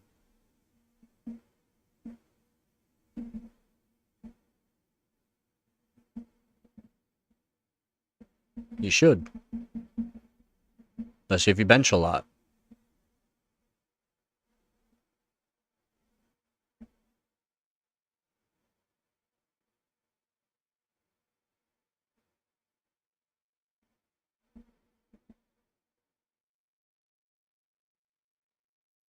What do you mean? Oh, oh, you're talking overall. I mean, you bench a lot of X58. X58's good to be benching for us. I mean, we already got a lot of good scores for X58, but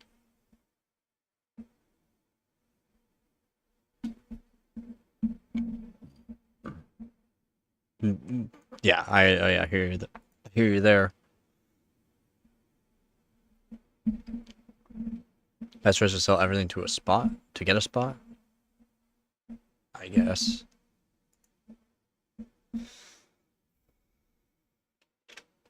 Oh yeah, yeah. The breaks are 50 grand a piece, man.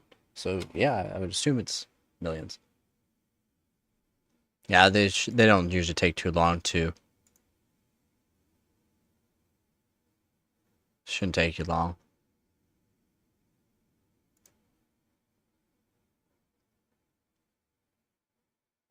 Yeah, I gotta look over scores here though. I'm not even sure what placement we are right now for Team WEG. Yeah, we are third right now. We're not too far behind though. Warp 9 has a lot of. Oh, only 45. Who's in it? Ooh, Overclocked the net has a lot though, I know for sure. Yeah, almost 2,000 members.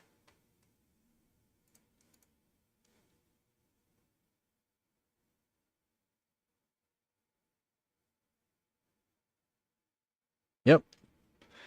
Yeah, I'm not sure how long it'll take for them to accept it.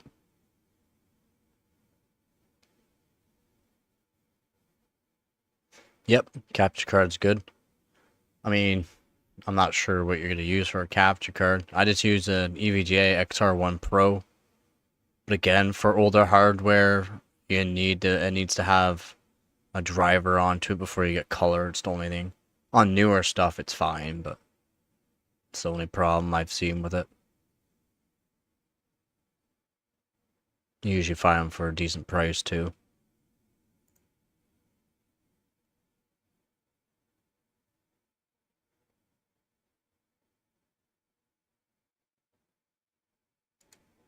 Yeah, yeah, more volts. I mean, TRCD lightly scales lightly. These compared to cast latency. Next 58, since you can't do TCWL, kind of sucks.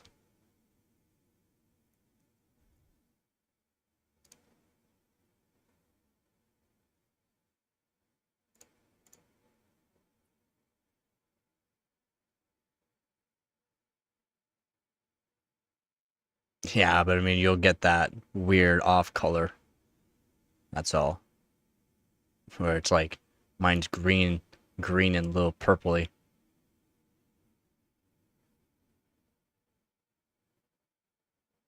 How much? Yeah, I hear you. Yeah. Should be fine. Should be fine, you say. Should. You bought the whole company? Isn't it, like, how much did he buy it for? Yeah, you should go to bed. Have a good one, man. Have yourself a good night. Hopefully you get a good rest.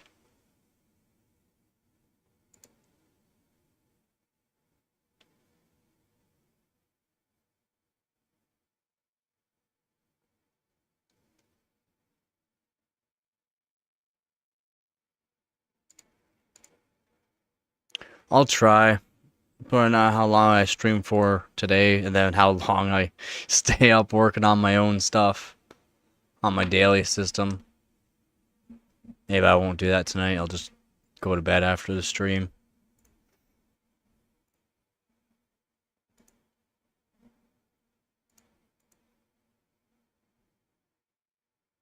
Yeah, no doubt best sugar daddy ever. It's crazy.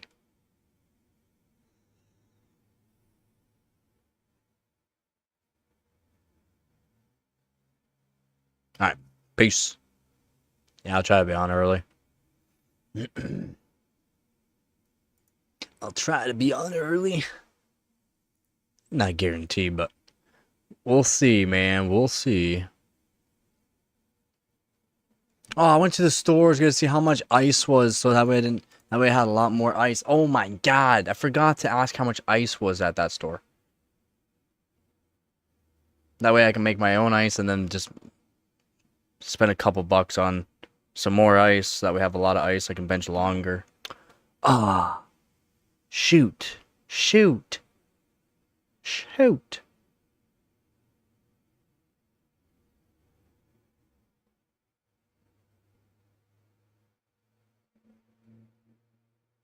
I share a fridge, right? I share a fridge. We don't have a big freezer, so I share a fridge. So I can only make so much ice. I made 10 liters. 10 liters of ice. More ice than what you can fit in your freezer, probably. The ice bowl. No. Not unless you're going to Vaseline up your whole board. I wouldn't do that. You will fry something. It's like a 90% chance that you will fry something. Goodbye, motherboard. Depending on what something drips onto and destroys. Goodbye, motherboard. Goodbye, CPU. Goodbye, RAM. Goodbye, GPU. Don't. Unless you're prepping everything. No, it's even for one bench. As soon as you get metal cold, it will condensate. As soon as you get it cold.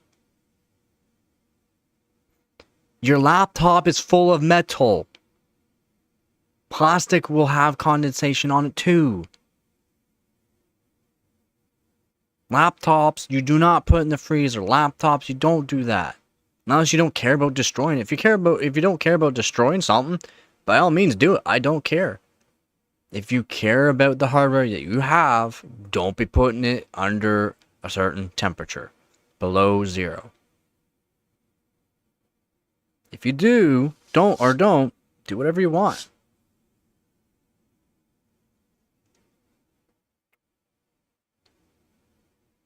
Here's a breakdown. What AI is this? Those are both huge. Tommy Hilfiger and Michael Kors. I've heard those names before. I've heard those names. They gotta be pretty big. Ralph Lauren is huge. Wait, Ralph Lauren, isn't that like a shirt company?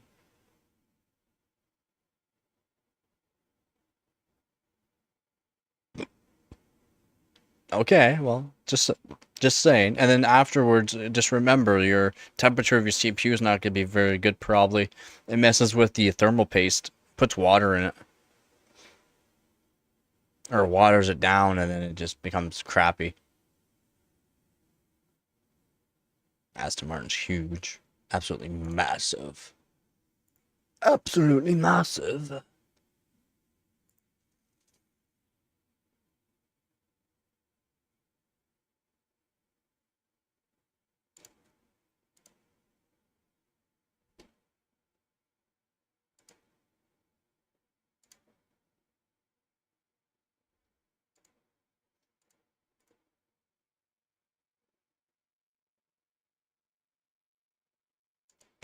Doing a side quest before retiring.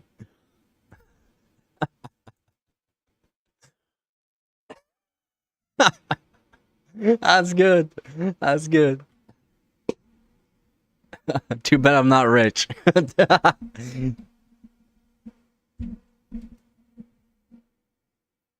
I take that as offense because I'm not rich. There, how's that? That sounds more like after 2023 style.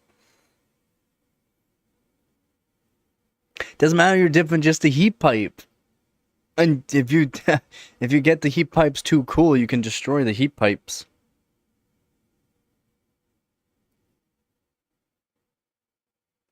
That's why it's not recommended to cool your GPUs or anything with heat pipes too cold.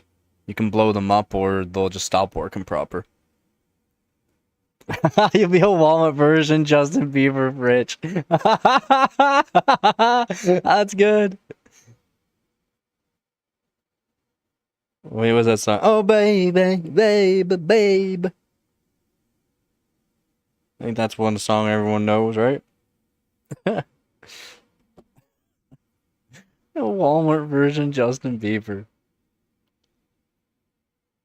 How's it going, Rad? Haven't seen you in a while. Pretty sure you've been this channel a few times.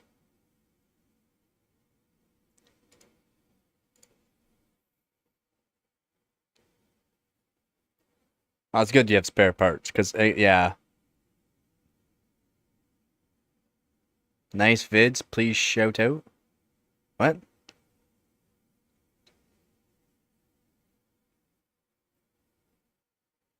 What you saying? Nice vids? What do you mean nice? What do you mean nice vids? Have you watched my videos? It could be better, I know. I'm not the greatest at that kind of stuff, but at least I get it. The point across, some facts out. That's all that really matters. Gotta look cool. I mean, that guy, I mean, he's definitely looking cool with all the top of the line stuff. Right there, Who's? If that's what you're talking about. Lawrence Strolls. I mean, that's definitely looking cool. God bless you. Bye. Take care. Please shout out my name. Rad.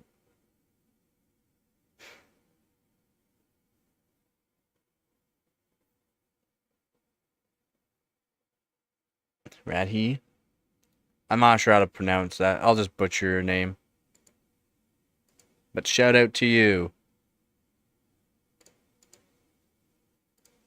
Shout out to you and your 7 subscribers. Hopefully you get more. I'm not sure if that's what you care about or not.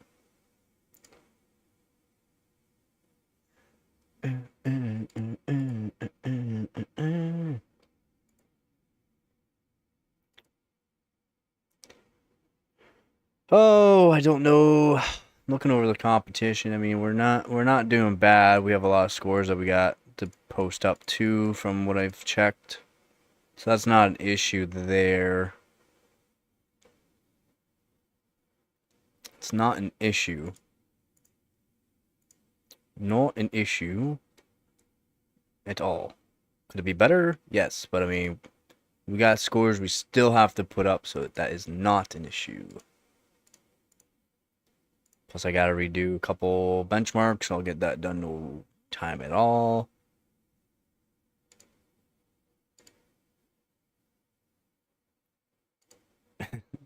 Gotta look cool. I mean, I guess you want to look cool. Does it really matter? I don't think it really matters if you look cool or not. You don't even have to sound cool, in my opinion. As long as you got some facts, that's what really matters to me. Whether or not you got some sort of wits for something. I mean, it doesn't even have to be certain things. It could just be something.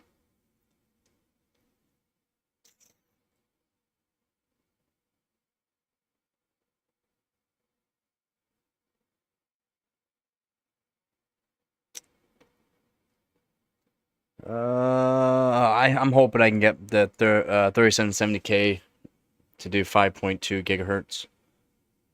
I'll be happy if I can get to 5.2. 5.3 gigahertz. 5.2 is easy. It wanted to do 5.3, just wasn't cold enough. Being voltage limited really sucks sometimes. 5.3 though did want to work. Then what else can I do? The 1080 Ti still has to be done on chilled with 13900K. I gotta switch over that system. Maybe I'll do that tomorrow, or maybe after this. No. Yeah, maybe I'll do that after the stream. Switch over to 139K so I don't have to do that. And then what else? Got 1080 Ti. I don't think I need to worry about doing a GTX 1080. Pretty sure someone else has the GTX 1080 covered. Right? I'm pretty sure. Right? Check out the Discord here. Right? I'm pretty sure. Pretty sure. We got somebody doing a 1080. I think Sebi was going to do 1080, right?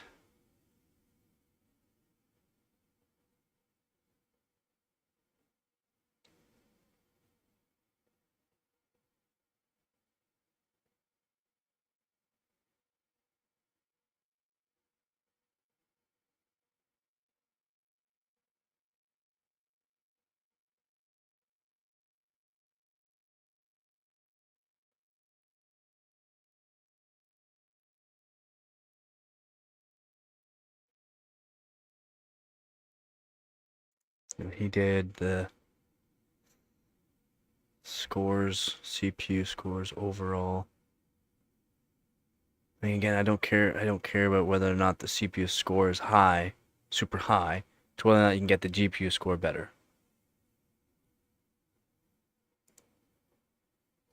At least for that test.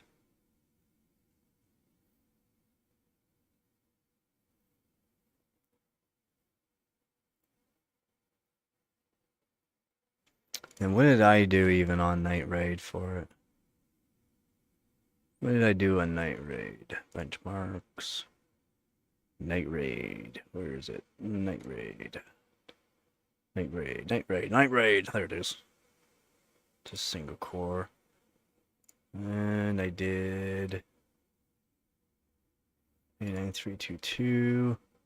The CPU score 22,000.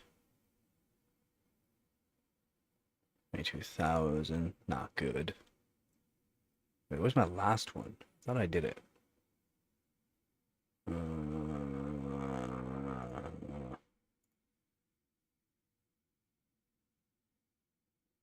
I mean, does it matter that we have an F1 racer there, Hoofs? I mean, I guess that's good. In a way, right?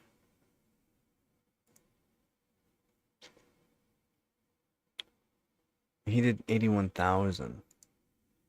81,000 is going to be easy to beat. He did 6-1. Oh, he did a 14,600 KF. That's why.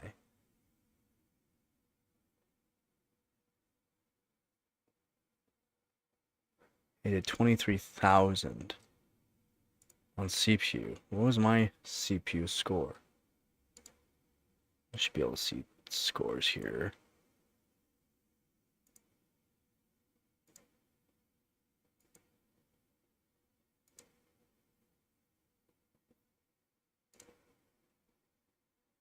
There it is. And the score was 23,000 on CPU. And that was only at 5.7 gigahertz.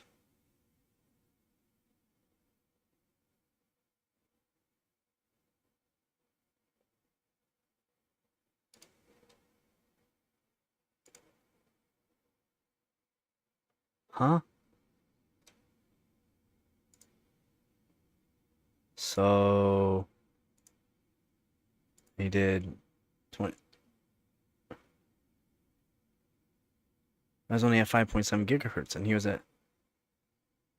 Okay, I got a bunch of testing I gotta do. I gotta do my own testing. I believe the guys on what they're saying for having more cores, but I'm gonna do testing anyways, just strictly performance cores, probably doing 6.2 gigahertz runs and seeing what I can do.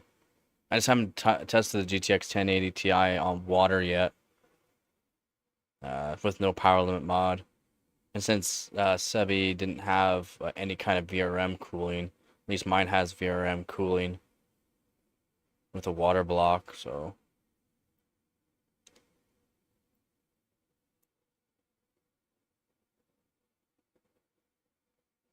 Oscar is leaving the chance pull. Is that good?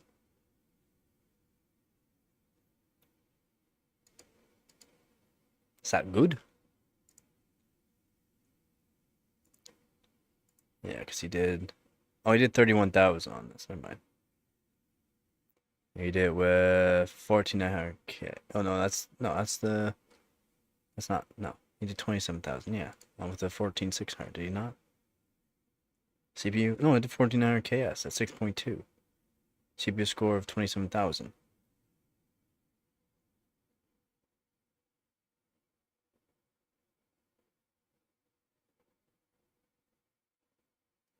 So if it just did chilled,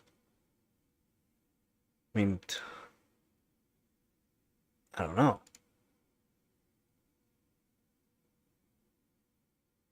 I don't think CPU scores matters that much, to be honest. I don't think it matters that. Oh, maybe it does. It actually does matter. It is mattering. It is mattering. Oh no. Oh no. It is mattering. is mattering because it is 92,000 here. His graph. How is his points so high? His graphic score is 140,000, 31,000.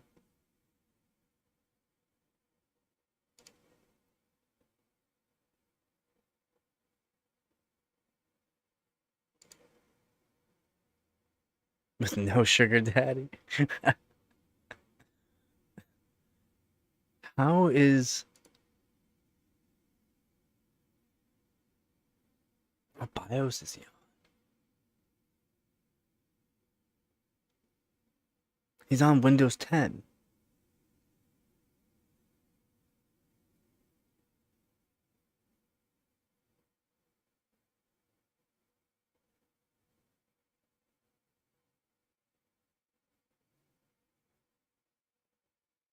With NVIDIA driver 46089. Windows 10. He's on Windows 10.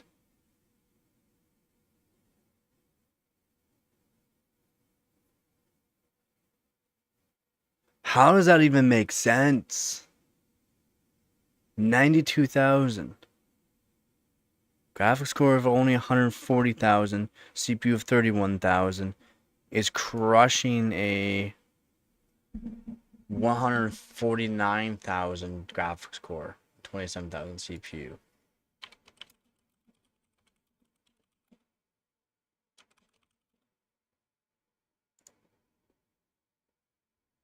So graphics score weight of 0.5 and CPU weight of 0.15.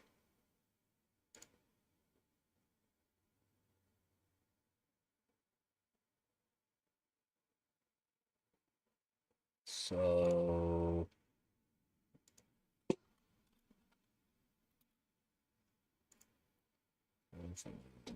30.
I don't get how his score was so high. Graphics score is weighted more than CPU yet. So it's 4,000 point different on CPU N. Oscar, I don't know who's that. Equals.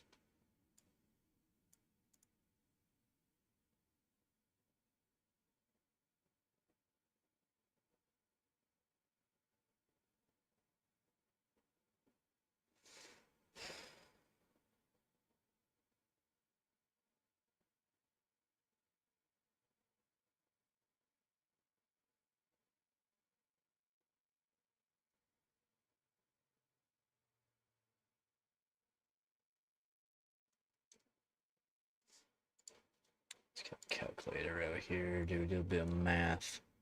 Need a little bit of maths.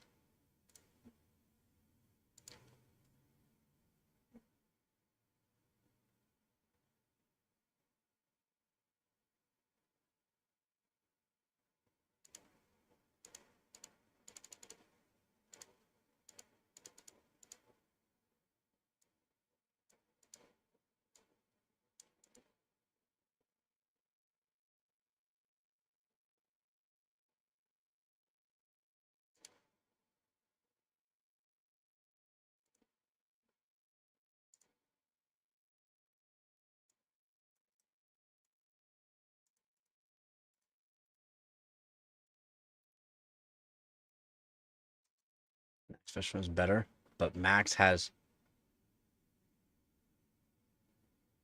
How does he have a crappier car?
It's a simple 1 over 0.85 the graphics score.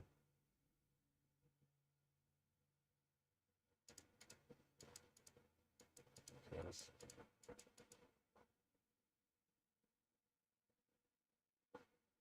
So the compute fractions is pretty simple. Sum it over plus that equals the reciprocal of 1. Just put that down to there. 91,678. Makes sense.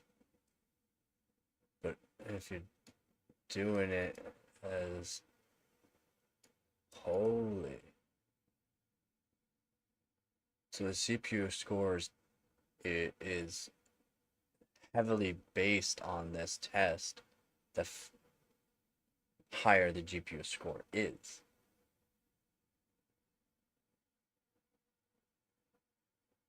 As in, it can affect the overall score quite a bit. We're talking like 3,000 points. 140,000 graphics score versus 149,000 graphics score, which is 9,000 points. And then the CPU score is 27,000 versus 31,000. And that's like giving you an extra 3,000 point overall, which is wild, actually.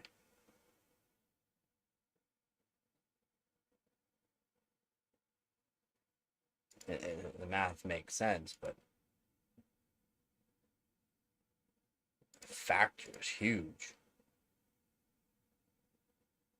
What you know about simple?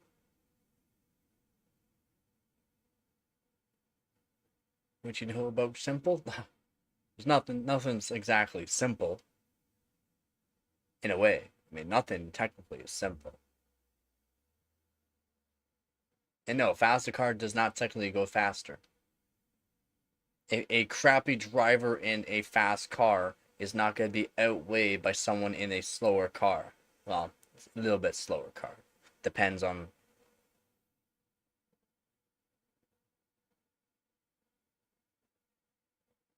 Exactly. So he's a really good driver then.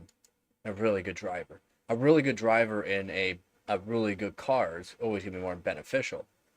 But if you get a good driver in even let's say a slower car, these are not slow cars by any means, he can still be good. Or compete. He can still compete. Right?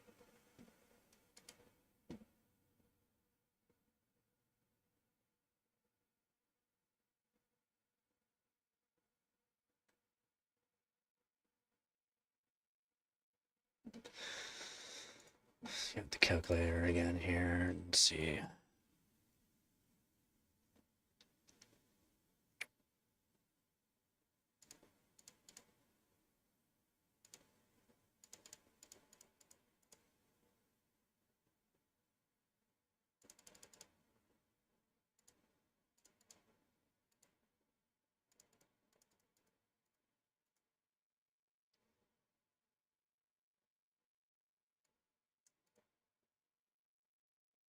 to e power 6. Or we can do, whoops.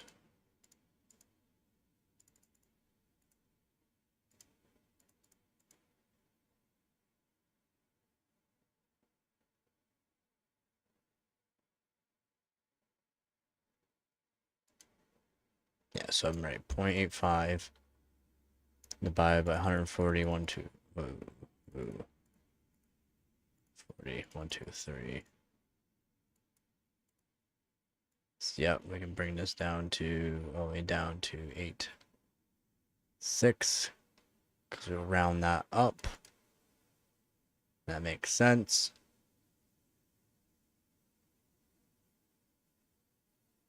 That way we can times that by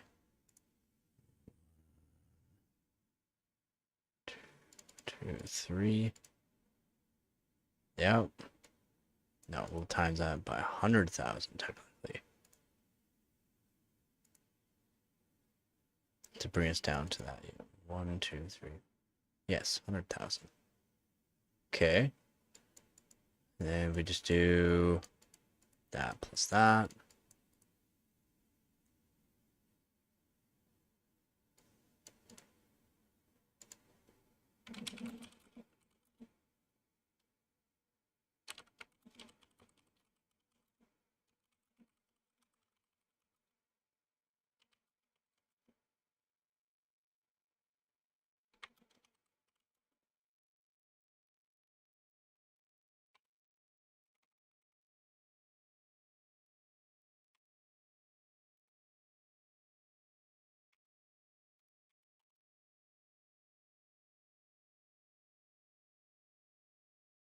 Yeah, it's a reciprocal. And it's weighted harmonic meaning. Multiplication inverse, yeah.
In a way, it works. In a way that doesn't work for the way.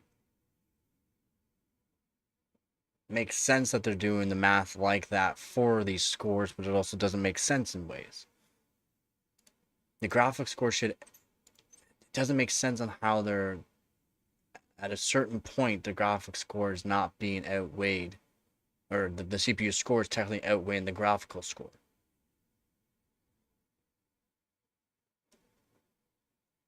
9,000 point difference on the graphics score, 3,000 point difference on the CPU score is outbeating a better graphical score. When it's supposed to be heavenly a graphical score type benchmark. It even says that it's the GPU outweighs the CPU. In a way, it does. But if you factor in the CPU score after a big GPU graphical score, you'll see that a CPU score is going to give you more beneficial gains than the graphic. That's what I'm not getting. It makes sense. The math makes sense, but it doesn't make sense of doing it that way. What if I should bring this up? Why these tests are being done this way? Because, like, in a way, it doesn't make sense. In a way, it does make sense, but in a way, it doesn't make sense. Because what they're saying, trying to imply on these benchmarks is that there's going to be no bottleneck bottlenecking the graphics card. Just because you have more cores does not necessarily mean you're not going to bottleneck the graphics card. You can pair in a 96 core CPU with that graphics card and still technically bottleneck it.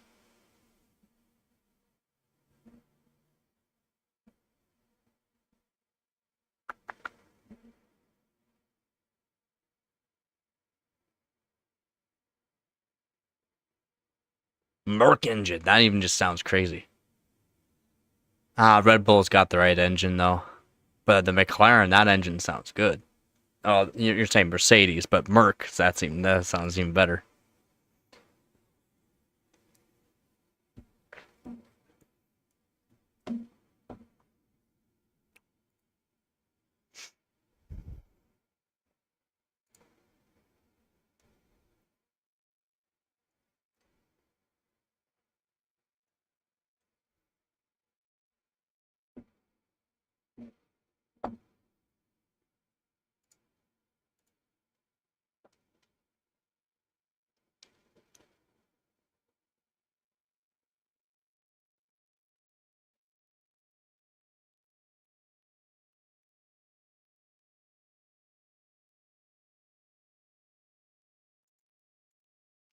No, go back to bed, Ducky.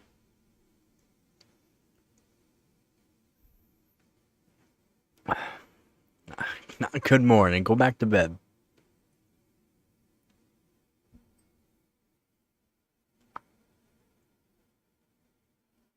Ferrari even worse than Red Bull? I mean. Oh, so it is.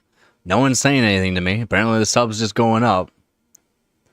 The subs are just going up and no one's saying that they're subbing. Wild.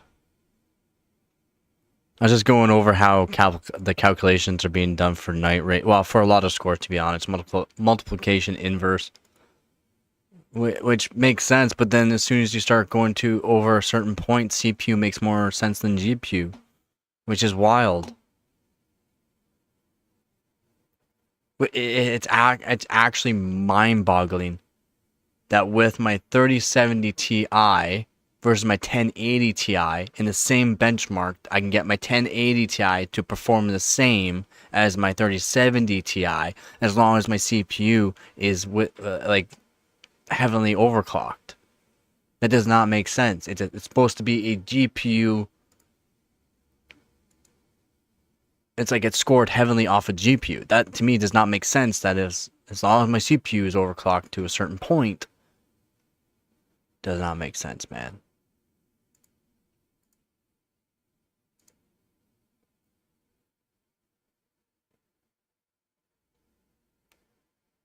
It's DX12, I believe. Night Raid's DX12 is not.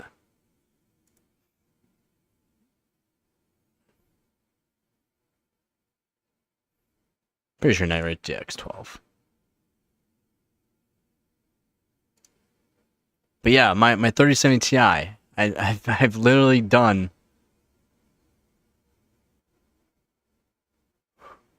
fairly close to its score of my 1080 Ti. I also used a 12900K where my CPU score is only 22,000. I mean, actually, I guess, but a graphics score of 192. So I guess I could rerun the night raid with the 3070 Ti and technically do better. Technically. Because I can get a CPU score. It's a little bit higher with very, very little overclock 13900K.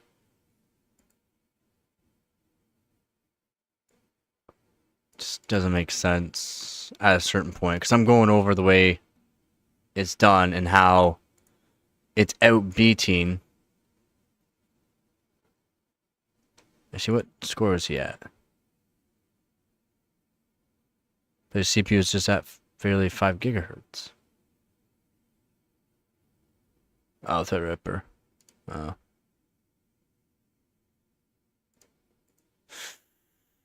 Yes, go to bed. Go to bed there, Ducky. God, have yourself a good night, man. Get yourself a good sleep. I should probably do the same here probably soon. Merc cost 3 times the Honda? Yeah, no doubt.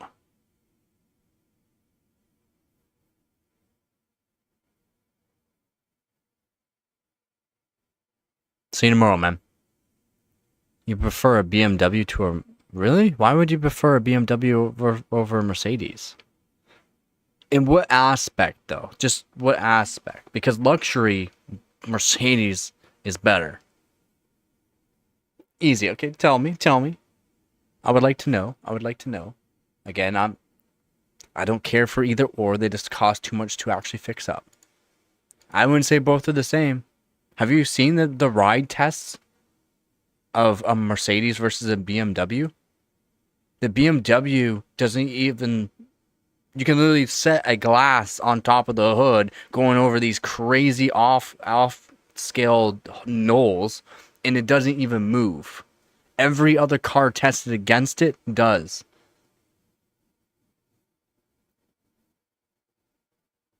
For one, we're not talking about the interiors and that, because that's easy to do. That's easy to make an interior better than one another, to depending on your aesthetic point.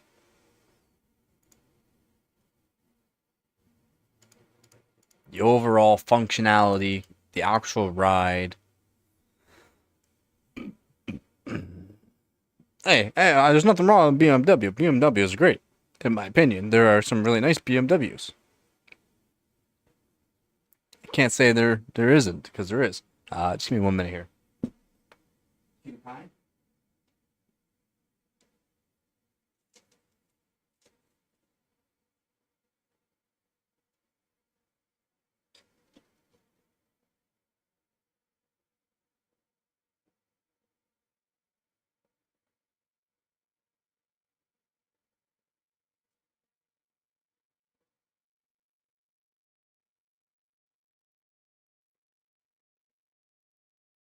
Well, the M5s are definitely nice. You can't.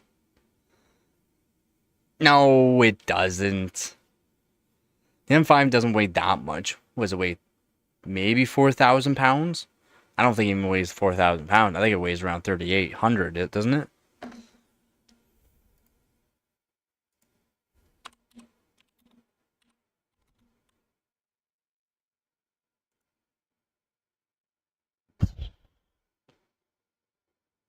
£5,400?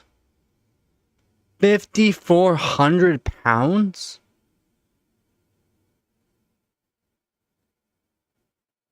The 5,400 pounds? That weighs as much as a freaking truck.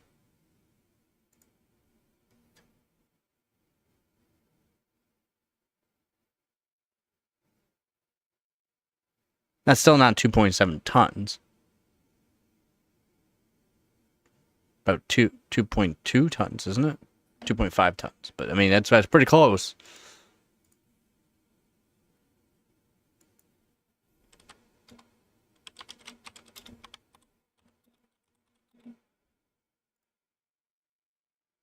Yeah, it's 2.4 tons. About 2.4 tons. Yeah. Oh, the XM. Oh, my bad. He said M5. Not the XM5. He said M5.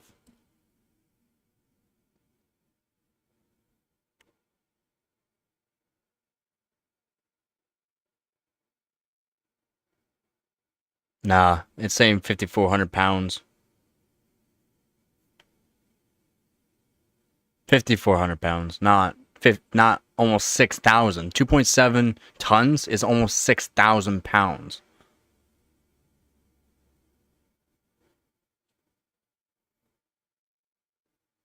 I mean, amateur. I literally just searched up.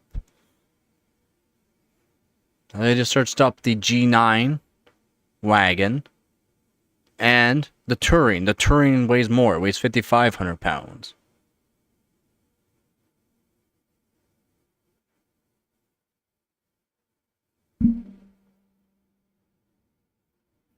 Yeah.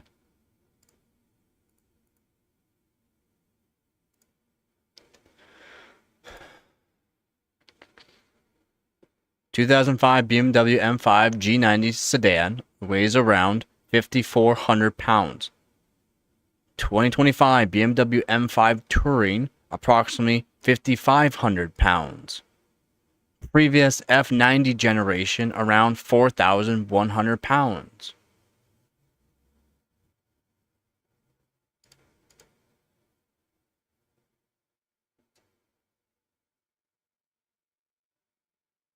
And that's their claim numbers. That might not be the actual weight of the car. That's their claim. That's what they're actually saying.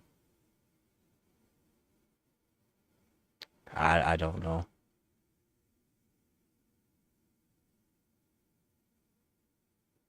But yeah, not that's that's like that's like a truck. That weighs like as much as a truck.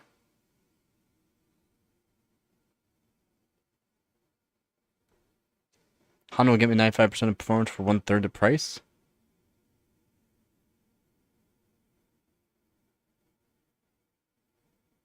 No. No. No. No. Now versus like an M3. If you want to go against like an M3, I don't even think you'd get 95% of performance for the third the price versus an M3 with a Honda. And I'm not knocking Honda. I like Honda. I'm just saying. If you want to go like actual performance. I mean, have they even made a newer NSX at all? Or are you going to go after an older Honda NSX and then modify it for somehow the third of price and get the same kind of performance?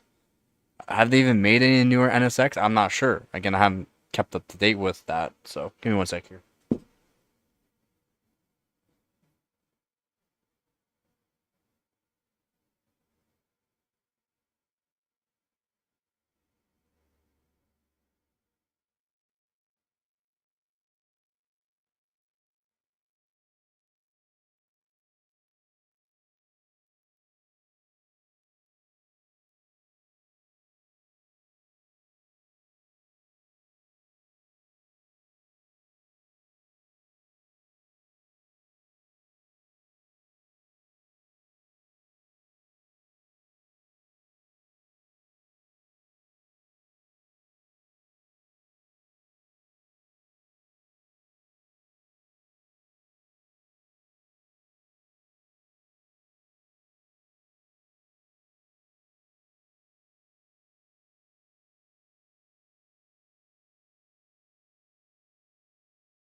Well, I'm not knocking NSX. NSX is pretty good.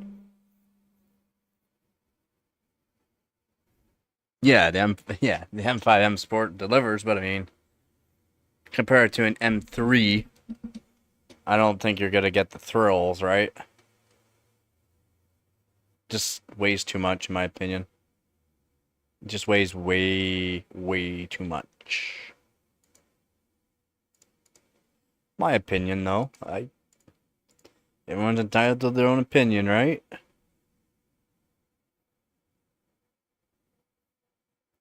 Apparently, Timmy Joe's been making more and more videos lately. Timmy Joe's back.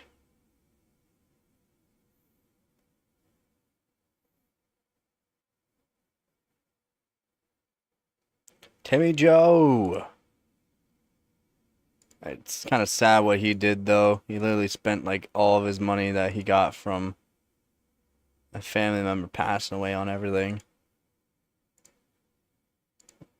And it went through a lot of stuff, family stuff. because of it. That sucks.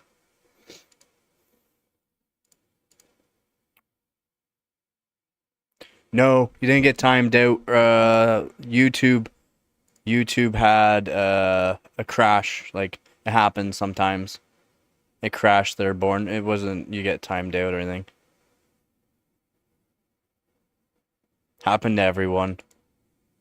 It came back about not even 10 minutes after.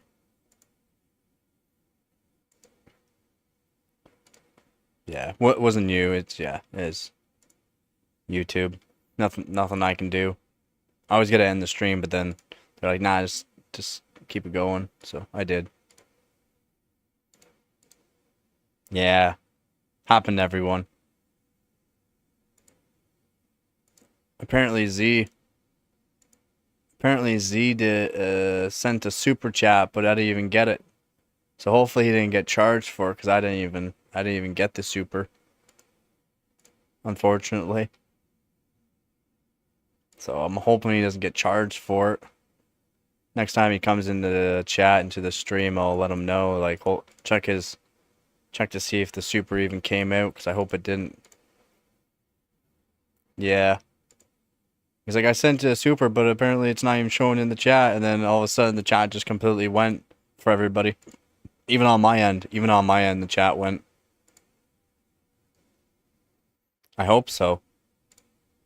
Because I didn't get it. So if you got charged for something I didn't get, then that's BS, yeah.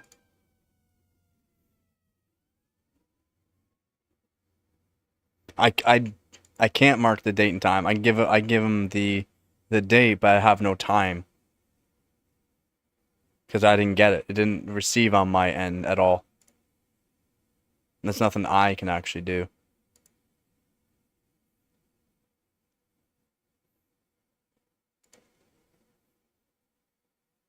Yep, yeah, it's good to be, because again, you can go to court for things. I don't think YouTube wants to go to court for things. That's why they have certain set rules.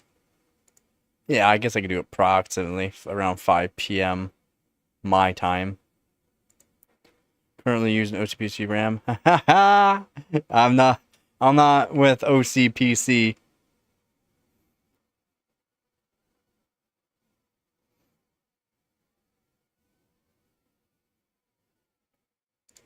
Yeah, my OCPC for me is not the same as OCPC. No, it's all good, man. It's all good. You're not the first that said it. Yeah, I'm overclocking personal computers. OCPC is um something about clicks per or point per clicks. Uh overclocking point per clicks or something.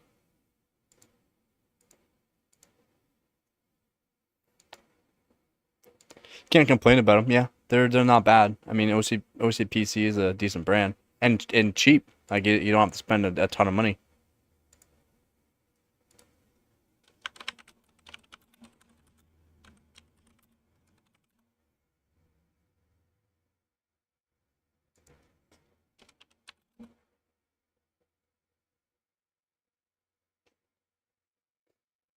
Oh, sorry. They stand for Overclock PC Gaming. Overclock PC Gaming.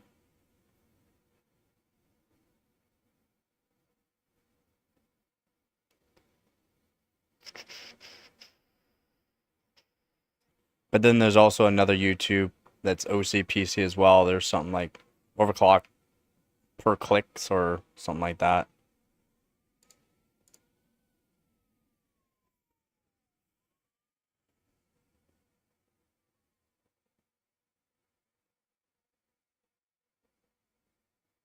Oh yeah, Honda's definitely cheap. I mean, Honda's been around for a very long time too. And we always bought Honda like dirt bikes and four wheelers growing up. Honda dirt bikes and four wheelers, and then Bombardier snowmobiles.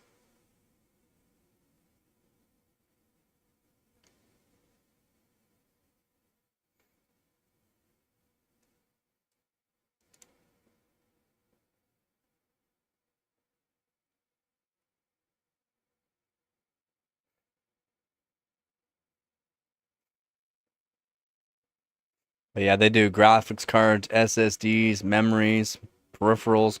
They're not just RAM. They're not just RAM. OCPC's not just RAM. And they've been around for a while.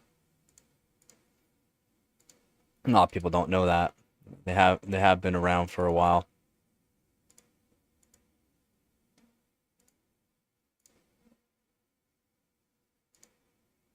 Honda dirt bikes?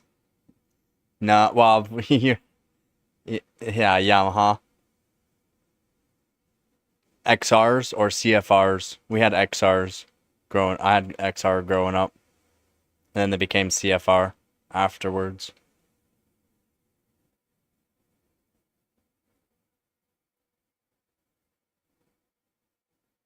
And then four wheelers, it's either Honda 4 Tracks or the 400 EX, which is a race bike, race four wheeler. Honda. They make good engines.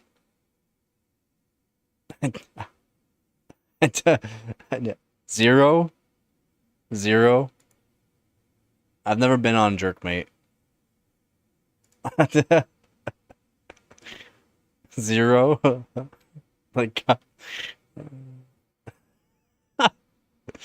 I'm pretty sure you asked me that before. Zero, buddy. Zero. Sorry. Never been on it.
Hayabusa. Yeah.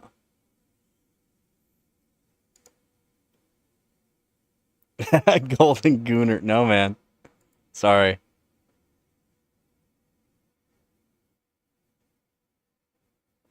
Sorry, man. I never have. I don't even know really what it is. I know just from the sounds of it.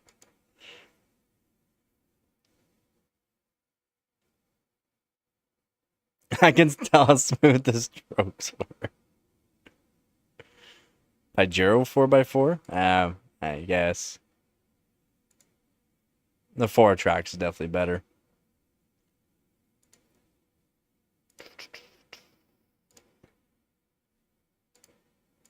Let's see.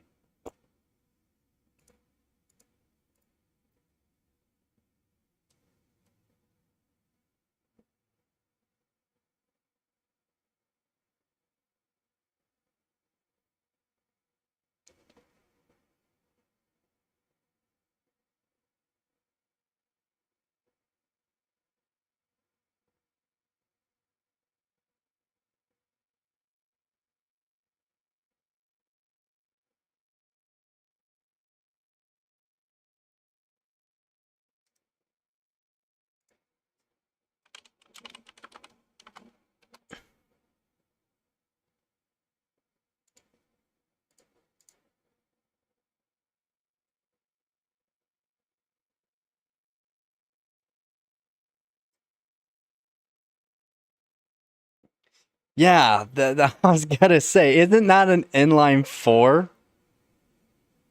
Over 1200 cc is insane. It's insane. Oh yeah, yeah, he likes his AI. Again, I've had to correct him and his stupid AI before though. But on this kind of stuff, it's kind of correct. It's kind of correct because I kind of remember that. That's insane. Over 1200 cc is wild.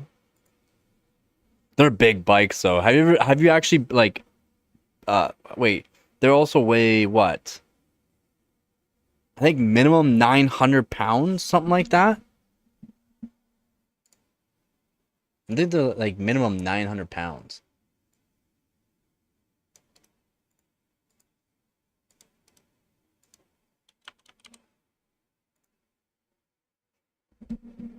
No, 600.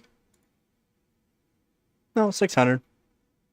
Oh, they weigh more. Maybe I'm thinking of the older ones.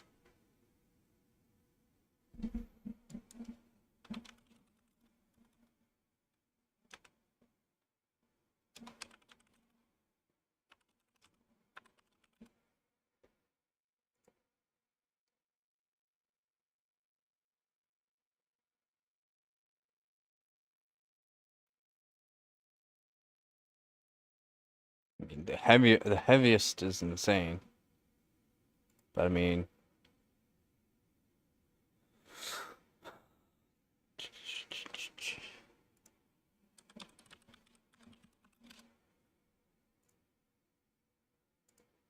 yeah, the Boss. Never mind, it's the Boss V8. The Boss Haas V8. 2500 cc engine. 500 kilograms.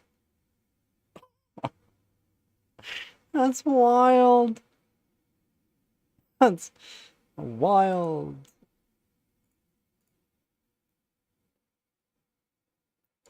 Yeah, yeah.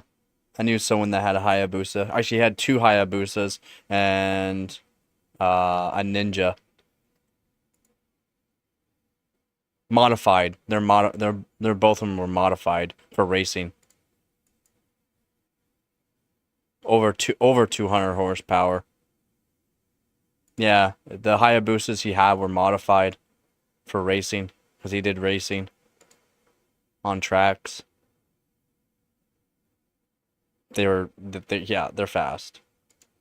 I mean, 1200 cc over 1200 cc is insane. 600-pound bike plus whatever you weigh, and most people are 200 pounds or less. So, yeah, 200 pound is insane. Yes, the Gen 3 Hayabusas are depends on which one you're really getting. They go up to 180, 190 horsepower without modifications. Like you just buy them like that, which is insane. It's wild. And then you modify them with turbos. Stroke them out a little differently too. Bore them out, stroke them out a bit differently. Yeah, you're talking 235, 240 horsepower. Wild.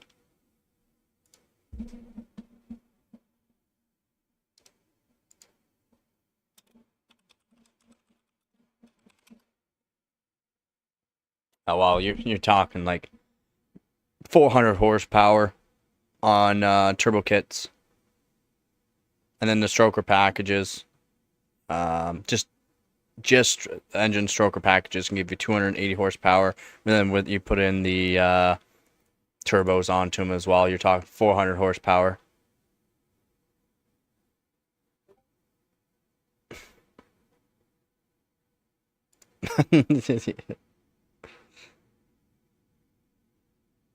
The police won't. Yeah, police don't stand a chance. 10,000 RPM. Yeah. Again, you're gonna want the stroker model so that way you can do that. But like the stroker kits, that's cranks, that's shafts, that's everything.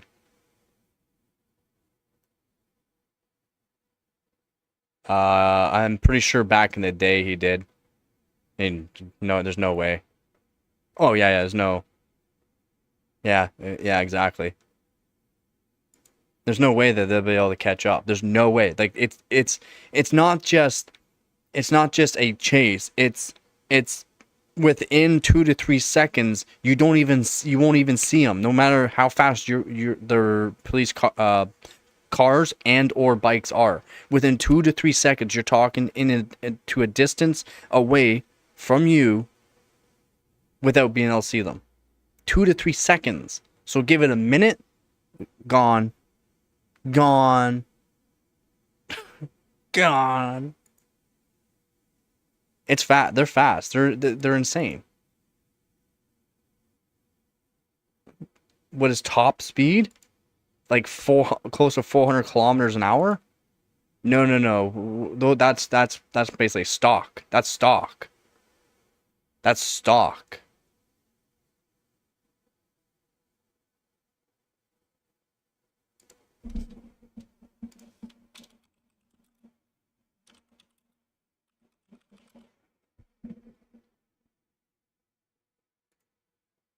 Yeah, stock is 300 kilometers an hour. Stock. And that's because you're limited. As soon as you get rid of the governor on them, you're over 300 kilometers an hour. You are literally governed to 300 kilometers an hour, 299, because they have to do it for being able to even sell these. But you're talking plus over 400 kilometers an hour. With not even like the craziest modifications. We're talking the modifications up to 300 horsepower, 400 plus kilometers an hour. With the 400 horsepower, you're talking like close to 500 kilometers an hour. That's if you can get it up to there though on a road. I don't know if you could. On a straightaway, you might be able to. You're getting close to 500 kilometers an hour. 450 plus. Limited to no, not even 300. At 300 kilometers an hour, they wouldn't commercially be able to sell it. So they have to limit it to 299, 298 to be safe. Because there's laws all around the world. Basically, there's laws for that. Maybe in some places they don't have that kind of law, but I mean, maybe Germany might not have that kind of law. But Canada and U.S., yes, there's a limit of like 299 or two. They'll put it to 298 basically, so that way you can't go to 300 kilometers an hour. That way they keeps that company safe, so that way they can sell them. It's insane. You're limited. Yeah, limited on stock. 400 plus kilometers an hour at with just turbo mods. Or actually, you can even just do technically stroker mod. You could just do the stroker mod, cranks, shafts, and just some engine work without turbos.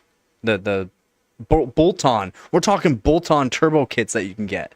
So if you add the turbo kit with the stroker mod that you can do on them, you're talking up to 400 horsepower, and you're talking plus 450 kilometers an hour plus. And it's not just oh, it's gonna take me so long to get. You're basically up to that speed. Yeah, Lotus did get in trouble. Yeah, not 177 miles per hour. 187 miles an hour, not 177. 187 or 189. 187 miles an hour is 290 something kilometers an hour, that's what they're limited to. 187, 189. I think it's 187 miles an hour. think that's what the law is there. Oh yeah, I believe it. Again, I know someone that has 2 Hayabusas with like turbo kits and stroked out.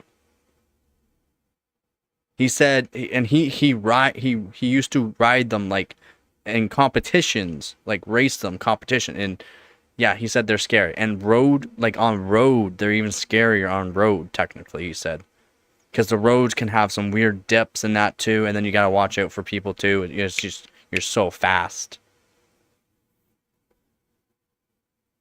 That's different though. That's different. How's it going, vape? How's it going? Yeah, vape. That's different. That's not the same. It's not the same as a motorcycle. Kitty in the box. Kitty in the box. Kitty's tired. Oh, she just huffed. She huffed at me. I'm sorry.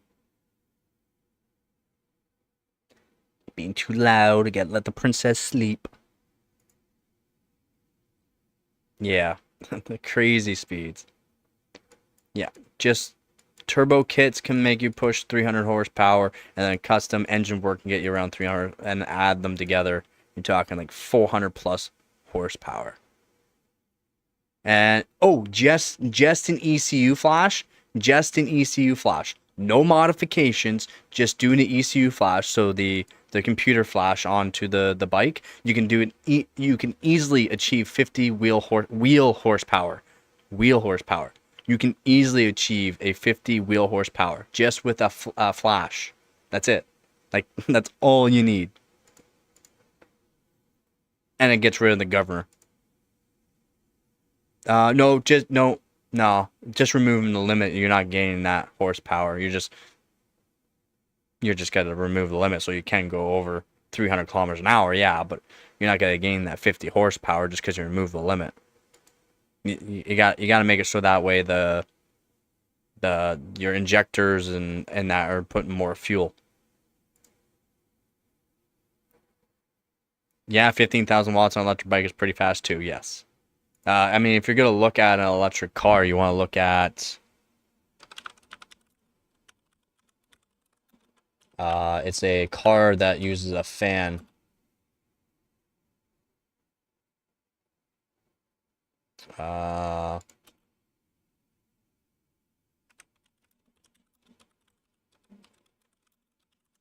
Starts with an M, I think. Yeah, and the McCurdy.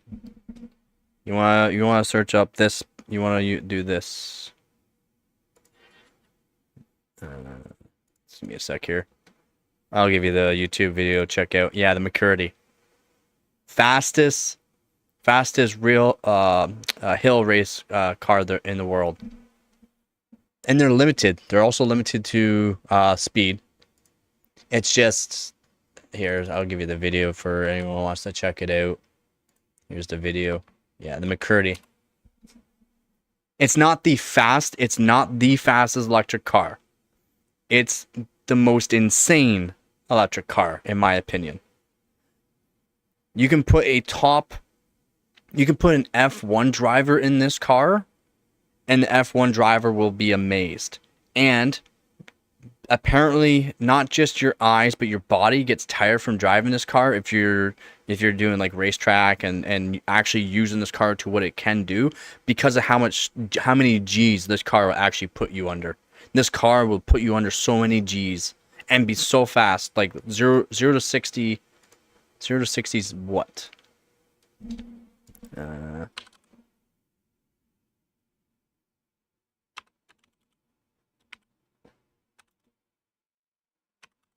Let's make sure I get it. 1.4 seconds, 0 to 60. 0 to 60, 1.4 seconds. It can literally like turn almost 90 degrees instantly. At going like almost max speed, it can almost do a 90 degrees. Like without flipping, because it has a giant fan underneath the car sucking it's sucking it down to the actual ground. It's insane. The McCurdy is insane. If you want to check out that video, that guy is the one that shows it, and he even goes through it, going like you can only drive it for so long. Like just turning around. a quarter mile in 1/4 mile in in about 8 seconds. And that's not even the fast. That's the quarter mile. It's not made for straightaways. It's made for uphill climbs and for tracks. That's the thing. It's 1,000 horsepower electric car, and it weighs 1,000 kilograms. It's insane. It's like 2,000 pounds. Yeah, that's why it's only made for fun and for doing certain things, right?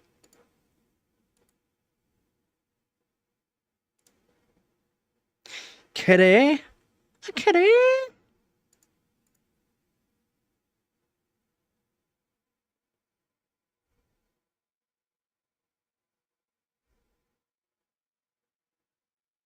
See, that's cool. Yeah, yeah, yeah.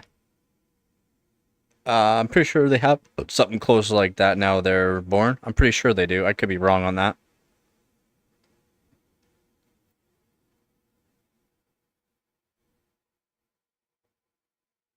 Yeah, I mean, if you does anyone know about the Tiburon? Like the Hyundai Tiburon? Does anyone know about the Hyundai Tiburon?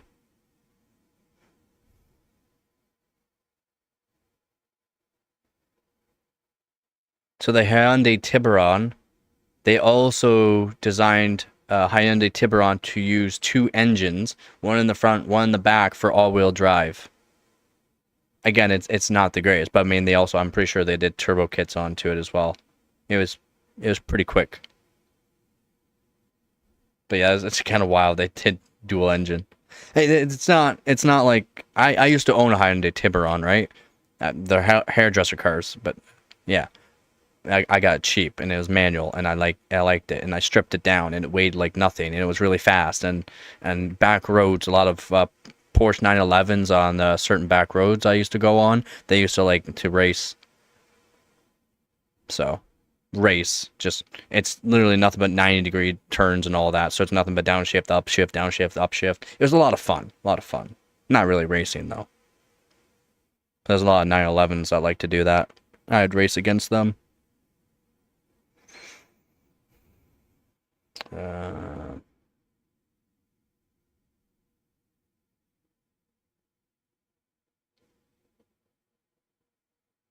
are German cars, what brands are you talking about for German cars? I used to own a Volkswagen. I owned a Volkswagen TDI.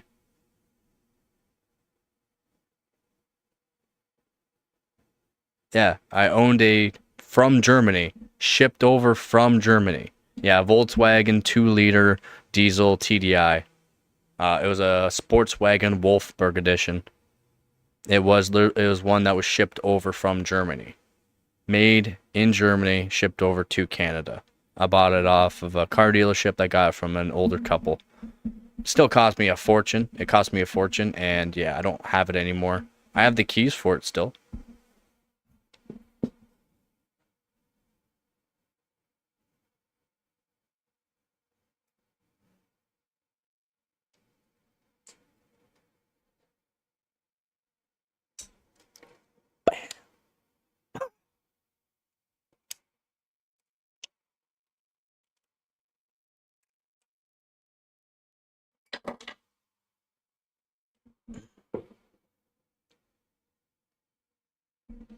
I don't know, man. I don't know if it'll compete. Uh, the Volkswagen I had a stage 3 turbo kit into it. It's over 500 foot-pound of torque, about around 560 foot-pound of torque at 215 horsepower. It was a lot of fun. Very, very fuel efficient. I mean, insanely fuel efficient if you knew how to drive proper. We're talking like 3.2 to 3.4 liters per 100 kilometers. Which I'm not sure how that works for you guys, but 3.2 liters per 100 kilometers roughly.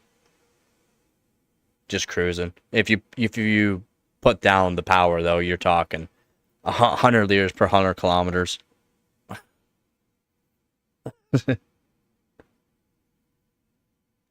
I mean, BMWs and Audis wanted to race me all the time. Audi TTs always wanted to race me. BMWs always wanted to race me. Again, if you heard the car, you would know that it had a good turbo in it. Yeah, it was a beast of a Volkswagen. It was a beast, little 2 liter.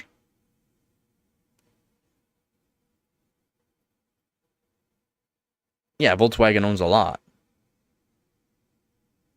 Volkswagen owns a lot. People don't just understand it's Volkswagen.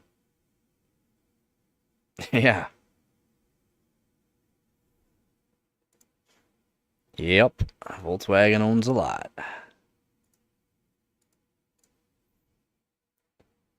Pretty insane. Volkswagen is everywhere. And they own a lot of really smaller companies too. Like Volkswagen owns a ton of companies. Yeah.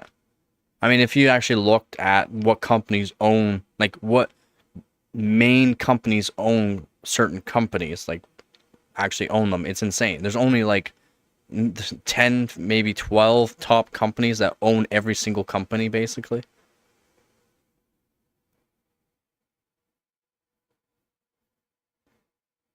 Yeah, people will compare a Volkswagen to an Audi. What I really want to do with my Volkswagen is get the Audi TT steering wheel and put it in my Volkswagen. It was a fairly easy mod to do to get the Audi TT steering wheel. You know, the half steering wheel. Like they're the half. They're not the full steering wheels. They're the half. Like the moon steering wheels. I think they called it. I wanted to do that in my Volkswagen. Full on moon roof in my Volkswagen too. Full on moon roof. The back would hold a full size bed, so up to a queen size bed in the back. It was great for dates. It was really great for going to like drive-in movie theaters. It was great. So like just so comfortable. Yep, yep. Most likely. Yep, most likely they're squeezed. Yeah. Fiat does own a lot. Yeah. Yeah, Fiat compares it to like the Fiat 500s. Actually, the customs are pretty wild, and the Countrymans are pretty wild too. Countrymans or country? Oh, I think they're Countrymans. They're pretty wild.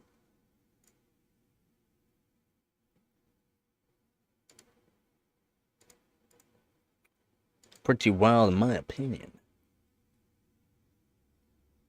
Let's see.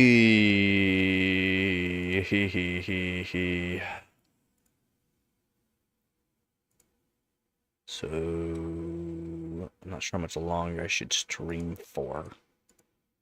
So I gotta stream early. Apparently, people want me to stream early tomorrow. And I'm also have to get stuff.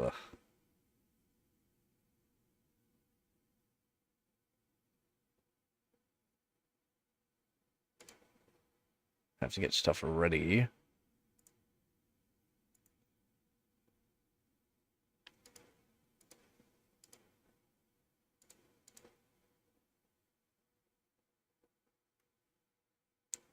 They're all right. They're all right. Again, I like the TDI. TDI. The diesels. I like the diesels. Volkswagen makes really good diesel cars. Good, like, in my opinion. Nah.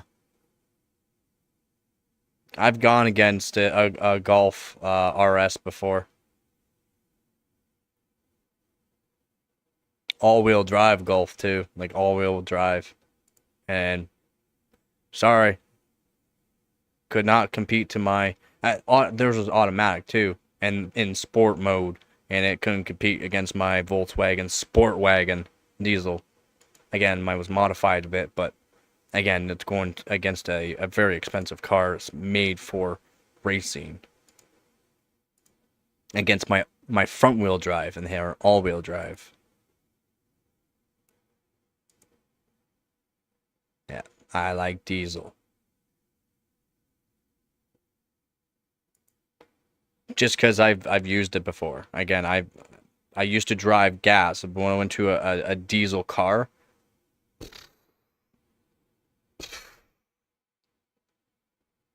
It doesn't matter. You can say everyday car. It was fun for straightaways. Just instead of downshifting, you're upshifting. Yeah, that's the only difference. You wanted it to be down around 1,000 RPM when you upshifted, because its max torque was right around 1,500 RPM, and it went up to 6,000 RPM. So, and that's not even a modified engine. It wasn't even a modified engine. It would be different if it was a modified engine.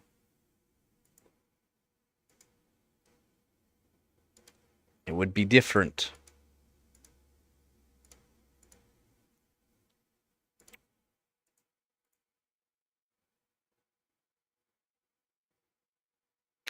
It sometimes there, who sometimes try put a, put a the same liters, same size liter engine in a car. Torque does have its place. I'm not saying anything there. Put it against a highly tuned diesel engine versus a highly tuned gas engine. Guaranteed, the diesel's gonna beat it in the quarter mile. Kind of like how the diesel trucks. Have you ever seen the high end diesel trucks? Completely modified for the quarter miles. The diesel trucks are so fast, it's not even funny. Again, torque has its place. Horsepower every day, yeah. That's what you're saying. Like, I'm saying horsepower. Pretty sure they would be 4x4. Rear wheel drive is technically the most fun to drive. But for quarter mile, 4x4 is always going to win. Not unless you're talking like the 2,000 horsepower cars. That's different. That's different. But again, if you got a 2,000 horsepower car and you got a 2,000 horsepower diesel engine, that diesel is gonna outbeat that. Again, if you gotta compare the two, diesel is better. It's just diesel's not hasn't. No one thinks about diesel. Yeah, I mean, well, I mean, you can compare like the Lamborghinis. Lamborghinis are all-wheel drive, right? So they're fast, and not just right off the line fast, they're overall fast.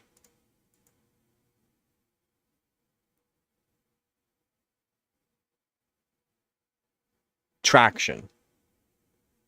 Traction. It's technically traction.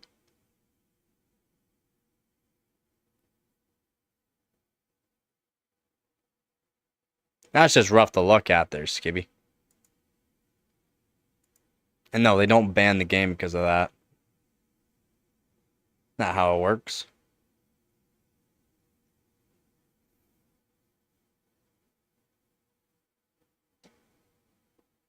What game has that happened to?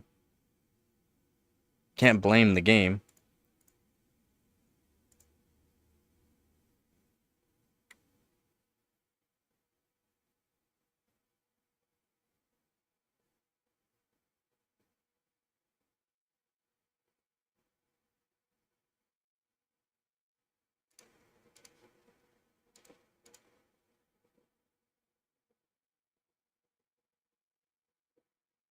But wouldn't that just be gearing ratio? Hooves? Isn't that's just gearing ratio?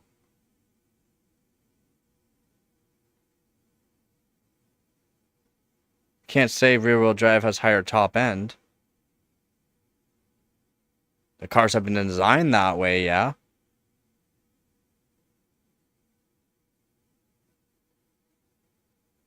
I don't know about that.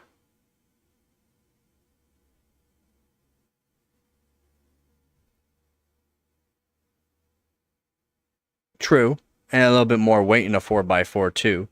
So, but again, traction also comes into play. So, I mean, there's tuning's gotten really good.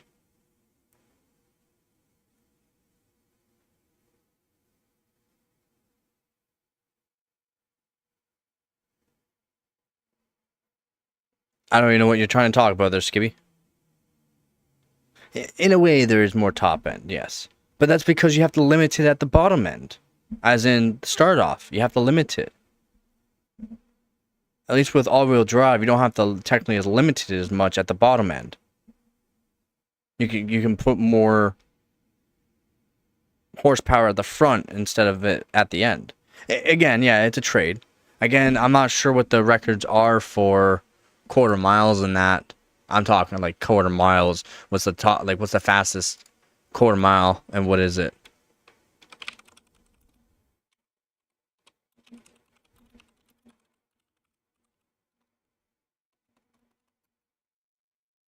Uh, 3.22 seconds. But I mean, that's different. Those are. We can't say. We can't go against those kind of cars for top fuel drag.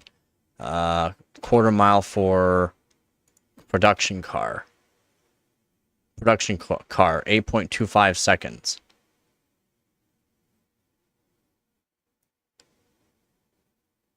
And those are electric cars. There's electric car.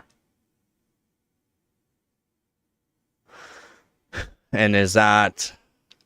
So the Rimac Navara, is that a all-wheel drive or...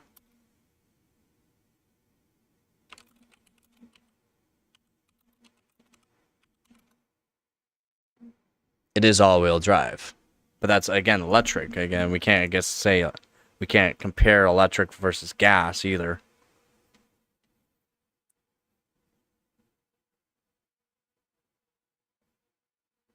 Can you even say rear-wheel drive gets more power to the wheels?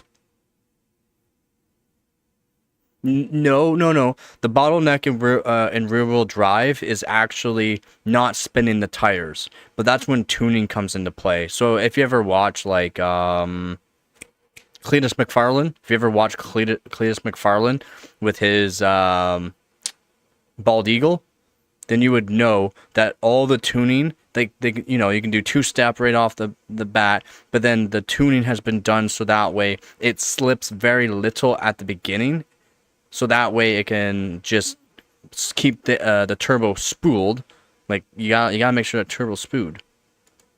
Yeah, 20 exactly. Yeah, you have. Yeah. So again, the turbo spooled, so that way the turbo is always going to be given a certain amount of boost pressure, blah blah blah. That way it can keep getting it. So that way when it gets up to the speed, it can keep giving the power to keep increasing in velocity, because that's what you want to do. You don't want the rear wheel drive to slip. You don't want anything to slip. You want everything to slip before it. So if you can get the transmission to slip, get the transmission to slip. If you can get tuning done so that way the transmission slips less while still giving them the performance, then you want to do that, because you don't want to burn out the transmission.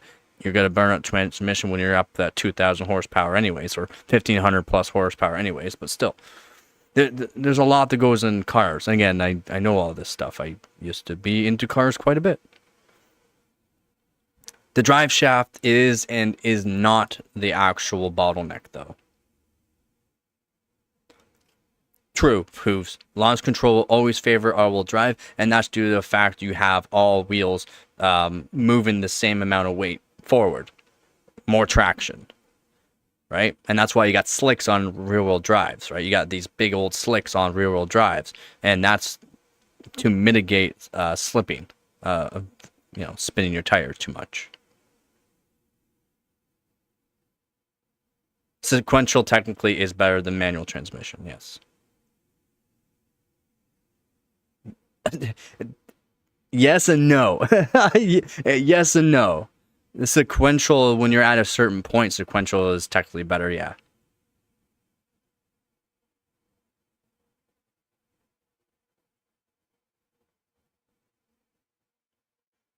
There's points in where manual, you can't use manual anymore. You just can't. Right? Manual, in my opinion, is better, yes. But if you go to a certain horsepower and want to achieve a certain speed, manual transmission's not it, unfortunately.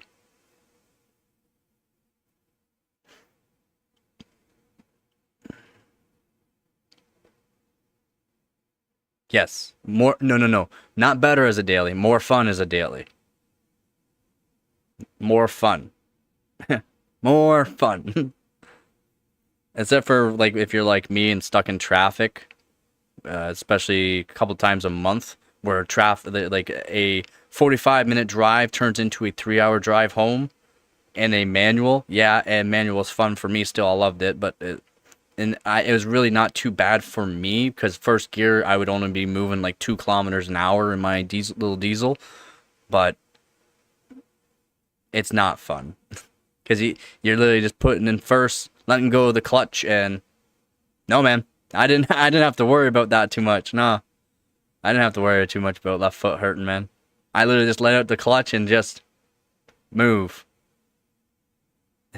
Because I literally crawled in first gear without touching the gas. I literally crawled, just letting out the clutch.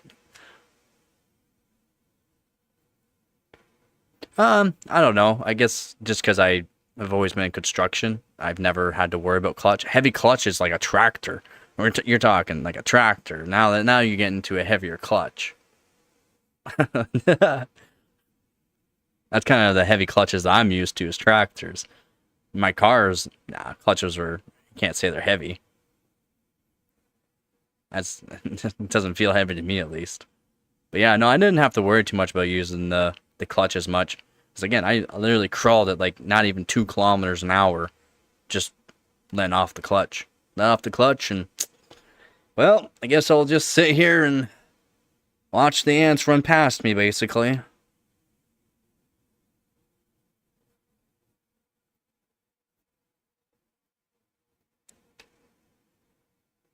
Those days sucked though, and it literally was like a couple times a month, just literally 3 hours. What? I mean, just letting off the clutch? How is that? How does that burn the clutch? You're just letting off the clutch. It was diesel. You can literally just let off the clutch. It does. How you burn out a clutch if you're letting off the clutch? And not gas. Not gas. It wasn't gas, man. It was diesel. I could literally like let go of the clutch without touching the gas and it wouldn't stall. It's diesel. Like 500 plus foot-pound of torque in a car. You just let off the clutch. Boom. It moved forward. You just let off the clutch. You're not letting off the clutch. I mean, like, literally just let off the clutch without touching the gas. Did not stall. The ratios and the ratios for it was just crazy. No. Nah. No. No. No. No. No. I could start off in second gear if I wanted. No, you don't ride the clutch. Man, when I was actually wanting to move, I didn't even use the clutch. I'd power shift. I'd power shift in it. I didn't even use the clutch sometimes. I power shift. Once you get good at it, you get good at it. No, man, I didn't hold the clutch. No, the gearing ratio at first gear and second gear, I can literally take off in second gear. I didn't have to use first gear if I wanted, second gear. So I can literally go from 0 to 60 kilometers an hour in first gear. And then after 60 kilometers an hour, from 60 kilometers an hour to 130 kilometers an hour in third gear. I didn't use first gear much. Like, barely used first gear. Couldn't use first gear in wintertime. You literally could not. Yeah, I literally could not use first gear. No, there's no feathering the clutch. No feathering in the clutch.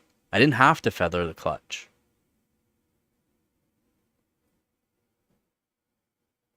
Give it a little bit of gas in second gear, drop the clutch, and you're moving. Again, you can take off at in the TDI at around 700 RPM. It's not like it's gonna stall. It stalled around 520 RPM. It made max torque at 1500 RPM. Max torque. all the way up to about 2,000 RPM. Yeah. Completely different from a gas car, man. Completely different than the gas car. Actually, it was completely different. Going from the Tiburon 5 speed, completely different. Yeah, all compression. Yeah. Yeah, it idled really low. Again, it also had triple stage turbo kit into it as well, which made it nicer. But going from the Tiburon 5 gear 2 liter engine gas to the 2 liter 6 speed diesel, completely different, man. I mean, when I say anyone that wants to learn how to use to do manual, that's an engine anybody can learn. Anybody, no joke. Like, I'm talking anybody can just get in and start learning how to use manual to shift properly. And the shifting was really smooth too. I mean, the Tiburon, you wanted to like just crank RPM and shift, crank RPM and shift, crank RPM and shift. The diesel, nah. If you wanted a nice smooth ride, it was probably the nicest manual ever. To go fast, you didn't even have to like you didn't have to. You just shift. Shift into a low RPM, shift into a low RPM. Not shift into high RPM, shift into low RPM. No, I did not see they made an inline six. That's pretty cool. Yeah, I've never tried a V8 supercar there before. Yeah, I know what you're saying. The Duramax is diesel. Pretty sure all the Duramax are diesel lineup, isn't it? I could be wrong on that, but I'm pretty sure the Duramax is diesel lineup.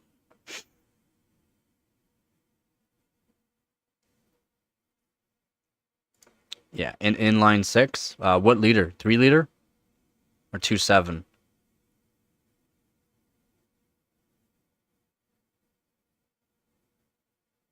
How many liter?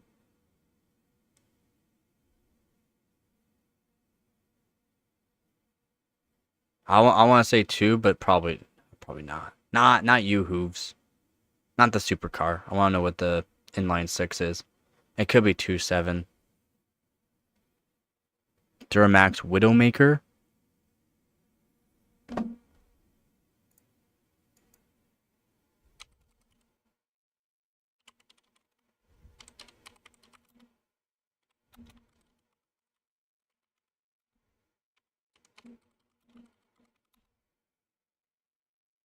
Three liter. Yep, it is the 3 liter.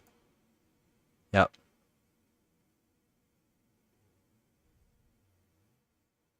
Crazy. That's good then. 3 liter. I mean, even a 2.7 would be nice, but 3 liter is even better. I mean, 2.7 would technically be a bit more fuel efficient, technically, and probably could get around the same amount of torque out of it. Around. I'm not saying the same. So not the greatest. Not the greatest. About 277 horsepower, 460 foot-pound of torque is all right. That's all right. That's all right. Yeah, my Volkswagen was around 215, 220 horsepower and over 500 foot-pound of torque. I mean, maybe they could do better, but I mean, that's still pretty good. Still pretty good. 410, it might, yeah. Though I already figured it out. Trailblazer Colorado 4.2 with turbo makes decent power, no doubt. Yeah. Well, the Cummins 3 liter. The Cummins 3 liter is an insane engine. If anyone knows about that, the Cummins 3 liter. They put them in rock crawlers because the amount of torque. Very little mods done to them for a lot of torque. Yeah, I think they're the 12 valve, not 24 valve. Well, 20. They're basically the split. They're basically the split. But yeah, I think that is a 12 valve.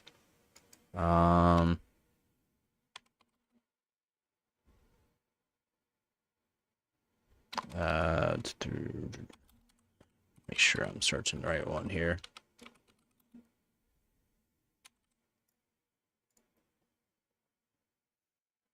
That's the right one. 3.3 liter, 110 horsepower.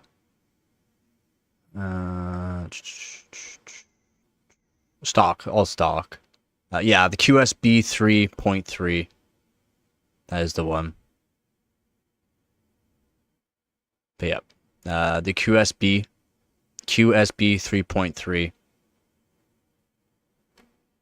4 to 4.5 liter engine. It's a little red engine. Roughly 300 foot-pound of torque. At 100 horsepower, roughly 300 foot-pound of torque.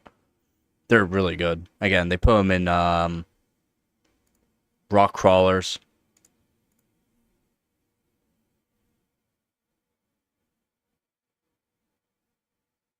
Yeah, the 3 liter Cummins is not new at all.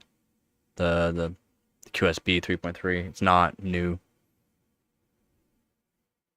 The SVG. The SVG is a Kiwi. Yeah, 24 valve. Yeah, the 24 valves are they? No, wait. Are you sure they're 07 and up, killer? I thought they were around end of 06, not 07, but around of end of 06. Are they not?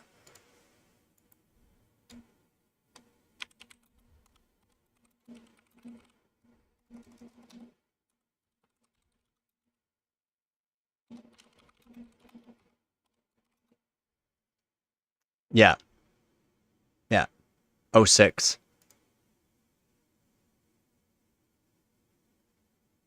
So it was part of the 5.9 liter ISBs and ran from about 1999, almost at the end of 1998, 1999 to 2007, and then 2003 to 2007 models for 24 valves. And they went to the 12. I think they went to 12 valves after that. I think you have that backwards. They went to 12 valves after that, or before that it was 12 valve. Yeah, yeah. It was 12 valves before 2004.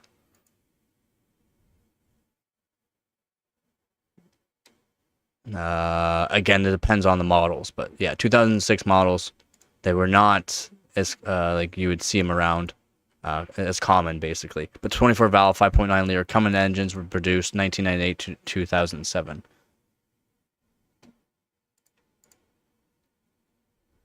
Three Hundler inline six.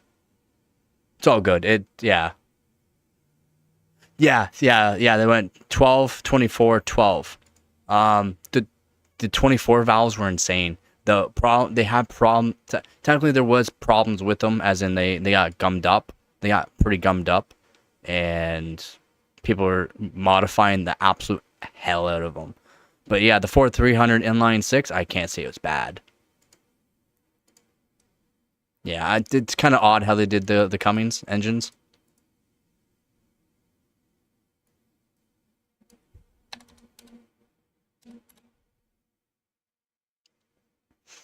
Yeah, 98 to 2007. Yeah, it's kind of odd how they did them. It really is odd how they did them. And a lot of people get it mixed up, and I've been told by other people about how it works, but they're also a little off on it too.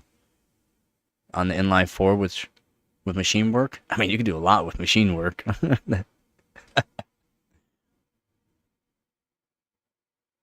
Yeah, and depends on how, like, through the years and how they actually did fuel injection too, depending on what was. But most people did low torque mods to them. Most people just did low torque mods. Literally just made it so that they just dumped a ton of diesel into the engine. Holy moly, did it ever make them run low torque mods? It's just a quick just making sure the gas pump was turned on, basically. Bigger hose to the fuel injectors, turn it on. You made an insane amount of torque at low end, and the amount of coal it rolled. It was insane. Oh, it was great. F1 engines, I guess. The 24s were awesome for it, though, man. The 24 valves were awesome for it. They did. It was so easy to do. Oh, you got yourself some low gauge wire. Okay, perfect. Just hook it up to this. Hook it up to a switch, and then hook it up to the gas. I mean, it literally just hook it up to a little bit in the engine so that we can flip it. But then if you actually like made the lines, the gas lines bigger, you generally had to make the gas lines bigger and thicker diameter, or else you could blow the gas lines, diesel lines on it. Yeah, it was so easy to do the mods, and then flip the switch on at low end, and it would bog it down some more because it's just dumping the fuel into the engine.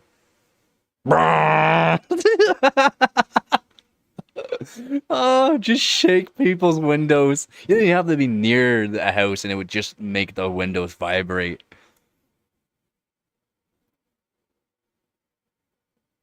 For the big V8s, yeah, no doubt. I'm a Dodge fan. If you can't dodge it, ram it.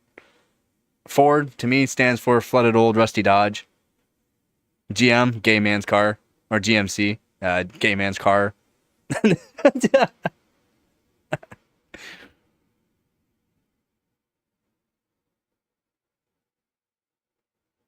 Yep, and there's nothing wrong. And again, I don't have anything for Chevy because yeah, Chevy's good. And the LS motors are really good. They really are. LS3 is pretty good. That's insane. Were they aluminum rods in that? Were they aluminum rods? Were they forged aluminum rods? Yeah, figured. I figured.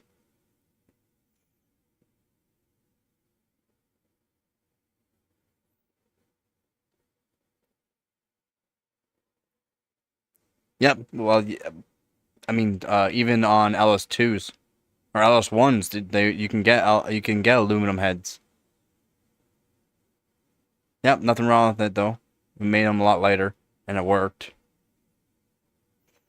Pretty sure on LS1s you can get aluminum heads for them. You didn't have to run them as cast iron blocks.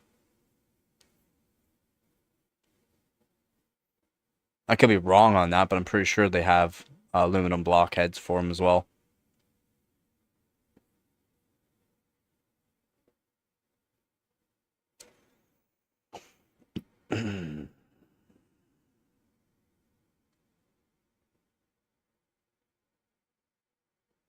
For naturally aspirated, yeah, bang for the buck. You want to put some money into it though, you're gonna have to spend a lot of money into them. Oh yeah. I mean, there's nothing wrong with stock. Especially those engines. Nothing wrong with them being stock. Now if you wanted to actually do something with them that actually mean something meaningful, like putting the turbo or something onto it, you're gonna be spending money. There's no just put something cheap onto it. It'll give you a decent amount of gains. So you're gonna be spending money.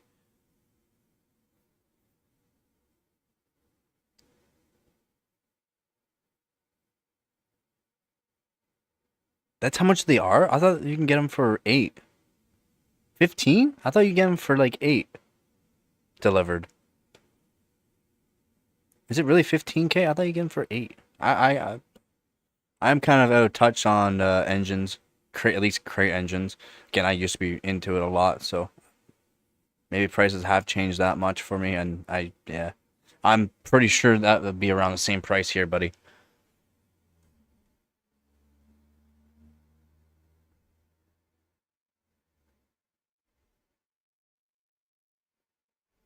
Yeah, Holly's gonna cost you what, 2-3 grand minimum.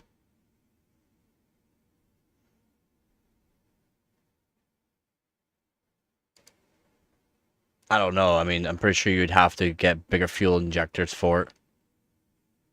Bigger fuel injectors, bigger. I mean, it depends on what you're doing.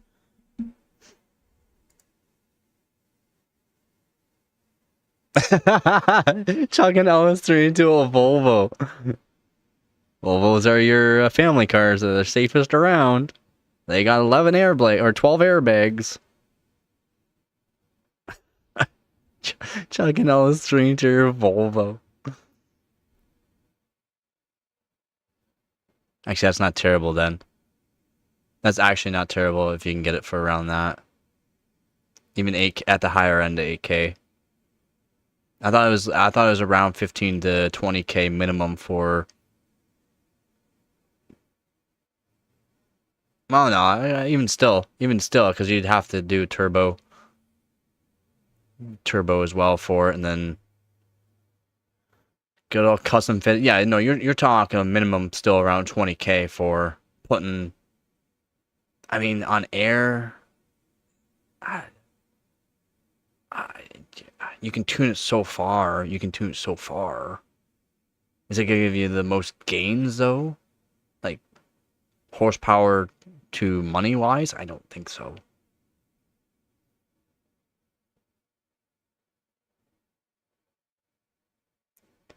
You gotta have a car to put that $15,000 engine in there, hooves. When you can just automatically get a performance car for around 85K. You can get that engine, the crate engine, for that price, but if you don't know anything about it, you gotta take it to a mechanic. You gotta get a mechanic to put in the system. You have to get the mechanic to hook up the transmission. You have to get the mechanic to do this. Right?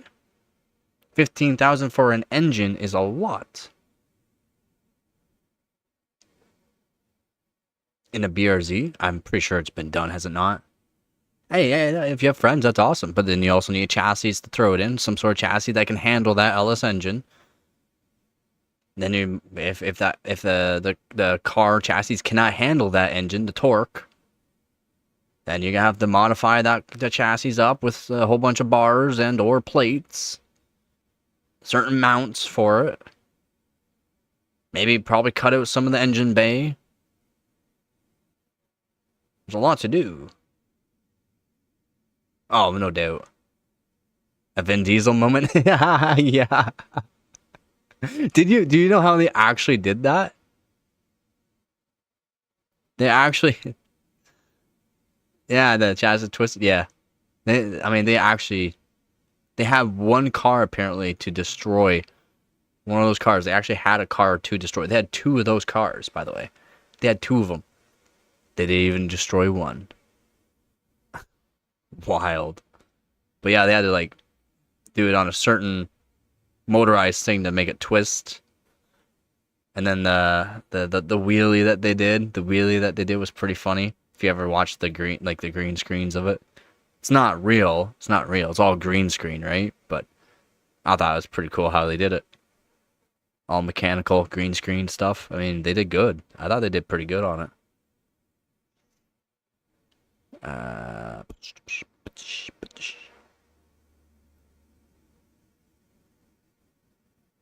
yeah, it even sparked. It even sparked when they did it. Yeah. Yeah, and they had it. They have it in on a weird platform controlled by someone off to the side that would move it around and be told what part of the movie they were doing, and the guy would control it. Whatever the guy did on with his hands, the big motorized hydraulic thing would do it for on the green screen. It was cool.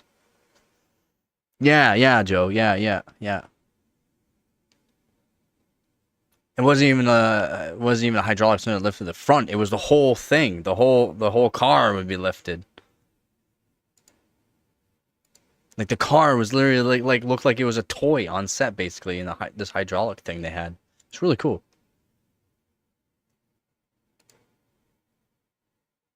You get mechanical work done for free? I don't know, man. I think you would have to make a lot of extra stuff. Yeah, man, it was cool. It was really cool. I mean, I guess. I didn't really care for Tokyo Drift that much, to be honest. I mean, there were some pretty smoking babes on that one, Tokyo Drift. Oof. Yeah, a lot of work. I'm not saying they'll pay for parts. I'm pretty sure you're gonna have to make a lot more homemade stuff for them, though. I'm pretty sure you have to make a lot more than what you have, or make it daily, well, weekly, whatever, however long it takes you to make your good stuff.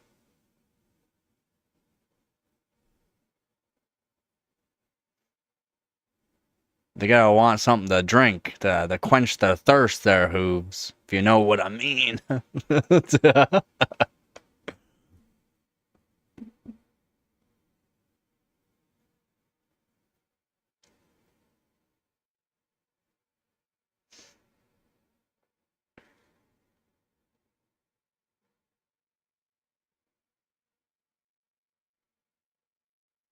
I think the Fast and Furious movies went downhill after Paul Walker. You know, anyone without Paul Walker was not a Fast and Furious movie.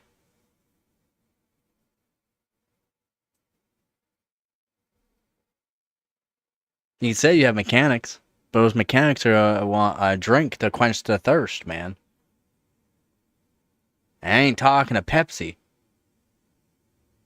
I ain't talking to coffee.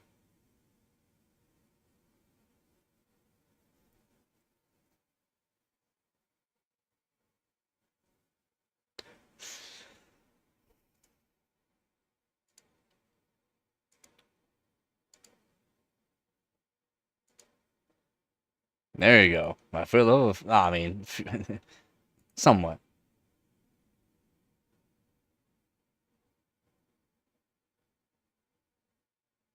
Officially, AMD calls the 8 channel works and 4 channel. What?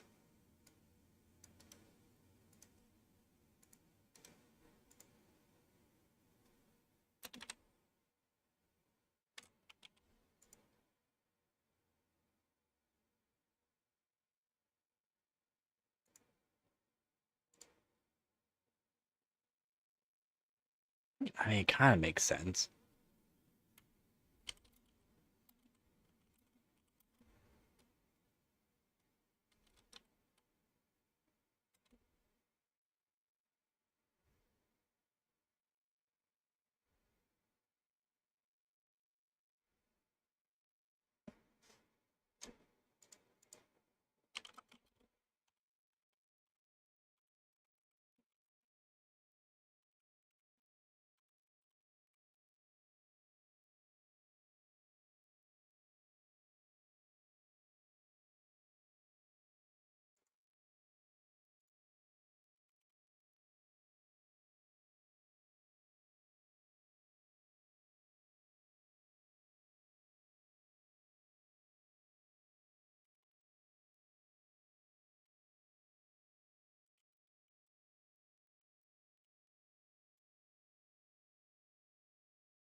They had a 4 channel AMD is a high end desktop and an 8 channels workstation. That makes sense, 8 channel being a workstation, but the 4 channel is high end desktop, they're saying.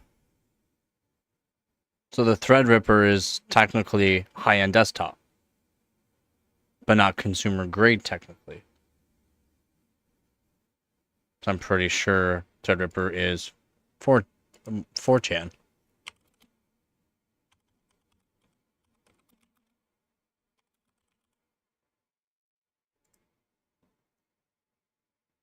So Threadripper is a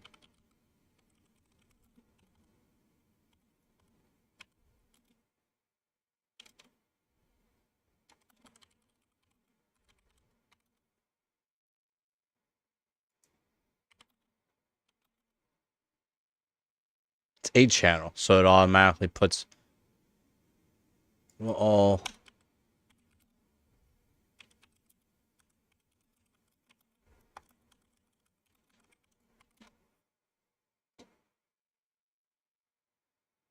they were found in the older Threadrippers, yes, for the AM4 platform, but not through the AM5 platforms. Now, why would they do that? AMD's odd how they do that. AMD's odd. AMD's very odd where they put they place their CPUs for like workstation, consumer grade, and high-end desktops.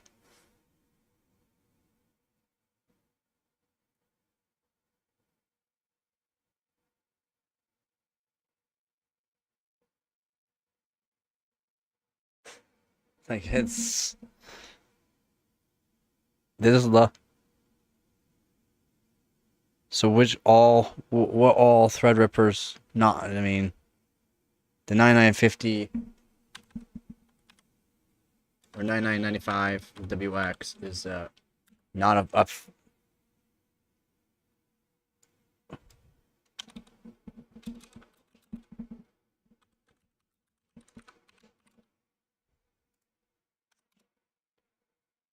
it's a 8-chan. So what 9000 series Threadripper is quad?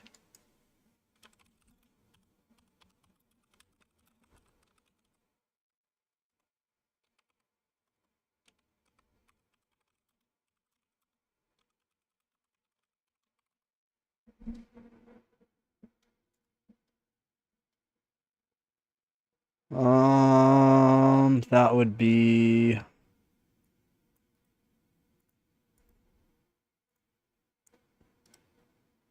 Excuse me. Hell.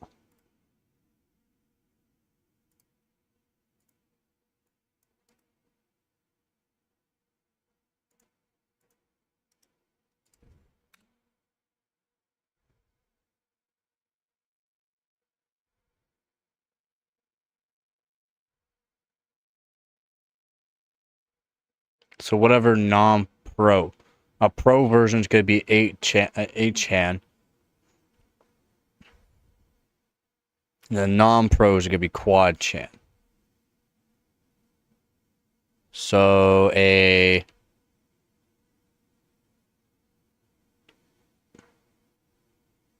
with the WX is going to be pro.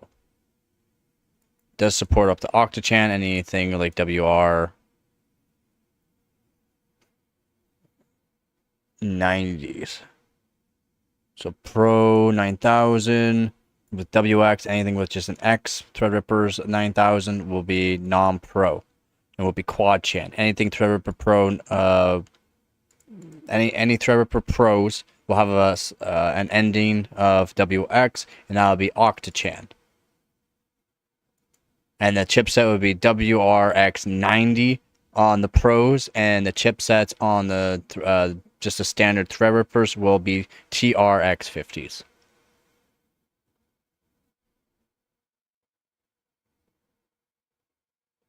So the Pros is how you get the octa-chan, and the non-Pros is where you get the quad-chan.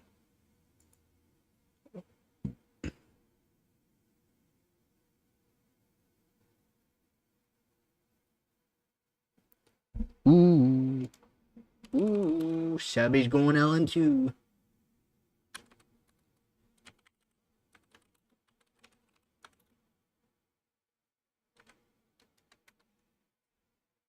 Sebby's getting chilly. He's got the LN2 going.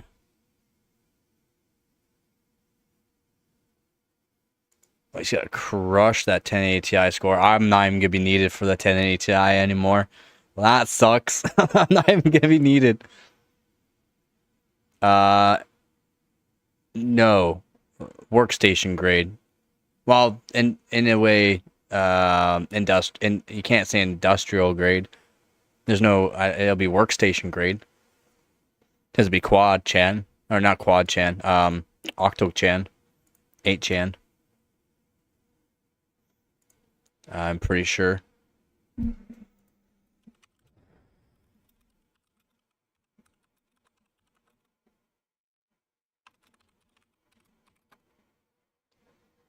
Yeah.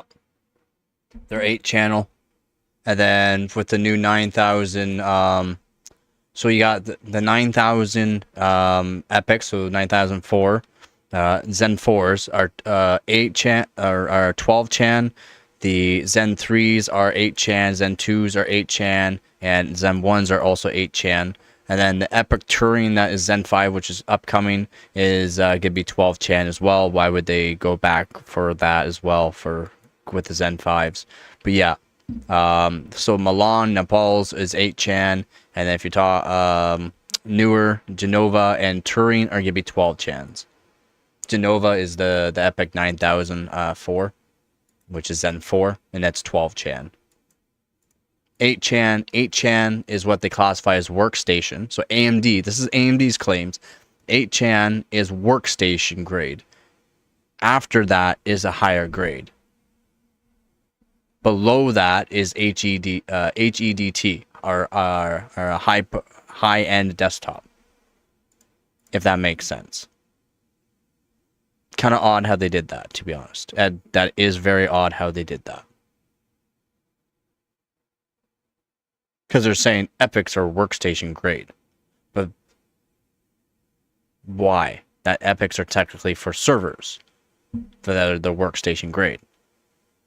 Just like how Threadrippers were technically workstation grade, right? Workstation grade. Threadripper Pros are workstation grade. Threadrippers are HEDT or high-end desktops. Right? And it's that. Again, I'm pretty sure they're doing this so that way they can keep certain classifications of their CPUs. So that, marketing, man. Marketing. It's marketing there. 100% that's marketing.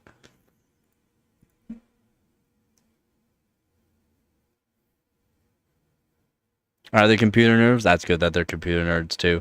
That means they can tune stuff for you.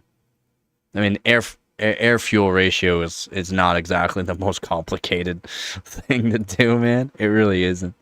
I don't care if you play D&D. You fucking nerds.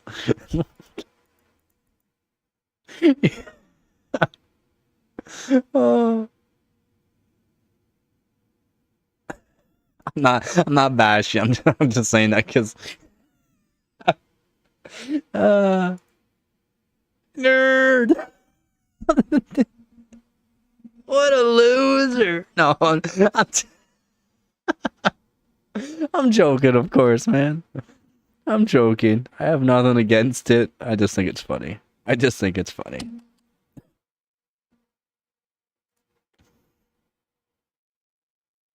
See, you play D&D. I play with DDs or double Ds. Ah, that's good.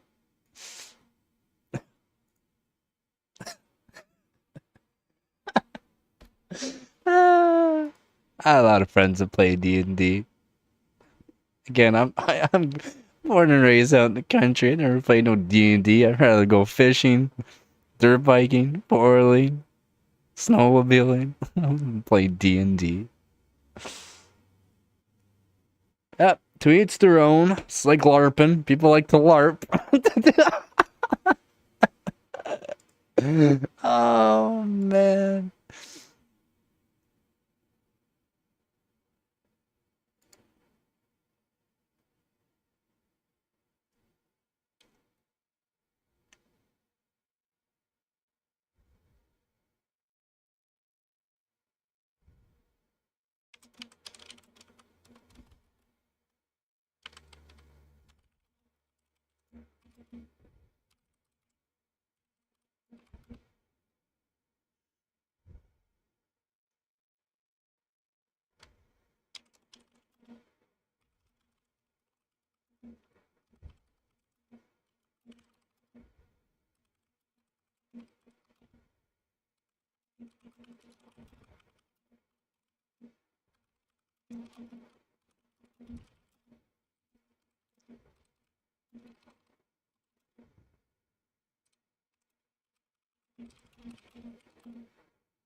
Oh man, she's sweating hard though there, the Zebby. Holy crap. Hopefully you got some sort of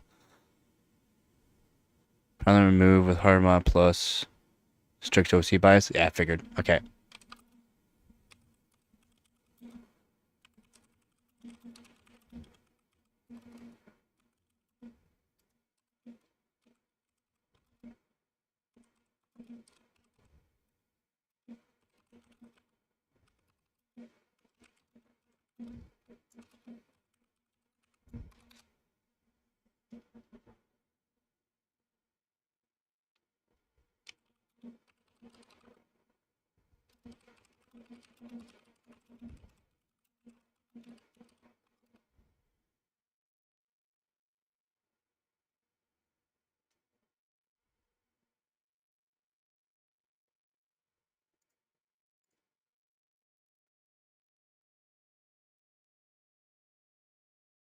Yeah, I mean, getting into something, it's good to have friends because you might not know anything about it and they can teach you about it, and then all of a sudden you're like, dang, this is actually really fun to do. Well, it's really fun to do because you got good friends. That's what's it's good to have good friends. I have good friends, we just don't talk much anymore. They have families, I don't. So it kind of makes it harder when it's part of it.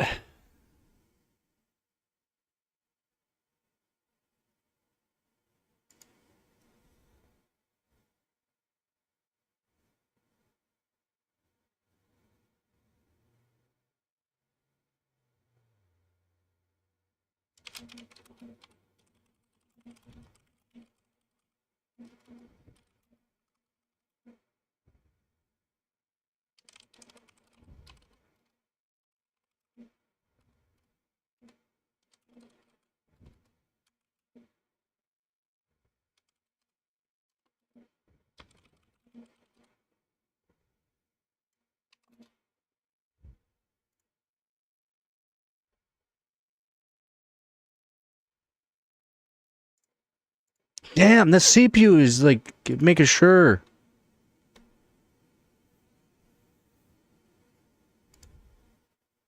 Damn, man. That's not even high frequency CPU frequency. Ah, I can't even tell what CPU frequency. You.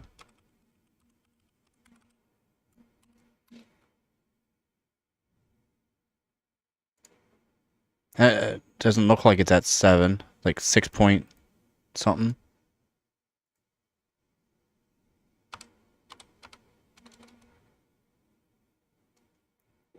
Break 100K, please.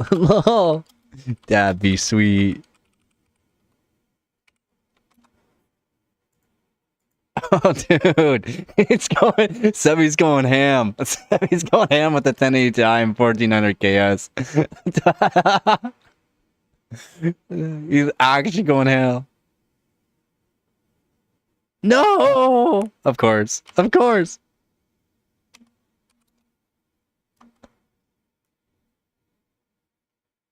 Oh, damn, damn, man, low. He's going ham. Let's go. He's going ham. Man, what a score. What a score. That's insane. He's doing good. I wanna watch you live if you ever do it someday.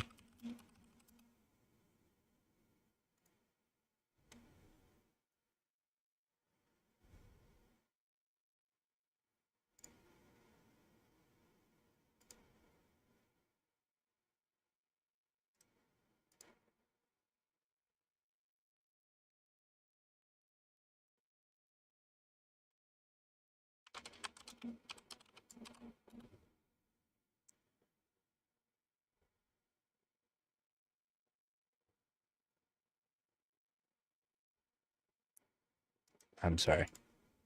You speaking Chinese to me now.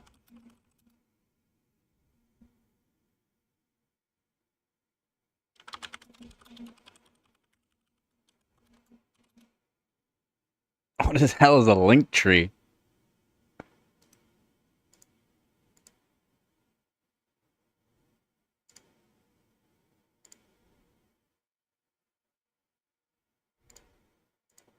Bog is filler?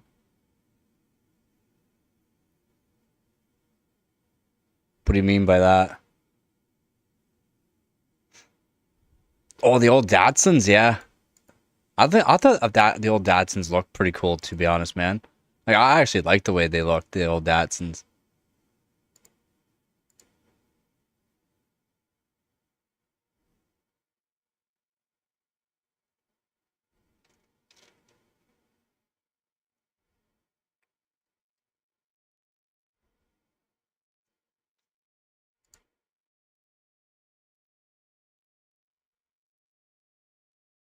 Don't know. What is the hell is a link tree?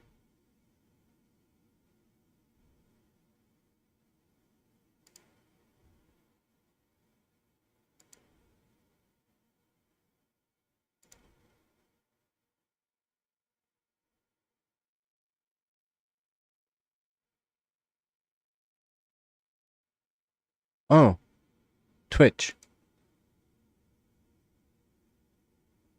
Videos. No videos.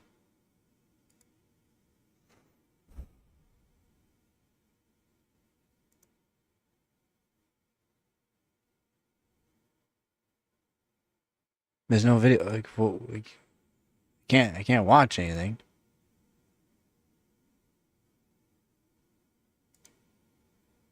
How am I supposed to watch it?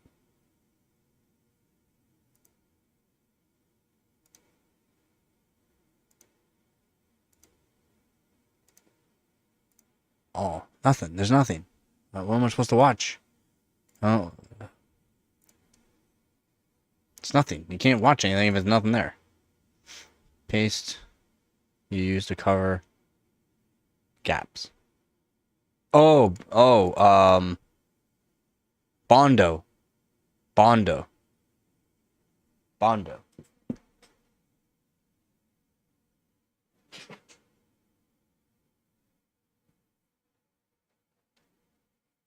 Bondo. This stuff. Bondo. Not Bog. Bondo. Bondo. Not Bog. Bondo. What the hell is Bog? Ooh.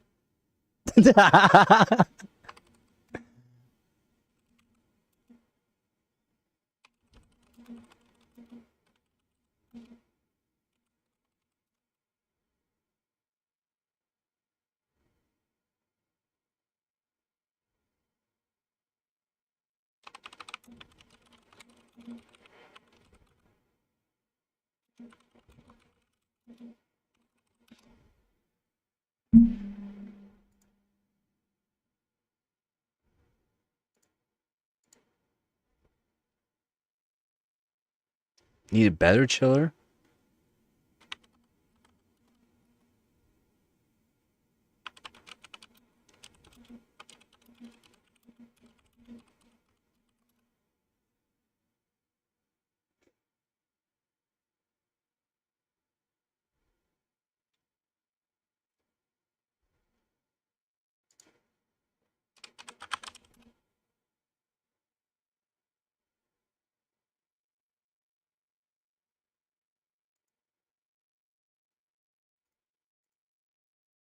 Bog. I've never heard it called bog before, Hooves. I'm sorry. Sorry, guys, if I know that. I guess I should just end the stream, to be honest. Probably not the most entertained right now. Makes sense. Sorry.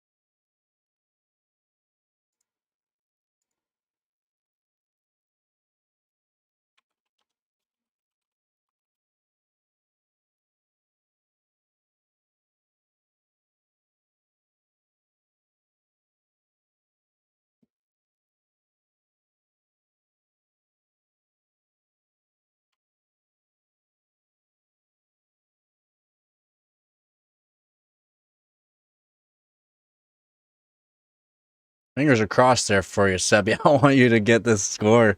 Yeah, he's already got a good one. I just want to know what he's gonna get. I'm gonna try to do some trying 22-9. Yeah, I was gonna say 22-0. I was gonna say. Damn, MM's going ham.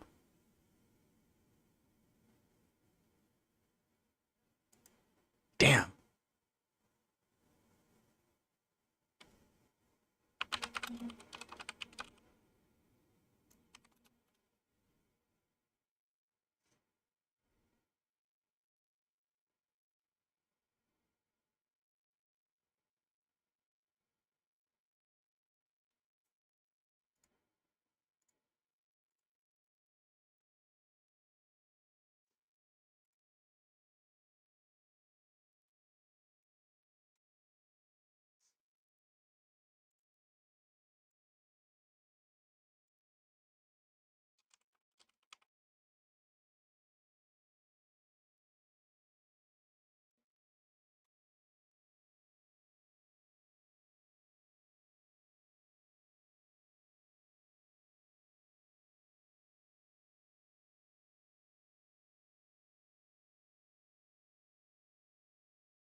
I'm sure my max core. I gotta check it out.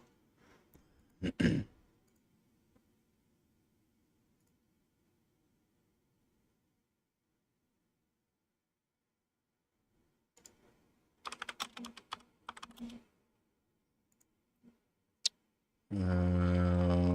not even sure. I think around 2100 on air. I was doing 2100. I would presume. It's probably around there, right?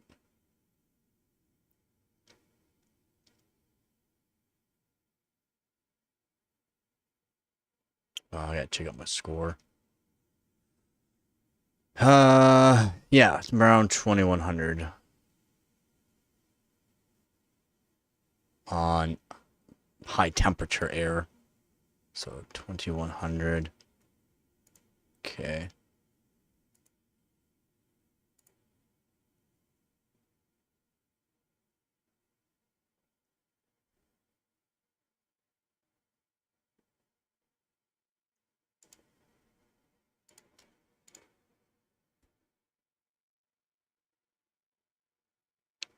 Yeah, and some people have an act for just certain things, right? Two hoofs. Like some people are just, well, this guy, we gotta do this, gotta do that, and literally they're maybe just shown once, or they just paid attention, it just clicked into them, they just held that information.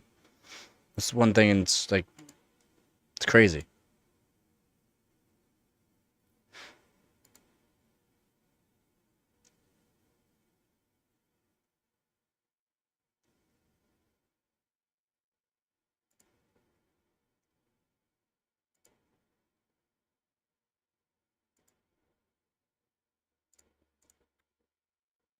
Yeah, I mean, engines can be above some people, man. I hear you. Just give me 1 minute here. You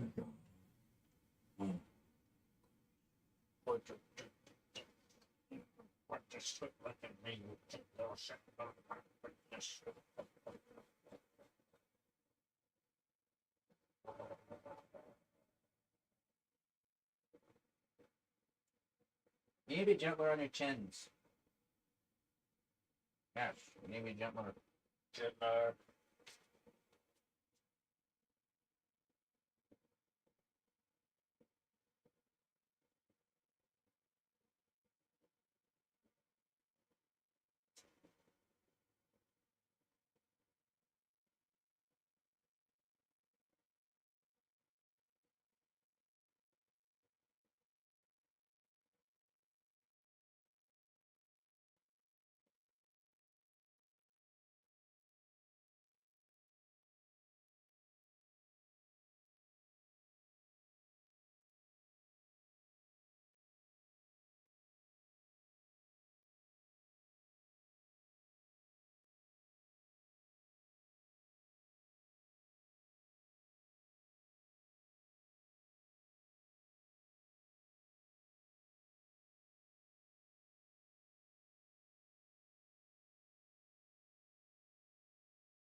You drive Datsuns on Sunday Rally League? That's sick.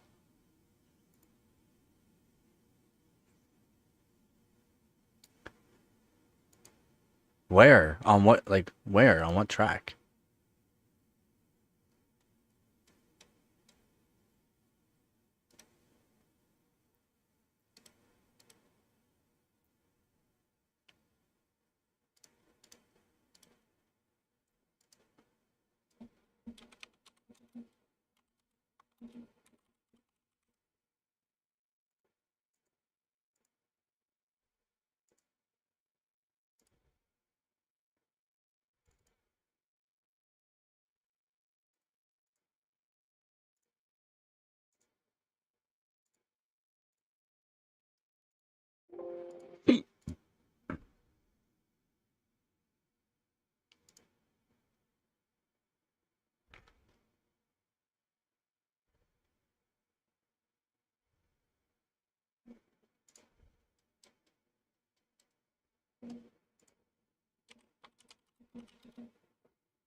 Properties. Open this. This is why I'm gopping around. I'll show you why I'm gopping around here. Wait, no.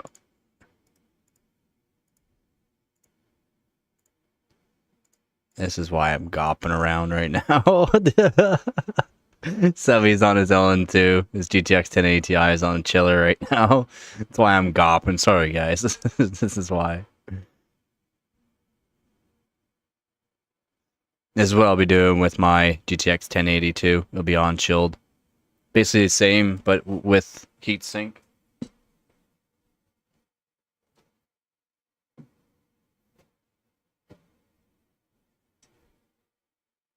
That's why I've been gopping. But mine's gonna be like this. It's got a heatsink on it.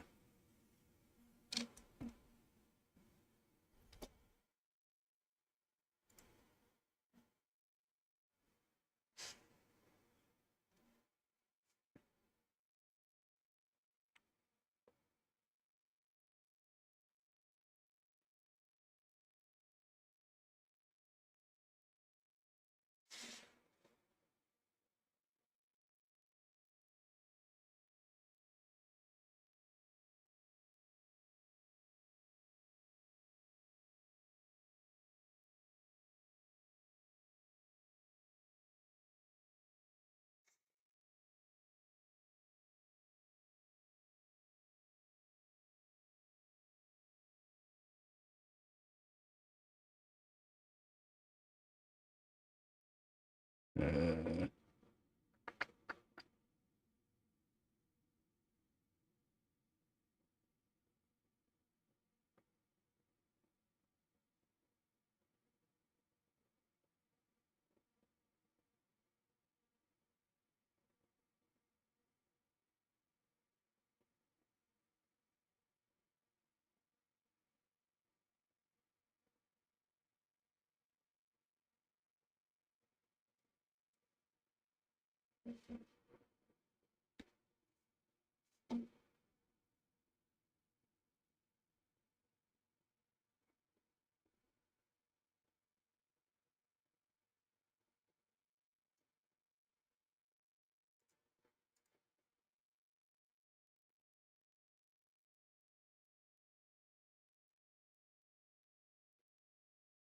Wait, Datsuns are rear-wheel drive, are they not?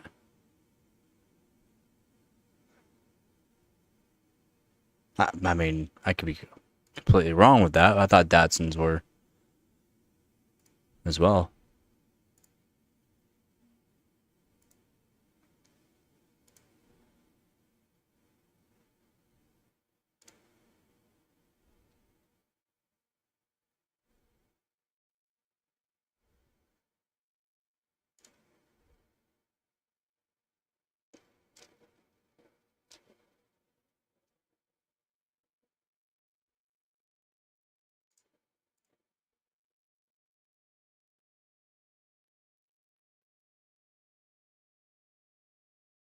5K. I mean, that's pretty good.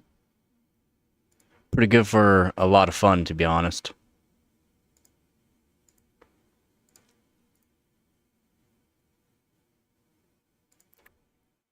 But yeah, this picture here is Sebi, like a top overclocker in the world, doing LN2 on 14900 KS, 1080 Ti, and chilled on a chiller, so it goes pretty dang cold. Yeah, it's a 1080 Ti, just a reference model 1080 Ti, but it's all modded up, ready to go. So that's good. Yeah, that's why I've been staring off into the abyss. For anyone wondering. And I got mine. Yeah, I mean, dent pullers work better too. And just take up any holes if you have to use a dent puller that are tigged on. Then just sand it out better, in my opinion. Like I said, my 1080 Ti is ready for chilled too. It's got a little bit of Vaseline on some components down on the underside here, so that way, just in case. But yeah, it's also got VRM heatsink, RAM heatsinks on it too, so I don't have to worry too much about that. I'm hoping I can get chilled enough where it actually helps keep it cool, but I'll have a server fan on it anyways. Also have a server fan on it, so that'll help.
Oh, I figured out why the Windows wasn't booting up. The back of his GPU core is frozen. That sucks.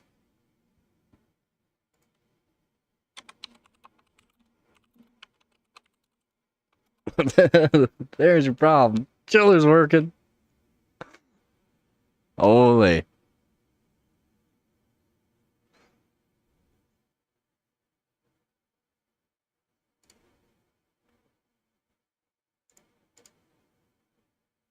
Yeah, you need a computer for modern engines, yes.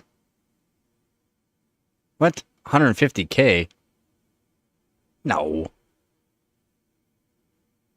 No. You just get a Holly. You just get a Holly system. They're three grand roughly. I mean, they cost a lot still. I'm pretty sure you can get some Hollies cheaper too, even used actually. But Hollies is all you need.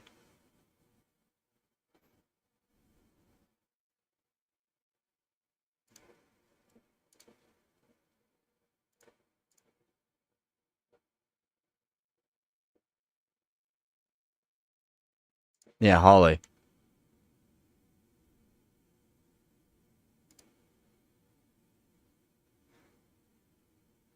You got the computer and hookups for it.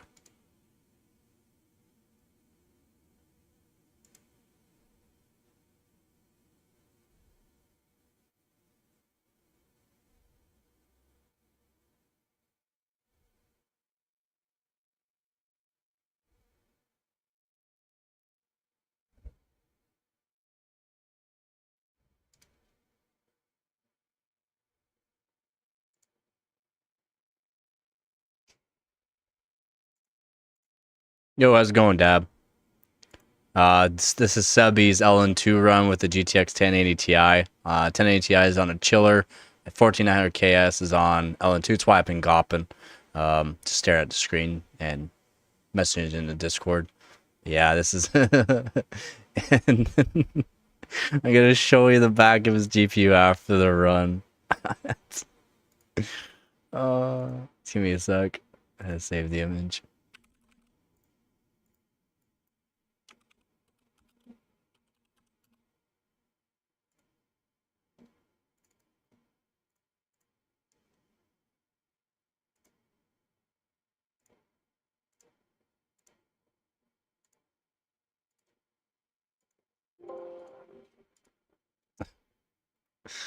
Yeah.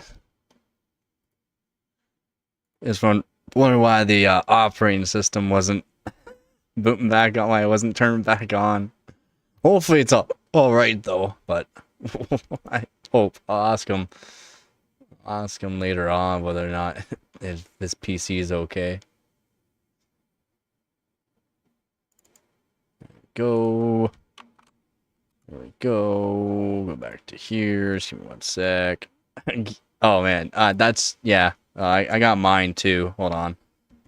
But here.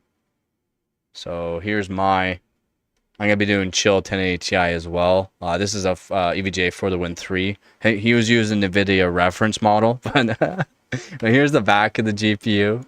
He said I can use these pictures, so so I don't mind showing. I asked if I can use these pictures. He doesn't care. This is the back of his GPU after the chiller LN2 run. Oh man, let's look at it all. Back of his GPU core froze up. The amount of water probably went down to the PCI Express. Hopefully, it didn't fry his GPU. Generally, it doesn't, but sometimes there can be issues. Generally, it doesn't, but yeah, that's not good. That's not good. He's wondering why it's not turned back on. Well, that's why. That's why it's not turned back on. That sucks, but he got a really good score. He got a really good score. But yeah, I'm gonna be doing chilled 1080 Ti Monday or Tuesday. I'm gonna try to get over 2.2 gigahertz onto unchilled. Mine's done a little bit differently. Again, it's a 4 Win 3 model, so it does have VRM cooling already on it, with vapor chamber as well. Again, vapor chamber, right? Vapor chamber on this, with where they got the cooling for it. So memory chips are cooled. It's prepped up with Vaseline too. I'll be adding a little bit onto the PCI Express just in case. I will be adding some Vaseline on PCI Express, not much though. And then again, it's all cooled by this, and it will be all on a block or chilled water. And then I'll be revisiting it in winter when it gets really cold. So hopefully I can get chilled pretty cold just on the block. And then with a 13900K, gonna try to do some 6.2 gigahertz runs on it, see what I can do with it. Yeah. There's your problem. Oh man, that sucks. The mismatched screws with the washers. Mismatched screws with the washers you got there. And then the other one here, I'll show the other picture if anyone's just joining in. Right here. Here's the other picture here. So this is the LN2 pot. I mean, I don't know if I can, I don't know if you see it. LN2 pot. And then, yeah, there's the chiller.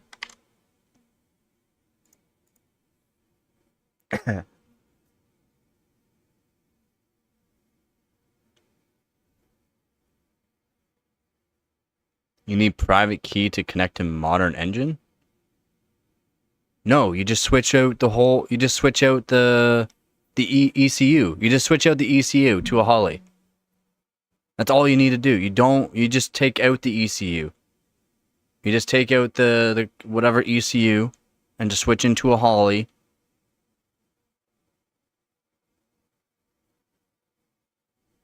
You got all engines have a pre-tune that you can technically do onto a Holly system, so that way you can turn on the engine without it causing issues. Like just it dumping fuel or having no fuel. But then you got to use air fuel system, like tune. You got to tune it as well. But yeah, at stock, what speed is due? 19, just over 1900, 1.9 gigahertz. 1.9 gigahertz roughly. I think that's around where they run out.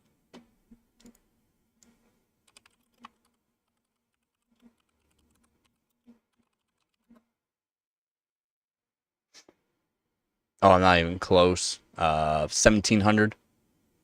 Sorry, not like what you can get up to is up to 1700. On the OEM, like the Founders Editions and that, you're looking at like 1600. 1.6 gigahertz. Sorry, I guess I was way off. Way off. On air, I can do 2.1. Yeah, on air, I can do 2.1 on mine. So I'm hoping to do 2.2. And then again, it has no power limit, so that's not an issue. Yeah. You won't be able to do too much farther with OC on air. Not unless you can do like really cold air. But again, you don't want to go too cold of air. You can destroy your stock cooler. I can do 2.1 on 10-degree air roughly. And then you're still power limited, right? Even though you can get colder, you're power limited. So if you don't have a no power limit mod, you probably won't get much farther. I'm hoping to do over 2.2.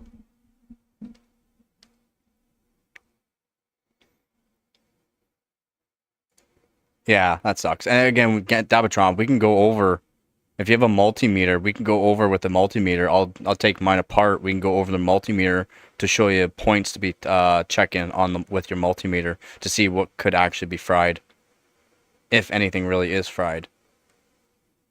If you it would like one day if you want to take apart, if you have it still, if you still have the 1080 Ti.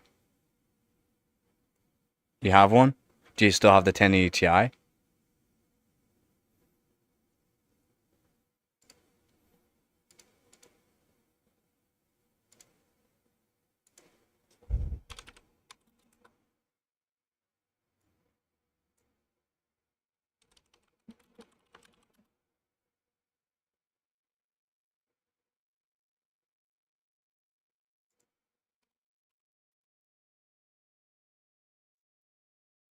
Yeah, because the For the Win does 1.7 gigahertz roughly.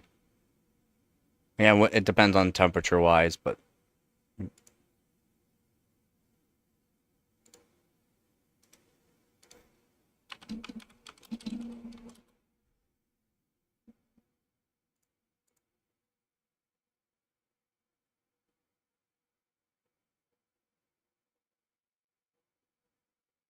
it sure is doing 2 gigahertz.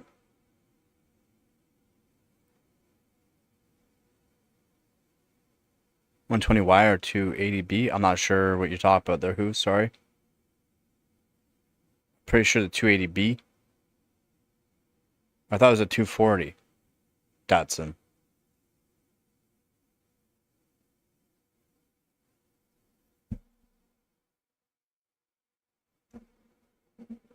Yeah, if you want to show me. Because it depends on temperature whether or not it's going to boost higher. I know with overclock I can do 2.1 with really good temperatures.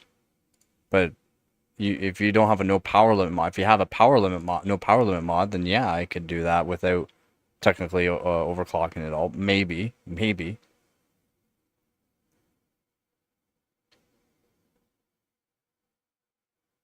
What about the 280B?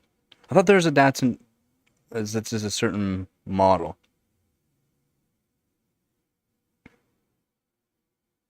How much does it weigh? 1,300? Oof. Oof. I would still take that more horsepower, heavier weight. I would take the 280B then.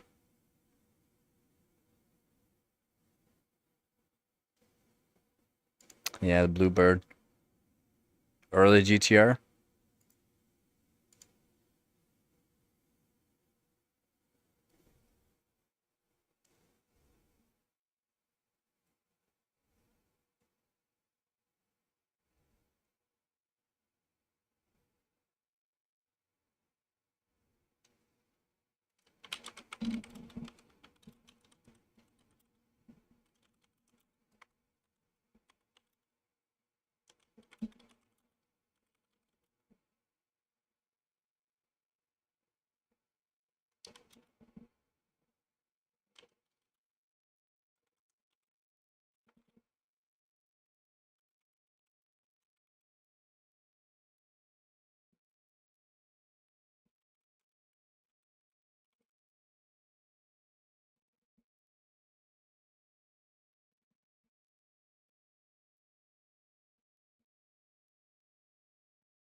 I don't think I've seen anyone use the 285K yet.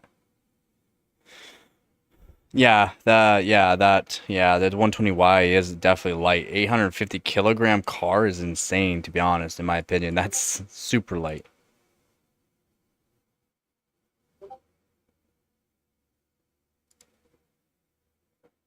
Why is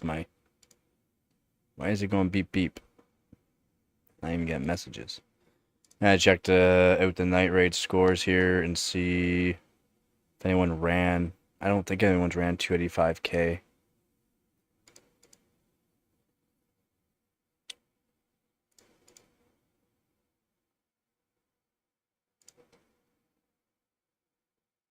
No one's running 285K. They're all running 14th gen. They're all running 14th gen. A performance core.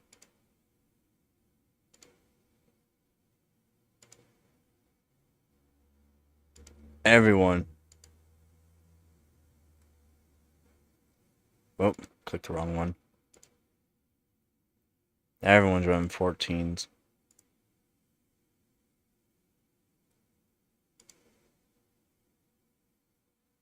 Yeah, I was gonna beat this 1400 KF score easily. And 1080 Ti. I was gonna easily beat it.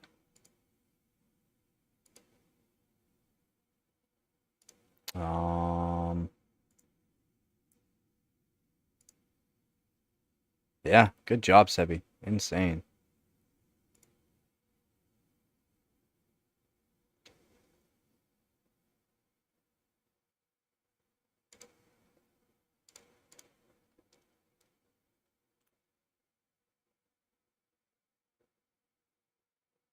Yeah, Dab, just because it's at 2.1 gigahertz, it's when you start running it. Like, you gotta be able to run it at 2.1 gigahertz. With no load onto it, it should be able to do high frequencies. But as soon as you put a load onto it, temperatures start rising due to the way the boost algorithm works on them. Boost temperature algorithm on them. They automatically go down. but be able to do runs at 2.1 gigahertz is a little different. Temperature comes into play big time. Having a no power limit mod can come into play, as if you start hitting power limits, and that's another thing. Yep. You would chuck a VTEC Honda in the. I mean, yeah. Would you? Why? It would look better than a Honda system, like a Honda setup. It would definitely look better. Would it be faster? No, probably not, because I'm pretty sure that some of the Hondas weigh around that. I don't think you can strip out a Datsun like you could strip out a Honda either. Actually, would a Datsun's chassis be better than a Honda's? I don't know. I don't see anyone running 285K though. For any of these tests, no one's run 285Ks. Oh, there is someone running 285K. But with a 2080 Ti.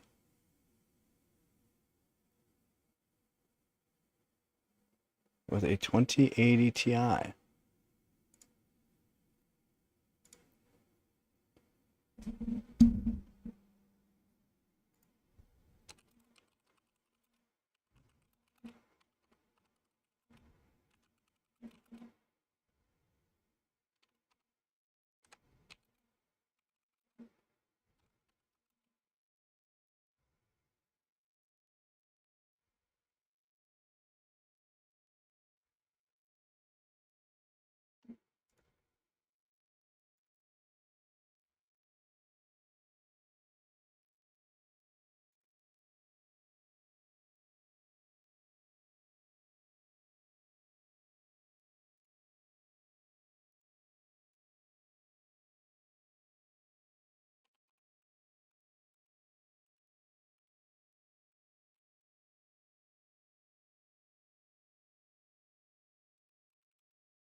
Not whether or not it's solid metal chassis, yeah, it's fine. It's whether or not it's designed properly too, though, there, hooves.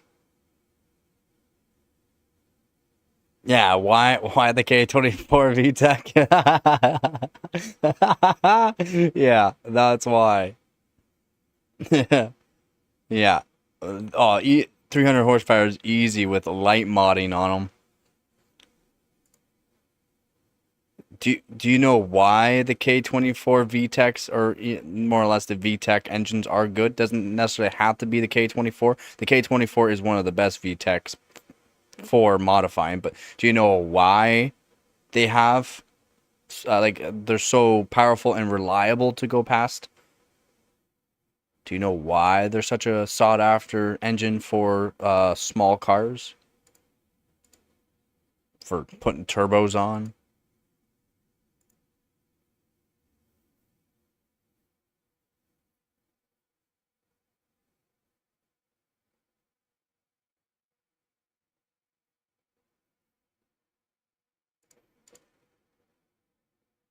It's the way that after a certain RPM, it opens up a gate for the oil to go through. Well, oil, water. I think it is oil. It could be oil. I'm not sure. Goes through a certain portion of the engine to cool it more, and it allows it to RPM faster.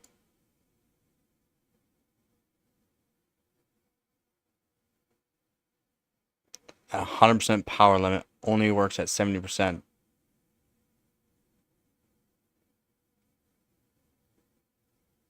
Can you Dab? Do you want to go onto the Discord channel and can you with your phone? Can you go?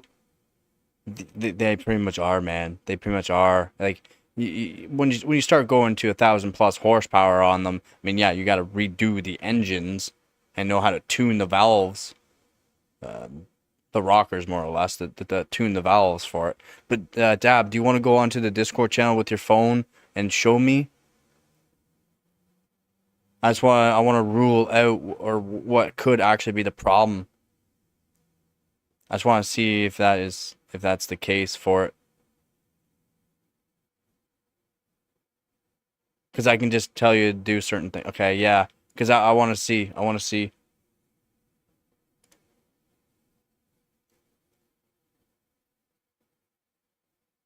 I'll be a voice channel general, and then you should be able to hear me. Just saying, don't have YouTube going or anything like that, because you'll hear me talk and then that talk.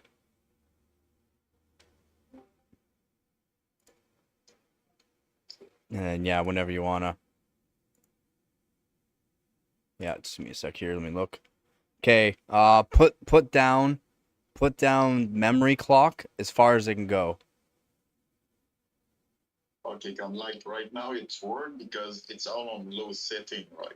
Yep, that's fine. That's fine. What I want you to do is put clock all the way down. Yep. And memory as well. Memory as well. Yep. Apply. And then put the power limit all the way up. Oh, damn. Yep, that's fine. 120. Yeah, that doesn't matter. Doesn't matter. That just means it's gonna hit max amount of power usage. Is it still running? Yeah, I'll do try to boost up this stuff a little bit so it might trigger this stuff. Yep. Yep. It might not. It might not trigger it now, right? That's the thing. Oh, okay. This is why I'm asking you to do it this way. See if it triggers it, because it could Oh, it could be capacitor or it could be actually VRM that's gone on it. it will definitely crash at that power limit. That it shouldn't even reach that power limit. See? See how you're only hitting 87% of target? 90, All right? right. It might hit 90 up to 95 doing it this way. Now, what I want you to do is keep the memory all the way down, but I want you to start raising core clock while it's running. So do plus, like not plus, just go -150. You don't have to be exact, just -150. And press apply. Okay. Yep. Okay. Yeah, see how, yep, see, yep. Oh, man, that's,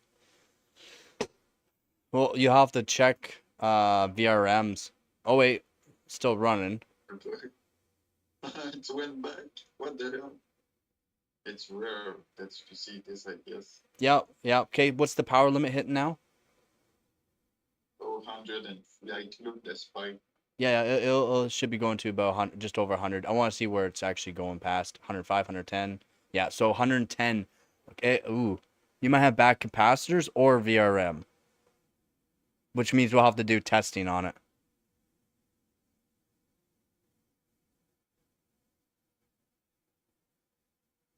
No, you don't need to test anymore. It's either capacitor or Okay, VRM.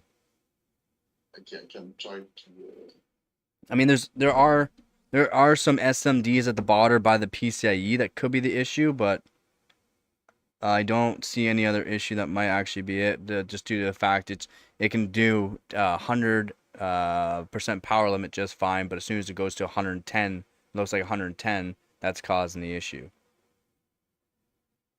And that's not crazy wattage. VRMs could again be an issue for it. Okay, try in 4K. Yeah, they'll put more strain on it, more load, but it won't change your power limit.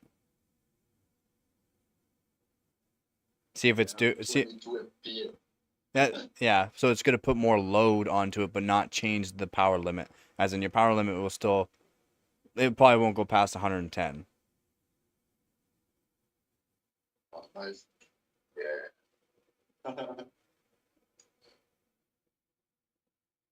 Oh, what gen PCIe cable is that? Gen 4. Gen 3. The GPU might not work with a Gen 4. Have you used a 1080 Ti in an actual PCIe Express without that? That's the thing. Yeah. Yeah, because Yeah. past 110% power limit. Capacitor could be an issue. VRM is more likely to be an issue. As in the VRM is starting to go. Have you taken the card apart or the card apart at all? Yeah, one time to put a new base here. Yeah, and it had all the thermal pads on it. Yeah. Okay, that's But yeah. it's the same pad that I've used. It's probably like that. That's it. That's fine. I mean, as long as that's thermal pad on it, technically it'll be fine. It's the VRMs are overkill on them. It's just I'm not sure If who I you put got. default, yeah, look, if I put default like in the boost, it's put at 2, like without any OC, right? Yep, that's also using a So boost though. That's a boost. That's you're still technically boosting it farther than what it should. But like, I need maybe to load it a bit. Yeah, any load onto it would automatically put it down to like 19, maybe 1900-ish. Oh no, stop my bad. God damn.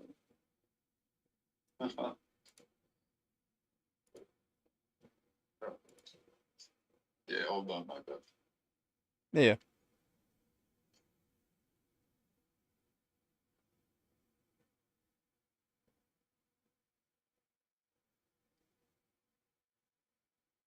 $1987, just under 2000. But as soon as the temperature starts going farther up, is it Oh, quit? it's because the fan are not spinning. Oh, goddamn, ouch. Well, they're on auto. 100% fan should be able to keep it cool. These coolers on these 1080 Ti for the wins are so good, so good. Okay, it's boost lower, like you said, right? Yeah. Yeah. To do 2.1 gigahertz on these cards, you have to have them below 30 degrees Celsius while doing benchmarks. To do 2.1 gigahertz.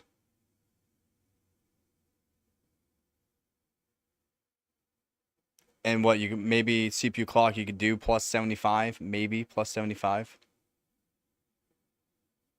Almost, I don't know if you see better that way. Oh, to overclock now.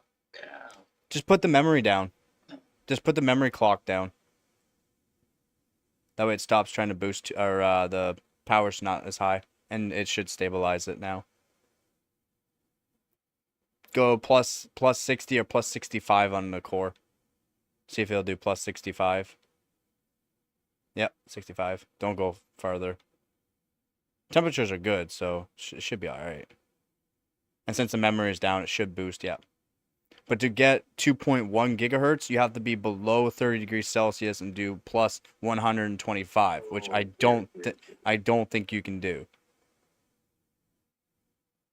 21 to 2060 is good though. I mean, the temperature at these cards are so good for coolers. They're so good. Yeah, but the fans are like. I don't care that it's 100%. Even on the new cards with a good cooler, 100% fan, you're still looking at like 65 plus degrees Celsius. There's such good coolers for the cards at the time. So it still does really good. I don't know if you can do plus 65, unfortunately. Or plus 75, sorry. Plus 75 is still pushing it. 76, close enough.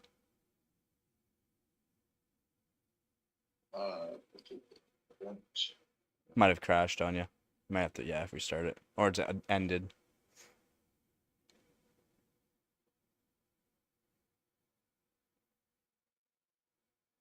But yeah, I closed it. My bad. It is what it is.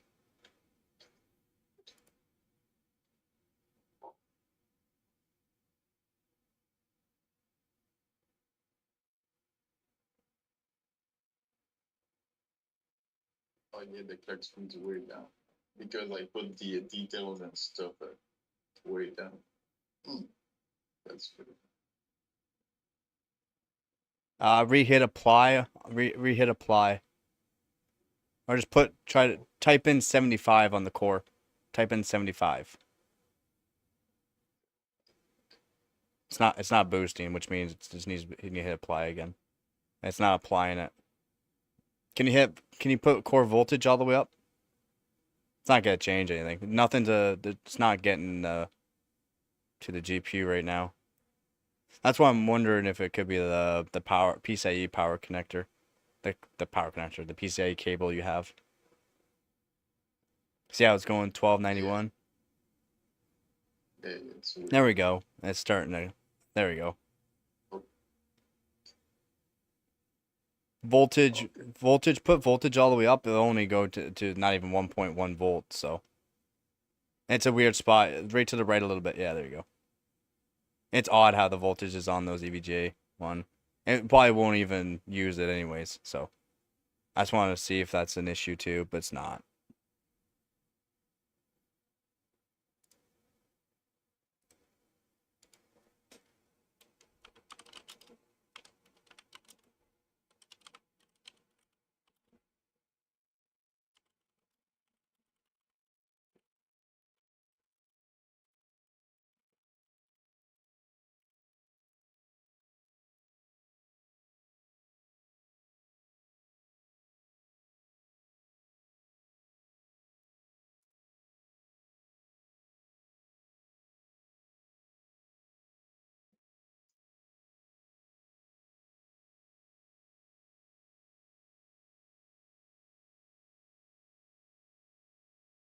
You open it, should boost up. Cranking up the resolution. Yep. Yeah. Oh, okay, good. So yeah, see, it's still not going up any farther than what it is because the GPU temperature is above 30 degrees Celsius. If you can get the temperature below 30 degrees Celsius, it'll keep clocking higher until a point, because then you're hitting a power limit. See how your target is only 51%? Means the bench isn't applying properly to it. Once you see the power limit going up to about 100%, that's when it's applying to it. It's still not applying to it. You're only at 51%, 52. Oh wait, what CPU you with? What CPU is it on? Is it an old CPU, I'm guessing? Yeah, that's why. The GPU is like, man, I got all this power and you're putting me in with this shitty CPU. So yeah, the power target might not go up at all. At least a whole lot sometimes, which it's okay. You'll have to put it on 4K. Is it on 4K right now? You'll have to put it at 4K. If not, it's not going to apply too much to the GPU.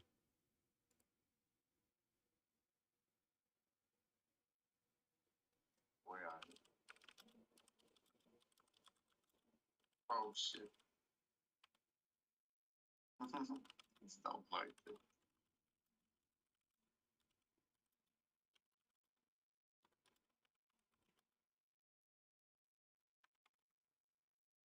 Oh, it's closed. Damn. Okay. Yeah, so that's it. It's only what I wanted to show you, I guess.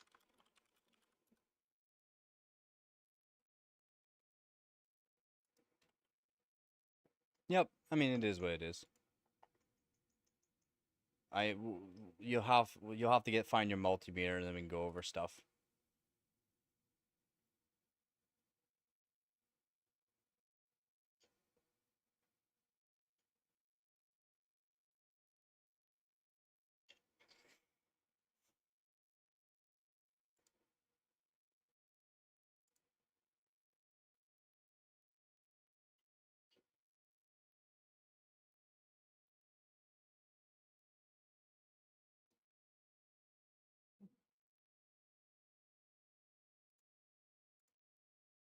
Sorry there, Who. Sorry, Jordan.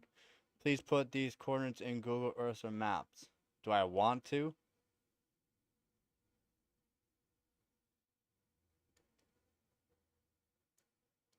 Idaho? You're more bush than me? Idaho. That is... No, Idaho. Jesus loves you. That's good, man. That's good. Jesus loves you.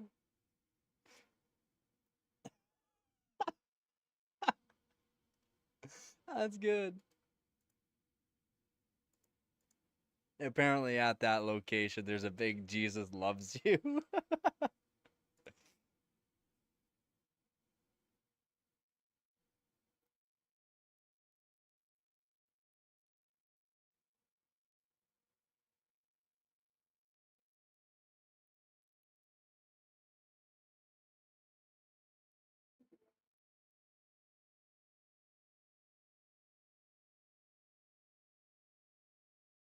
Oh, yeah, it doesn't handle VRM. Hmm.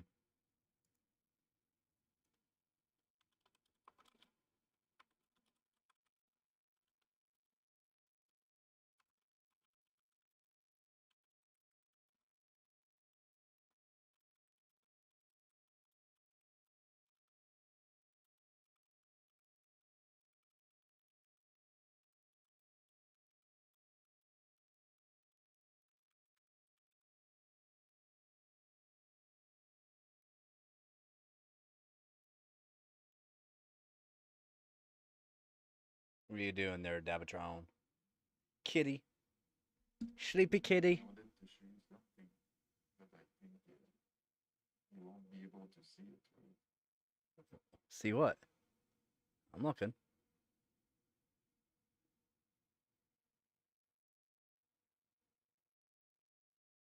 If I can set it to you're able to read it.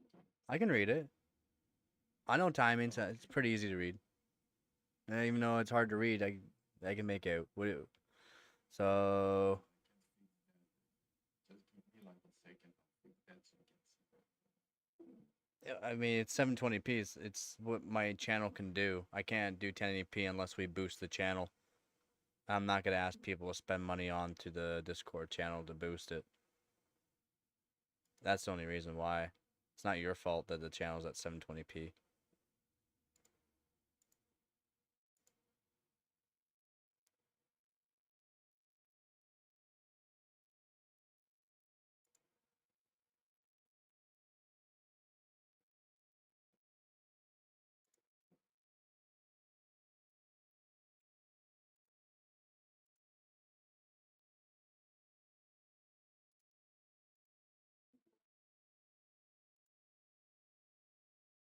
Sure, let's go.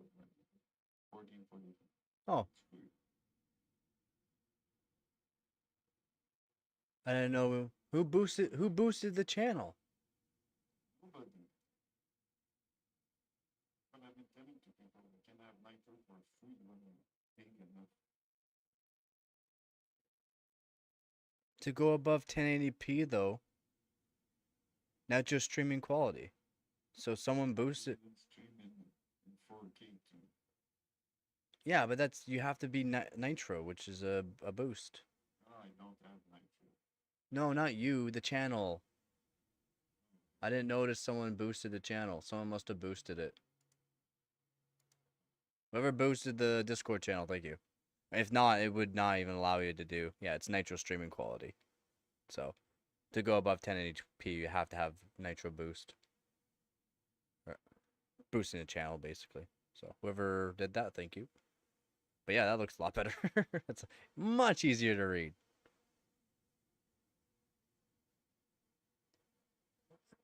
With that thing, it's got a fake nitro mode. Ah, okay, that's cool. Because that's even telling me Nitro streaming quality. I know it's Sweet. a bit silly telling to people like if you pay for Discord, it's scam, but I think it's pretty expensive to just to put like a custom emoji or whatever. Yeah. Well, I used to do that, and then I had people doing it too. So, but yep, 3200, so 6400, CL30, 38, 38, 87. Memory test so far. Hold on, let me make this full screen here. There we go. Yeah, 87. Command rate of 2, 16, 8, 14, 12, 24, 8, 16, 16, 20, 20, 22. Yes, accurate. 64, 54 is good. 12, 12. So is this stable now or no? I passed 2 memory tests like back to back so far. Okay, and it should be better. The your right to reads might have been a bit of the issue, and also your TRAS. But if it is if it does happen again, if you ever do testing and it happens again, your TRCD and TRP you might have to put to 40, and there's nothing you can do about that. And what are you at? 1.4, 1.45 volts, 1.45 volts roughly. It'll be up and down, so 1.45 volts. It might say 1.47, 1.455, but 1.45 volts, 1.45 volts. Yep. So you see the VPP says 1.8 VPP. Up one, VPP. Yep. It could, you can technically go up. So let's say it has issues training the memory, so it takes forever for your PC to turn back on after you do some RAM timings. Just put that to 1.9 volts. It'll help memory training faster. 1.9 is safe too. I'm always at 1.9. I can technically do 2 volt and be all right, but I always run mine at 1.9. Just helps training faster.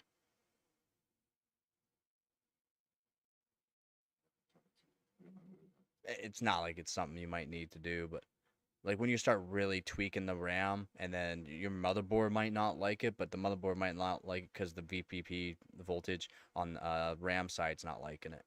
So it just, you need to give it more voltage. It just helps RAM timing, training. Yeah, looks good though. Looks good. Voltages look good, especially at CL30. And then, yeah, PY Prime. I want to see what your PY Prime is looking like. No, not, no. I want you to go 2B. I don't care about 8B. No. Yep, real time. Then just click it. Don't touch anything. That's not bad. That's not bad.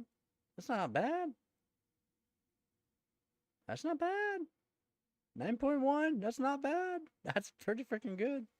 Almost 9 seconds. That's not bad. Dang, what is that? Hold on, let me see what you're doing. Also, have you checked out? So, when this is done, so it's gonna be a little bit worse, but that's fine. Exit out, and then right-click PY Prime, and then set the affinity to. Generally, what I've been finding on these CPUs is thread 1 or thread 3. Thread 1. Go try out thread 1. Thread 1. Yeah. Open it up. Wait a second, and then click. Nope, worse. Okay, try a different thread. That's terrible. Yeah, thread 1 not great. You have more efficient CPU cores. So exit it. Do like a 7 zip. Well, you gotta exit out PY prime. Exit out PY prime because it's an extra application. You don't want to run both at the same time. No, no. Just exit that out. You don't need to do it again. You gotta have to try a different thread. For 7-zip, just put it to a normal. So right click it. No, not right click it. Right click it. Oh, sorry, priority. I guess yeah, priority. But whatever. Right, yeah. Put it just to normal. Yeah, that one. You don't have to go crazy with it. I was saying that when you do that test, it seems like there's a core that always wants to core the clocks iron instead. That's the ones that's the best. Yep. 7-zip is all core though. Yeah, this one, why it says 5.8? Nah. Don't even look at that. Don't even. You don't have to look at that. That's just fake news. Basically, it's saying. It's fake news.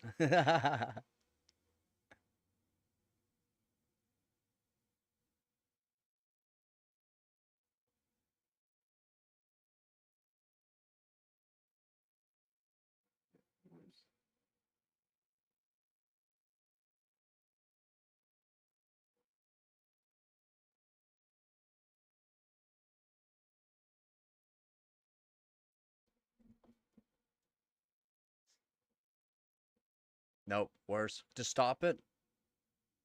Oh no! Don't exit. No. Oh, open that back up. I just want to double check to make sure it's all right. And then just hover your mouse over the run. Wait. Don't touch anything. Just click and make sure you don't move your mouse at all.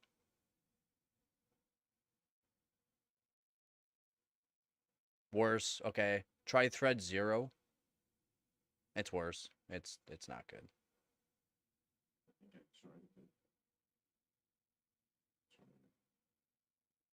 Thread 0.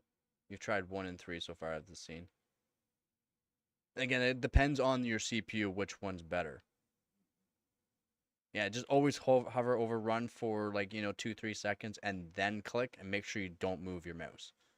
Just that way your run to run for each core is around the same. Click. You can go. No, it's no good. You're gonna have to try thread 4, 5, 6, 7, 8.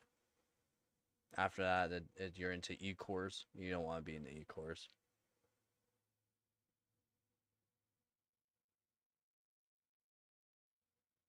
That does help too, but now your run-to-run tests are not appropriate. That's why when you're doing all no, it's fine. But when you're doing all these kind of testings, you want to make sure you do the exact same per core. Like leave whatever's running or X out everything beforehand, so that way your run-to-run per cores, so that way you can guarantee you're using your best core always.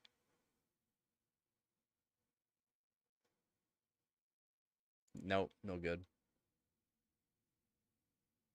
It would be that I'm streaming it. That could also be a factor. Yeah, if you're streaming off the same one, that also could be a factor. Yes. Just accidentally opened up. Click the wrong button. There we go.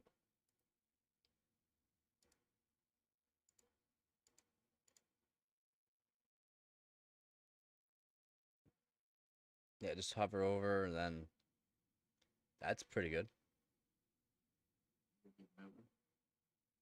Actually, quite a bit better. Run it again.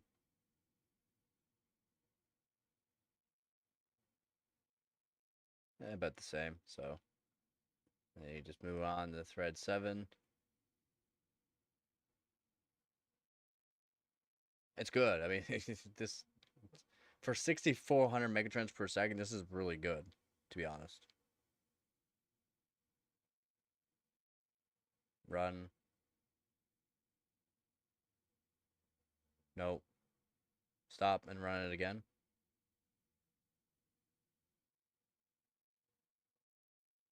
Nope, no good. So if you're seeing 1.7 when your bests are 1.6, then no need.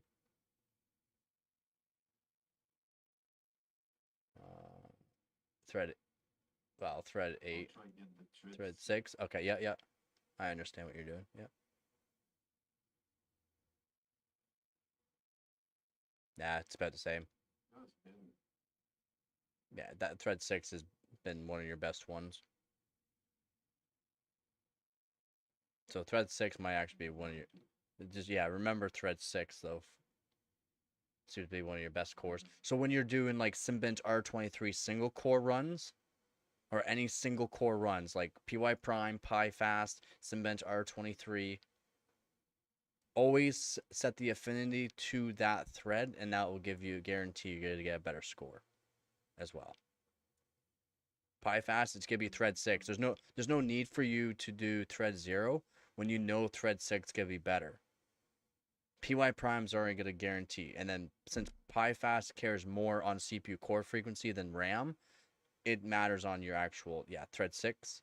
And I want to see what your best score is gonna be on that. Pi Fast, you should be fairly quick.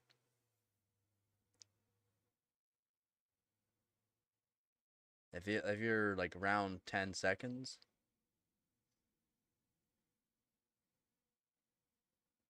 This last one takes a bit longer than the rest, but yeah, around 10 seconds. Yep, pretty good. I don't even know what my best is, to be honest. It's streaming, so it's not bad. Yeah.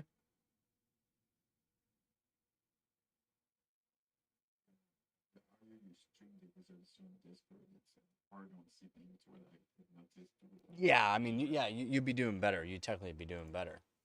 That's what I'm saying. That's what I'm saying. You'll be doing better. I just want to know what my best is for that one. I don't even remember.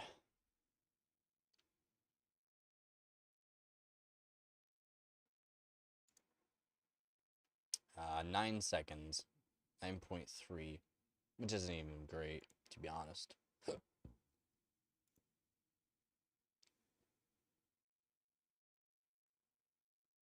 I was also doing it 6.3 gigahertz.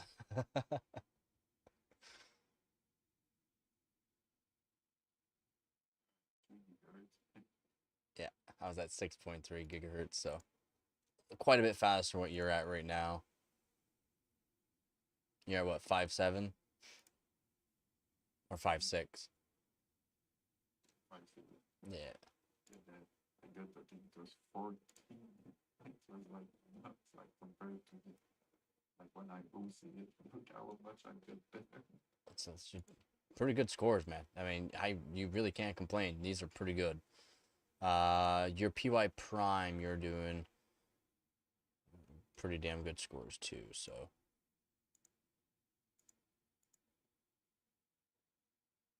I did 7 seconds flat, I think. Oh shit, I think my shit froze. Or it's doing the test. Oh, what Didn't. what benchmark? Look, it did it. It froze the PC, but it did it. That's crazy. Yeah, because it's using all your cores, so it'll cancel off anything or make things freeze. It's what I have to learn too on doing streaming. I have to watch what I do for streaming, because if I use all certain benchmarks, it'll use all the cores. There goes my stream, or it will cancel out the sound, and then I have to restart the stream basically to get the sound back. Yeah, 7 seconds is my best for PY Prime. 12, but I get, hold on, let's stream. Am I still streaming? I don't know. Okay, yeah, I got 12.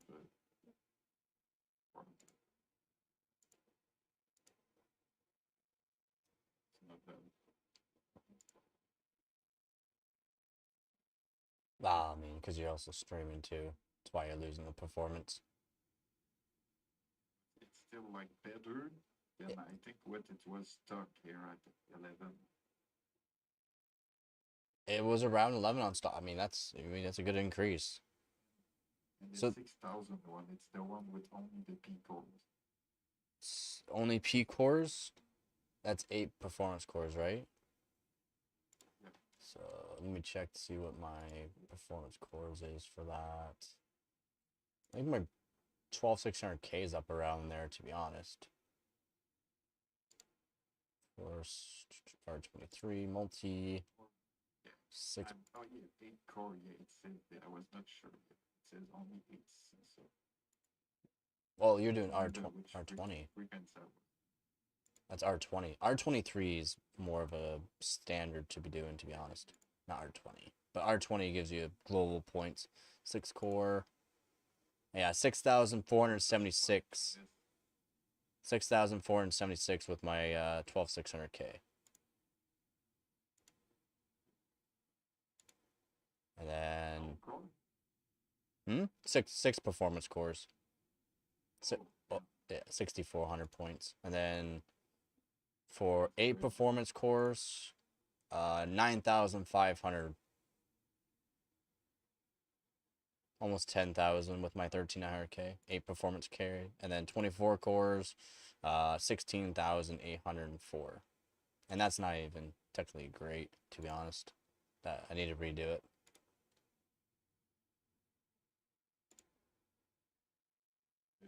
you want me to test like other things or? No, I mean it looks good in my opinion. Just I don't know how much more you can do, to be honest, for performance wise.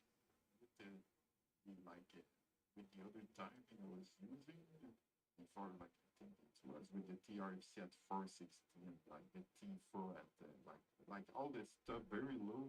I had like 35.5. Now I'm hitting like 37. Yeah, the TRC on certain benches are gonna help you for sure, but for stability wise, it's better to have some stability, right? But if you want to keep tweaking, it's just for these benchmarks, for sure. But make sure you have this save profile for, daily run, like daily for stability. And then you can tweak your RAM farther, like put that TRC back lower. You can put all these timings back lower to where they were. Yeah. But stability wise, don't just keep lowering TRC. Make sure it's up. Still really good performing for daily, especially for gaming. Have you tested it out for gaming yet? Guaranteed you got more frames and better 1% lows with these timings. Yeah, it worked. I tried gaming when it was like very, very low and it still worked. It was perfect. Yep. I figured out after it wasn't stable when I tried to do like 2 OCCT back to back. It was like, Yeah, that's why stress tests are kind of an odd one to be doing. And it depends on games. Like I said, there's some games that even though you're stable through everything else, some games might just have issues with it too. And just increasing voltages, not just on your RAM, but your CPU can solve it. Because the way, I don't know, these games are nowadays are just like it's making it so that way, the FPS is like from like 400 FPS down to 100 FPS, and it's going through a whole bunch of FPS so fast. It's so dumb how, again, Marvel Rivals is a good one to be testing to see how if there's gonna be stability issues. Marvel Rivals. I hate Marvel Rivals, but I never played, but I can try it.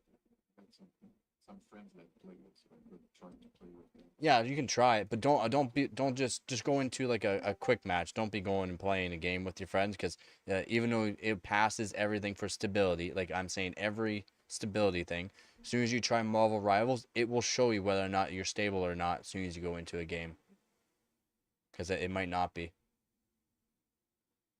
It's not stable in the game one. Your game will just crash. Your game will crash, and then what you might have to do is raise your CPU voltage. You might have to change RAM timings, but more or less, I would try your CPU first to see if it's stable. If it's not stable, you might have to increase voltage. There's nothing you can do about it. For like Battlefield 6 and a whole bunch of other games, at 5.6 gigahertz all core, I could do 2.45 volts. With Marvel Rivals, I have to do 3.25 volts. almost a whole millivolt, 100 millivolt higher voltage to make sure I'm stable in Marvel Rivals. Yep. And like I said, even Battlefield 6, which is, I mean, the game looks amazing. 5.6 gigahertz, 1.245 volts. With Marvel Rivals, no, 1.325 volts. It's insane. It's stupid, actually. It's actually stupid. Who else just joined? Lizard. How's it go? Not bad, you, man. Not bad. Yo, I think I might be cooked since my Intel. Like, when I just play Civilization, like with my Intel CPU, like whenever I just play Civilization, it just crashes sometimes. Are you sure it's GPU? CPU, I mean. Oh, Well, see, what's CPU? Intel i9, I did 1400K. AIO, what one? The N60. Have you checked temperatures at all? Oh yeah, they're always pretty high. Oh yeah, yeah. I mean, yeah. I mean, it usually is. What about voltage? Do you know what the volt? Have you changed voltages at all, or is it on stock? I think I brought in some repair guy because it was not opening. I think he may have changed it. I don't think so though. So I think it's stock. Stock is terrible. It's not more. It's not really Intel's fault. It's motherboard manufacturers too, right? Motherboard manufacturers will just. It's part of motherboard manufacturers. They will just put more voltage into the CPU than is needed. Your vid will be reading lower, and your actual V core will be like way higher. Like your V core is what the CPU is getting, and vid is requesting. Or something I should put it at. Yeah, you'd have to do testing, but in my opinion, I would do an offset, either fixed V core or an offset, and the offset is negative like 200. Start there. Yeah, because it'll probably be right now, your 1400K is probably going all the way up to 1.5 or 1.55 volts, and it doesn't need it. So how many volts should I put it at? You want to try 1.25 volts to start. I bet. All right. So again, for every game except for one game I've tested, I could do an overclock on my 1300K all core 1.245 volts for 5.6 gigahertz all core. All right. And then Marvel Rivals, I have to do what? I'm gonna do this in BIOS, right? Yeah, do this in BIOS. I mean, you could use Intel XTU if you wanted. That way you can do an operating system. I'll just do it in BIOS. Yeah, it's easier in BIOS in my opinion. Okay, thanks, boss. No problem.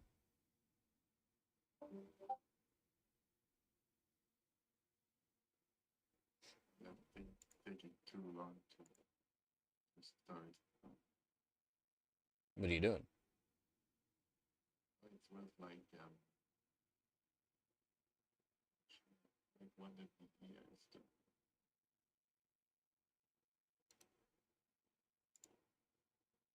special start.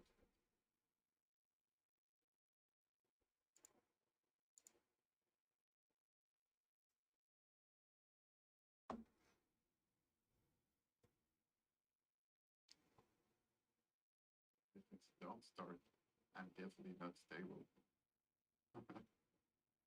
What is this? Yeah, stuff for AI, like the models generate like pictures and videos. Oh, gotcha.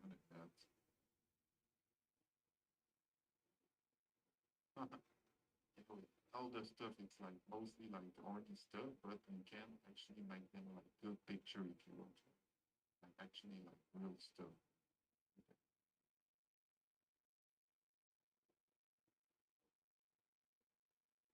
All the stuff like this.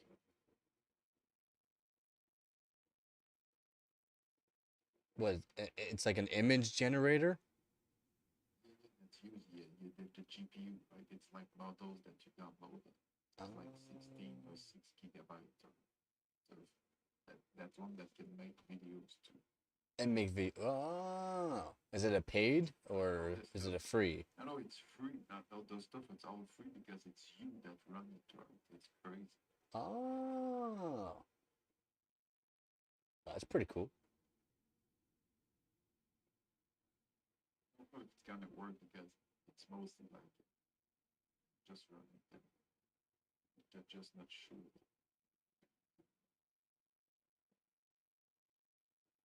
It looks like it's doing it. Oh, yeah, it's worked. Look. That's pretty cool. That's actually pretty quick, eh? Look. That's pretty fancy. Look.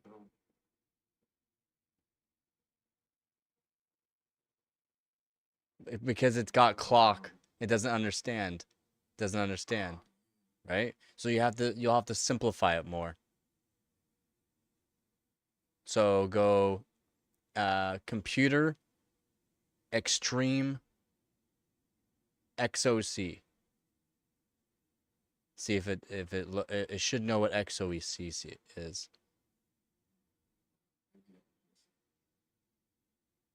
It's running. It's not sure what's gonna do. Oh, okay.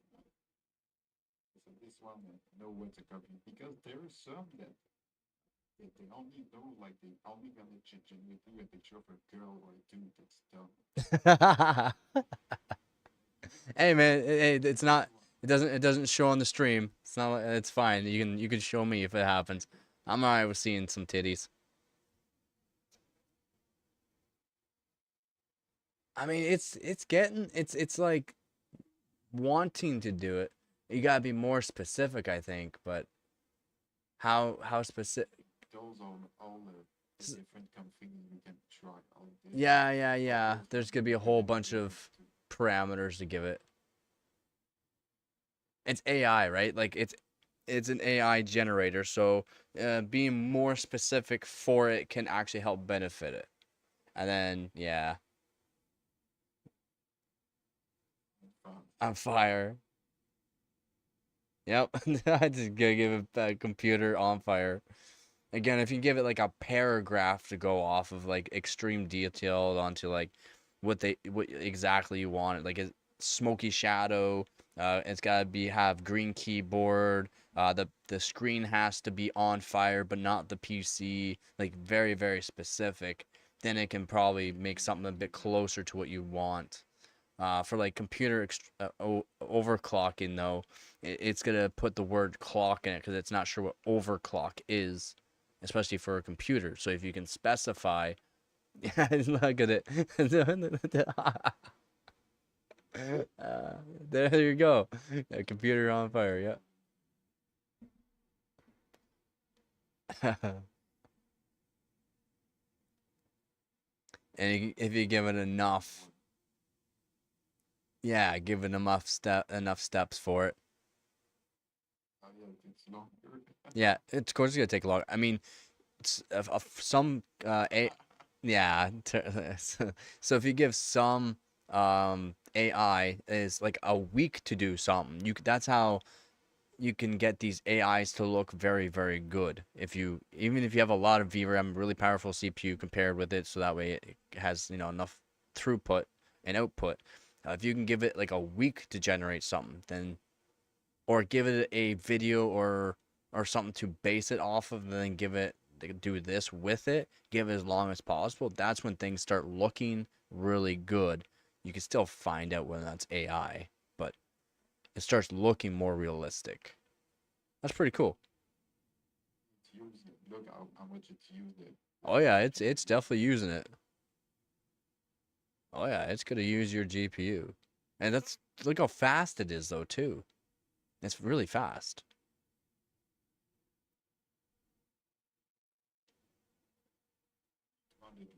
I never was able to max out the power of those.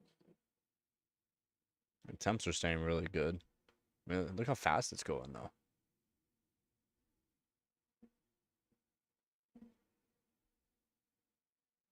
And if you overclock the memory, look at that. Great. Faster than like threat. It's don't like it being that the high clock speed of 30 around. It's faster. Oh yeah, it's faster. It's faster. Not much, but it is faster.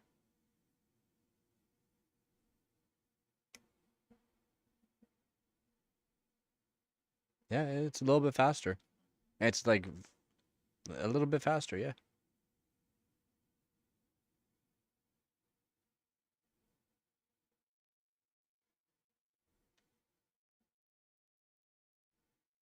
Look at the power it's using. Yeah, 255 now, 260. Yeah. Still not terrible, but I mean, it's definitely 3 gigahertz.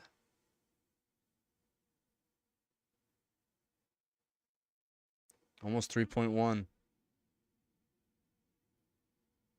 3.1, almost 3. Wow. Almost 3.2 gigahertz. That's over 3.2 now. Oh yeah. Gonna crash. Oh, it's stuck. Oh, no, it did the 16 pictures for that to click. 3.2. It's not, you won't be able to do much more. Maybe up to like plus 450. That's max, so there's no way you're gonna do more. Whew.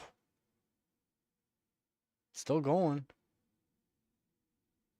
On the clock speed, the memory. If you put the memory all the way down, yeah, if you put the memory all the way down, yeah, all the way down, you could technically overclock the core more.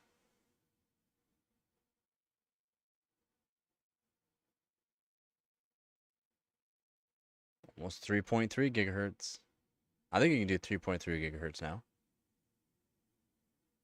Yep, 3.3. The hell? 3.3 gigahertz on 5070 Ti.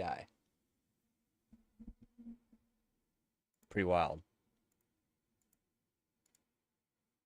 Crash now. Yeah. Because it's 60 degrees. You're hitting that point. That's why. Oh, my screen turning down. Oh, okay.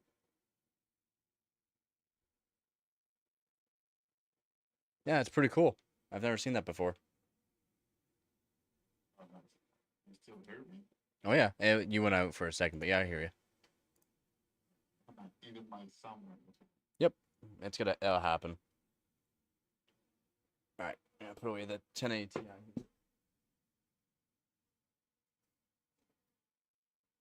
Sorry, now the stream is like in the same. It's almost instant because I heard you right away when I talked to you. Oh. Yeah, let's put away the 1080 Ti. Yeah, so I got the 1080 Ti up there, the GTX 770 up there, all EVGA right there. This is all EVGA right there. 1080 Ti on water block ready to go. 770 again. All these cards except for 2080 Super. I need to do no power limit mod on it still, but Hydro Copper as well. It's one sexy card. All right, I'm ending the Discord and probably gonna be ending the stream here soon because people want me to be up early for early stream. Apparently, they want me to be early.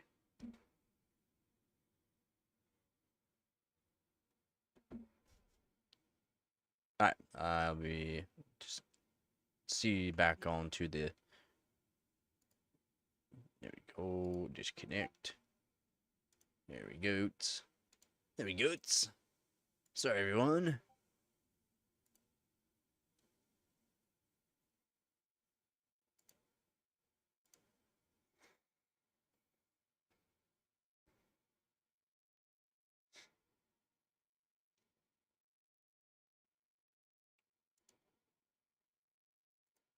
Alright, but yeah, I should be ending the stream here. I gotta be up early. Like, well, I should be up early, so that way people can join my early stream. They want me to be on early tomorrow, so I should end the stream, to be honest. And then probably Monday or Tuesday. I'm gonna say Tuesday. I'll probably do the chill GTX 1080 Ti. I still gotta make up a system for streaming, the main system for it. Yep. Yeah, end the stream here, guys. End the stream here, guys. Just saying, I'm ending the stream, guys. Do I want to? Not really, but I should. Just that way I can get up early for the next stream. As I've already streamed, what? 60 hours this week? At least 60 hours this week.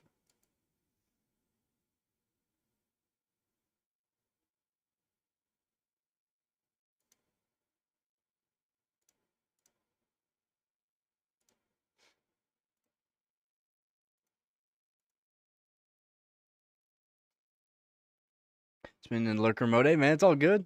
Hopefully you had a good day there, man. Hopefully you had a good day there, Born.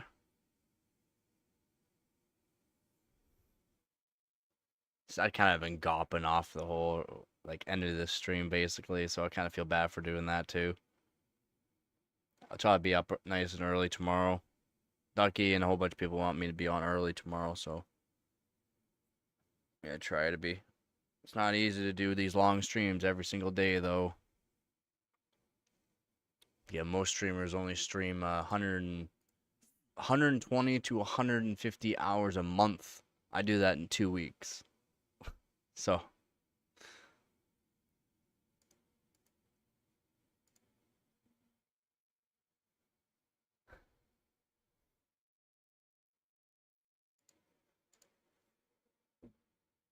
hopefully everyone has a good night. Hopefully everyone had a good day. And yeah, I will catch you guys on the next one.